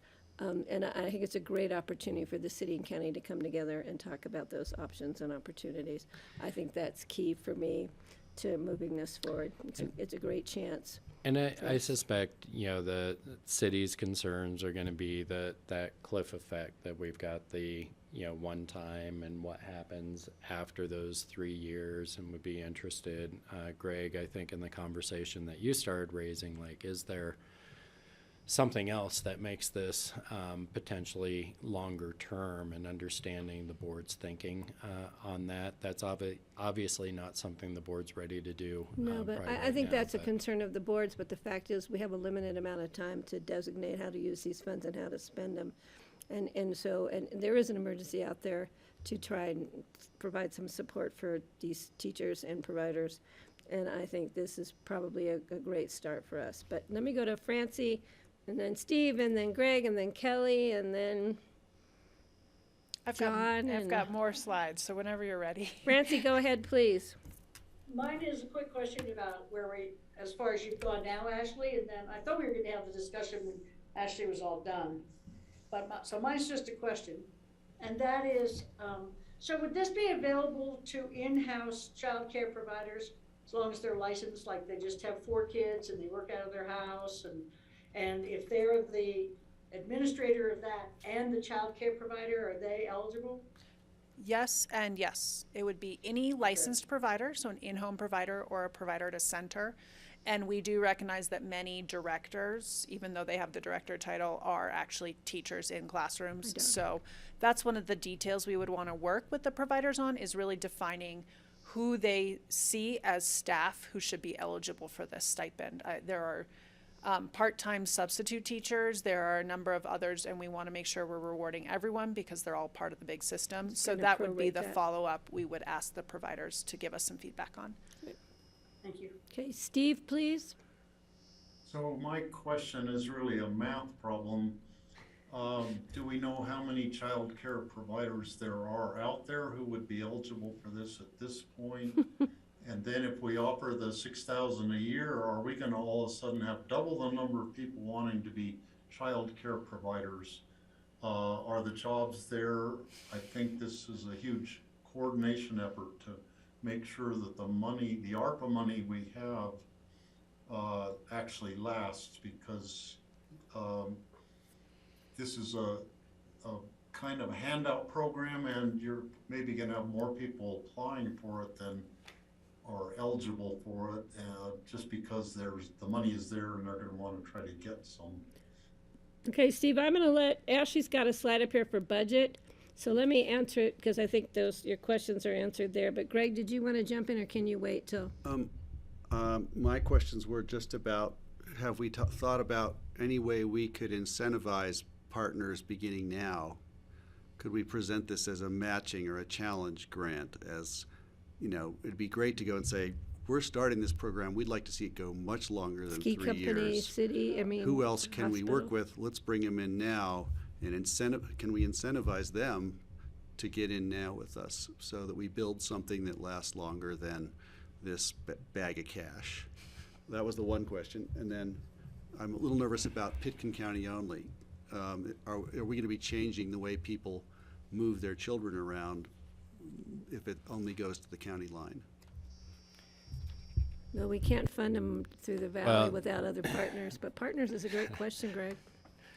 I think one of the benefits of going with Aspen Community Foundation is it is a really attractive partnership opportunity for SKICO or whoever, because they're accustomed to giving money to the community foundation, and that being the mechanism that gets that into Right. the space. So So I think certainly. Let's encourage them to look for partnership opportunities then, if they're not already, you know, if we frame it as a challenge to the community to help us solve this, and we're going in in a big way, it seems like that might incentivize people. Yeah, and Greg, I think that's something that we can have our eyes on. What I was thinking about while you're asking that question is we kind of have these dual pressures. We're a little bit behind the curve right now in responding right to the child care, and so we want to get something on the ground quickly, which isn't conducive to negotiations. But the yes and, I think, to what you're saying is, can we get this started and start providing this relief? Man, Steve, it would be a great problem to have if your predictions came true on adding a bunch of child care providers. I don't think we had even projected that as a possibility. But then we can work with the community foundation in those intervening years to see if we can bring more partners to the table to make it a more sustainable. It may be attractive as a donor opportunity, and that is the advantage of working with Aspen Community Foundation. We're not as sympathetic of a donor target, but Aspen Community Foundation administering it is, and so that I think they were is able to something we attract a could lot of private funders. talk to Aspen Community Foundation about. And I see Valerie is on the meeting, Oh, so she I is. know she's Okay. Hey, Valerie. Oh, Valerie, sorry, didn't mean to talk about you without you knowing you're here. Hey, I'm gonna bring this back though to Steve's budget question. Is that your next slide? Just Yeah. coincidentally? It's perfect. So we, based on a licensed capacity for every child that you have to have a certain ratio of staff. So using the licensed capacity in Pickens County, we estimate there's around 100 staff in Pickens County. I don't think that's going to fluctuate a ton because the licensed capacity doesn't have a lot of fluctuations. If we kind of play out that math, the quarterly amount per staff member would be $1,500 a quarter in year 1 and year 2. We're proposing that we cut that in half in year 3, again, just to create that off-ramp and to save some of the ARPA funding for other uses. And so the annual amount per staff member would be $6,000 in year 1 and in year 2, and go down to $3,000 in year 3. So the total program cost, which includes an administration fee to Aspen Community Foundation, is $630,000 a year, which brings us to a 3-year program cost of just over $1.5 million. Steve, I think that there is quite a bit of wiggle room in here because it's a 3-year program. We're going to go into quarter 1 and quarter 2, and we're going to learn a lot pretty quickly.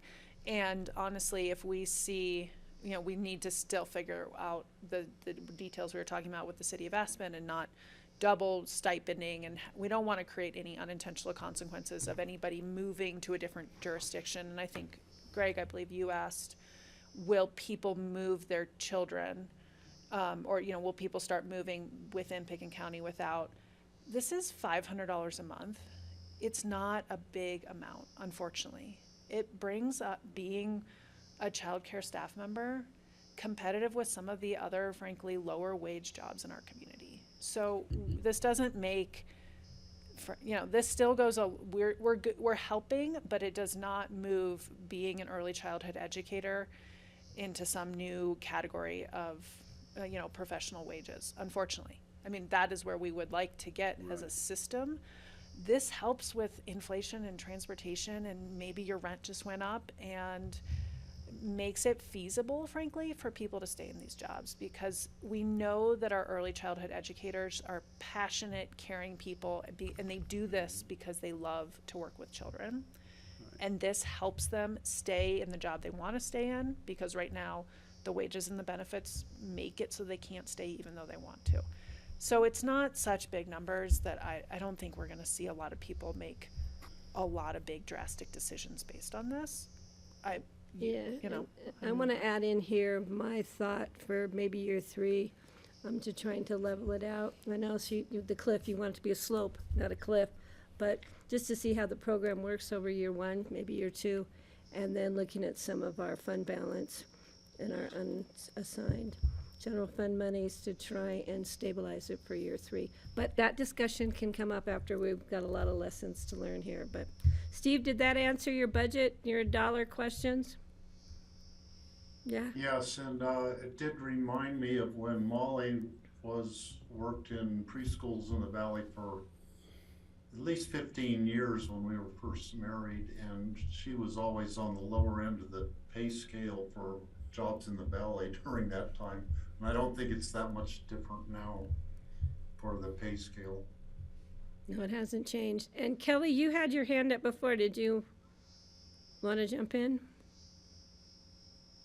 Yeah, we're having a little discussion peppered in here, so I'll just, I just would like, I know I recognize all the concerns being raised, but I would like to go back to the foundation of this funding. The ARPA, the purpose of the American Rescue Plan funding was, let's see, I even pulled up the language, to provide emergency grants, lending, and investment to hard-hit small businesses to retain and rehire workers.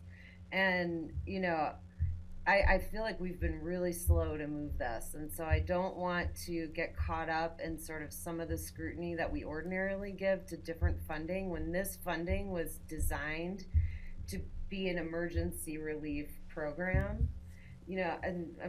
Kids First came in support of this, and they encouraged us to stop the bleed. The bleed is very real. One of my child care programs has to cut their hours right now, starting in 2 weeks because they don't have enough teachers. I think they're very hesitant. They're very concerned about illness right now for losing teachers and not being able to staff classrooms fully.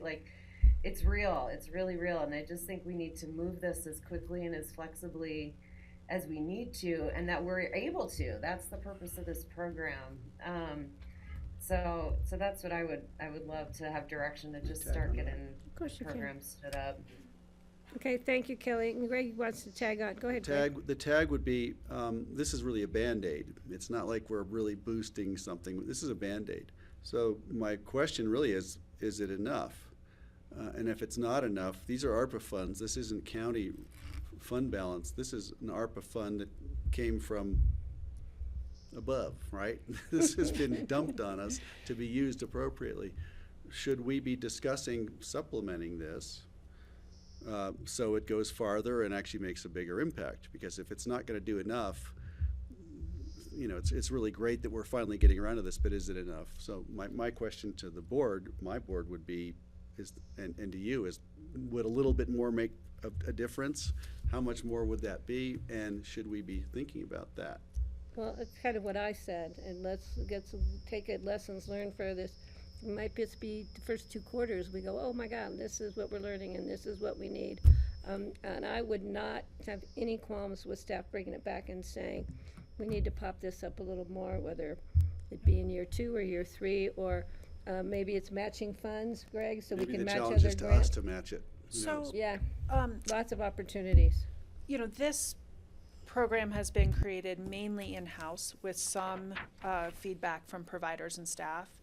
But if the board supports this direction, our very next step would be to get feedback from the staff who we would actually be giving this stipend to. And that's one of the questions we want to ask is, how meaningful is this? And the little application that a provider would need to fill out to be eligible for the money, we're asking for not the name of the individual staff member, but what they are making and what benefits they're getting, so that we will be able to understand after Q1, where does this come? How big of a percentage is this of what somebody's taking home monthly? And so I think, you know, the fear with giving more off the bat is there is this consideration that since it will be a 2-3 year program, providers will need to absorb some portion of that at the end and raise wages to, you know, to not have a huge cliff effect. And so if we give more, there was a debate at one point of giving $800 a month. And the thought was, then we really create a cliff effect that we leave providers with the responsibility to fill some of that, which providers felt like maybe that was too much. But that is one of the questions we'd like to ask right off the bat as we design this program is, you know, where does this number fall and does it feel meaningful? And if not, what would, and what doesn't put providers in a sticky situation? So great. I've got Francie, Kelly, and then Steve, but can I just ask, do you have anything more you want to wrap up? Can we go to I have 2 more slides. Francie, Kelly, Steve, can you wait till Ashley's done with 2 more slides? Of course. Okay. Great. So our next steps would be to outreach to providers. We've talked about partnership, so I'll just rehash that, but our program dollars are limited. This is the most immediate option for impact, but it's not long-term. So really next steps is to figure out where the City of Aspen and Kids First and other partners want to come in. I think, you know, there's real potential in stacking or sequencing funding to extend the life of this program 4, 5 years, 6 years. You know, our money has to be spent in a small amount of time, but if other entities are using other funds that are less limited, we can stretch we stretch it out? So those are the next conversations so wait, real that quick need to before have. you move on, Yeah. how can the Board of Commissioners help you with reaching out, say the city, and you want to have a joint work session? So can you and John just like brainstorm about that and let me know? Yeah. Okay, thank you. For sure. And the reason we came to some of this, the dollar amounts that we did is, as you can see, we have just under 3.5 million total in ARPA funding. This stipend program would use about 1.5. It would leave us about 1.8 of ARPA remaining. Over the next year, 6 months ideally, we want to continue to explore other ways we can support childcare. So is there a space for capital and infrastructure improvements? Is there a space for supporting families through higher tuition assistance? And then of course we have the whole housing conversation, which we just had, and really considering land purchases and community partnerships and where the rest of that ARPA money is going. So I wanted to let you know, while this encumbers and will use a portion of that, we are intentionally reserving some still for childcare, and then of course the other half at the board's direction for housing. But we have to designate how that rest of that's used by 2024 and use it by 26? Yes. Okay. We have to keep those dates in mind. Yeah. Very much. So we've got the discussion with the board today. The question is, do you generally support this program? Should we move to continue to build this out? We would refine the program with providers and partners. We're looking to launch January 2023, which is coming right up. And then really this opens the door and buys us some time to have those continued conversations with our providers and to explore the other uses of ARPA funds. And I do just want to say Valerie Carlin from Aspen Community Foundation is on virtually, and she's been a great partner in thinking through this. We've done a lot of research, talked to a lot of other communities, and thought through this, and I think it's a really exciting partnership between the county and ACF to move it forward. So if you want to put Valerie on the hot seat, you're Yeah, more than Valerie, if welcome you have to. anything, I've got like 3 board members lined up, but if you want to jump in here, we think it'd be a great partnership, of course, with the Aspen Community Foundation as it was during COVID. So if there's anything more you want to add, then I'm going to bring it back to the board for more hands that are up. I would just very briefly say that we're super excited to partner with the county again. Early childhood education has been a huge priority for the foundation for many years now, and I think this is another step in helping us sort of build out support for the whole system of childcare. And I think Pitkin County could be a leader in this space, which I'm, kind of in the back of my mind looking like, can we replicate this throughout the region? Because we're serving Aspen and Parachute. Is this something we can take as a model to our other communities and other counties for consideration? So super excited to work with you guys and see what we can do to really provide this immediate short-term support for our early education field. Great. Thank you. Thank you for joining us. Okay, Francie, the floor is yours, please. And I just wanted to say that in terms of supplementing this with more funds, I mean, I think it's fine if we do that in the short term, but I think it's really important that we think about how we're gonna continue to support this in 3 years. And that, I don't know whether it's I don't know whether we put a placeholder for county funds helping with childcare after this goes by, or how we can do that, but it seems to me that where our help is going to be needed more at the edge of the cliff than it is right now, possibly, or both places. Okay, yeah, and I had talked about earlier doing a placeholder from some unassigned general funds, but I think we need to see how the program goes, and see where we might want to be, and Greg, and maybe it's an opportunity for us to use a little more of our money to bring other partners in with matching grants or et cetera, matching funds, whatever. But yeah, Francie, I think that's a good direction. Kelly, your hand was up, and then Steve. Yeah, thanks. I appreciate that. Yeah, I'll just quickly, I think this really is an emergency relief program. I don't think this gets at the systemic need to support childcare robustly in the community. I think that is a different conversation. I do think that the coming months are very ripe for that, because there is a lot of conversation happening already in the community related to whether there's a new childhood district, or early childhood education district that's created, that I think we should be at the table for, and that will, has its own ideas about generating funding. So our role might be in a better support role, or, blend and braid of funding. I do think the time is right to figure out what that systemic solution looks like, but I don't think this is that. I would say that with the additional funds, maybe there's an opportunity to help with home buyer grant for childhood, child care providers or something like that with the additional funds. That would, I think, qualify in this program. Just one idea to keep in mind, if it's helping connect sort of that housing need with the additional support to childcare for the remainder of the ARPA funds. But they're a little bit separate conversations, and I think we need to be at the table for both. Great, thank you. Thanks. Maybe a real estate transfer tax would help, huh, Kelly? Yeah. All right, Steve, please. So I would like to see in the long term, the $500 a month they are getting out of this, if their rent and their fuel prices for commuting go up $500 a month, they have gained nothing. And so I think long term, what we need to look at is putting child care workers at the same level as first responders in terms of the queue in getting into affordable housing. Prioritize them for getting affordable housing, or subsidies for buying their own house, like the county program or whatever, a kind of a thing that a long-term benefit for them that they could control their own destiny and not have a landlord just increase their rent because they know they can get away with it in our housing market.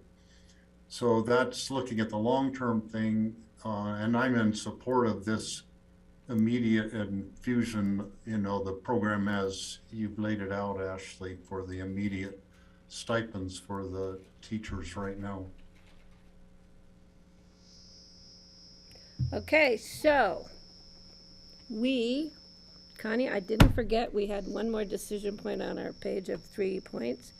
So from what I am hearing, feeling in this room and on Zoom, is that the board is supportive of moving this forward. We like to see how it goes and see what we can do to further support it, and bring in partners, I think would be key. And for me, one of the key things is getting a meeting set up with the city of Aspen, sitting down with them. I think one of our first and foremost partners, collaboratively and cooperatively, got the words right this time, would be reaching out to the city of Aspen. I think it's a great opportunity for us to work together on seeing what we can do regarding this issue. So am I seeing nods from the board to move forward? I got one in the room with me. A question hung for out. Valerie. Yeah, Greg has a question, Valerie. Valerie and Ashley both. My question is, Valerie mentioned that she wants to go after other municipalities going down the water, the river valley. I think that's kind of the conversation we should be contemplating also. It'd be great to engage them in it, because often it's the workers who come up here whose children are in the daycare down there who may not see a benefit from this. So I just want to consider that. How can we incentivize them to get on this as well, whether it's town of Basalt or Carbondale or Glenwood or the counties. What are they doing with their ARPA funds? I'm sure they've got good uses for them, but it'd be great if we can coordinate this. And I'm sure you've thought of that. Thanks. Well, and maybe that's how the regional effort might be something we can jump in on. And Cradle to Career was also Parachute to Aspen. Yeah, Valerie, did you want to respond Go to ahead, that? Valerie. Sorry, I didn't mean to interrupt No, you. I was just going to say, yes, Greg, that's a great idea, and that's something I want to pursue. And I think once we get the program up and running, we have that proof point, or beginning to have a proof point that we can take to other municipalities and show, hey, this is how it can work, and here's how you can kind of plug and play and engage. So I agree with you, but I think we're not quite ready yet to jump into full regional scaling of this, but I think we could be there pretty quickly in 2023 once we get this up and running. Great. Thank you. Glad you're there. And I have inside connections with child care providers in both Carbondale and Glenwood that I know would be willing to help us out on a regional issue. So, yeah, whatever mom says, right? Yes. Patty, if I could duck in here with the grandpa picture, early childhood education. Romy at 4 months old reading her first book to herself. Is that Dostoevsky? I can't believe sign him up. I can't believe she's 4 months old, Steve. My God. All right. Robin said before you know it, she starts eating the book instead of reading it. That's part of it. You got to have those edible books. Well, all right. Yeah, I Yes, thank ma'am. you for No, we working through all thank this you. and for the support. We'll move forward with engaging with providers from now to the end of the year. We'll launch in early January, fingers crossed, and then we'll be back. As I mentioned, the landscape is going to change a lot in the next 6 to 12 months, so we want to make sure that we stay on top of that and understand how that's influencing our decisions. Well, I want to wish you a happy Thanksgiving and Christmas when you want this to come out in January. So whatever we can do to help you, we are here. I think the board is really supportive of this, and thank you. Valerie, thank you, and we really thank Ashley for jumping on board with this. And we will be reaching out to the city much sooner than later. Thanks for your hard work and Right, thank you. creative thinking. Yeah. All right. Thanks, Valerie. We had future agendas. Does the board have anything specific to future agendas? I pretty much met with staff and figured out future agendas from now till the first of the year, because trying to organize our holidays and special meetings and budget. So I'm pretty good on my side. If there's anything the board would like to see added to work sessions or to work sessions for discussion between now and the end of the year, just send John and I an email or something. We can see if we can book some time.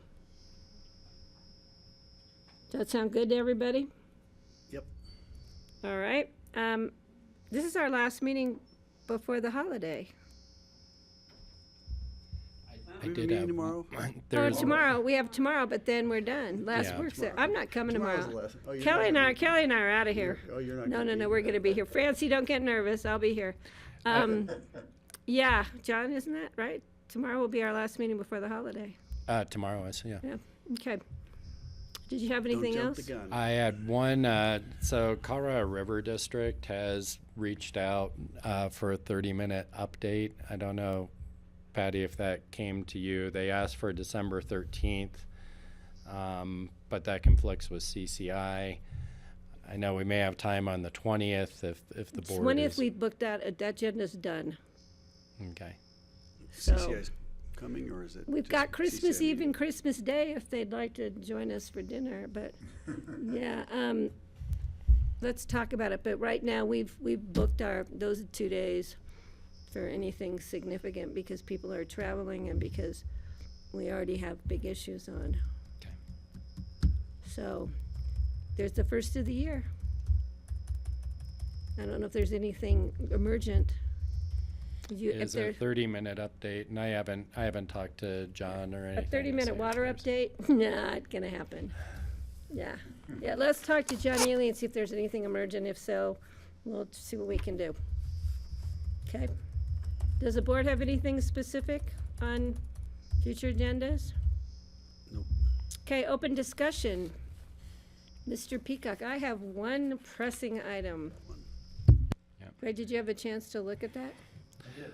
Oh, but, yeah, we can talk about that too. Okay, I'll just don't let me forget. I can always talk about it tomorrow, but John, please. Yeah, thanks, Patty. Sorry. And this probably could be on future agendas too, but just wanted to make a note for the board that we will bring your discretionary fund information, how much is left in the discretionary fund for December 6th during open discussion. It has been the board's practice to choose a charity or organization to support with whatever's remaining in the board's discretionary fund. So just wanted to give you a heads up. We'll be bringing that back then. Greg has a list, guys, so be prepared. Yep. All right, Checking it so twice. that'll be on the 6th. Kelly? I have 2 items. Would you like me to cover them now? Yes, please. Okay. I just wanted to give an update on Wild and Scenic. So we had an RFP period open for facilitators, and we received 4 complete and what I'm told by staff, high quality applications. And so the selection committee for that is going to meet the last week in November, that November 20th, December 3rd. We're trying to find a time with the committee to select that facilitator and then work with them over that next month to plan the stakeholder outreach calendar for launch in January. Great job. Can I ask you a question? Did you ever get a hold of Ron Leach? Yes. Okay. We've had contact. He has an administrative assistant now. Oh. Yes. So. Okay, perfect. I leapfrogged through all my connections to try and find him for you. Okay. Yeah, I appreciate that. So I just wanted to give that update, and then I wanted to circle back when Will Rausch from Wilderness Workshop joined us last week on a topic. I got some more details, and I wanted to bring it to the board. So there is an effort to approach Secretary Holland of the Interior to ask the BLM to do more conservation-oriented management planning. And Senator Hickenlooper's office had reached out to me to find out if our board was supportive of that effort. And so I just wanted to describe it a little bit more. And so what the request is for the BLM to look at areas that are designated areas of critical concern backcountry conservation areas and wilderness study areas as tools that the BLM can use to protect wildlife corridors, landscapes, wildlands, etc. And that it fits within the mission of BLM, but they just have historically not leveraged those tools. And so the request would be that they begin to leverage those tools. And Will was helpful in pointing out that some of members of our board have signed on to similar letters of support that have come through Colorado Wild Public Lands and the Mountain Pact in the past. But I just wanted to check in with all of you before I call Senator Hickenlooper's office back to say, yes, Picken County supports this request to BLM. That would come from his desk. Yeah, I'm supportive of it. From all of you. Yeah. Greg and then Steve. I was just thinking about the conversation I had with Francie, so I was going to really throw it to Francie. When she's been on the most recent BLM call, where we had some very strident people who were against the migration or the interests of wildlife, and so I think this is really important, and I think we should be all in on this because there's pushback already to these ideas that the BLM would actually be thinking about the needs of wildlife migration. So I think this is important and timely. Okay, Steve, please. The BLM has had a wilderness proposal on the table for at least 20 years, and I don't think they ever proceeded with designated any, except for maybe one area in southern Colorado got designated. And we have Eagle Mountain on Snowmass Creek right here in Picken County has always been on that list of BLM land that's suitable and appropriate for addition to the wilderness system.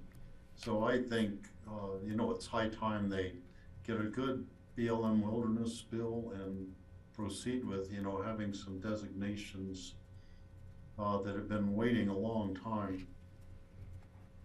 Okay. So what I'll do is I'll ask Hickenlooper's office if an informal communication to them is desired, or if they prefer a more formal follow-up from our board in support. Okay. Okay, thank you all. Any other open discussion? Yeah. I just wanted to report very quickly. I think John may have been on the call yesterday. CDOT gave what they called the CDOT winter update. And there were some commissioners and about 15 people on the call.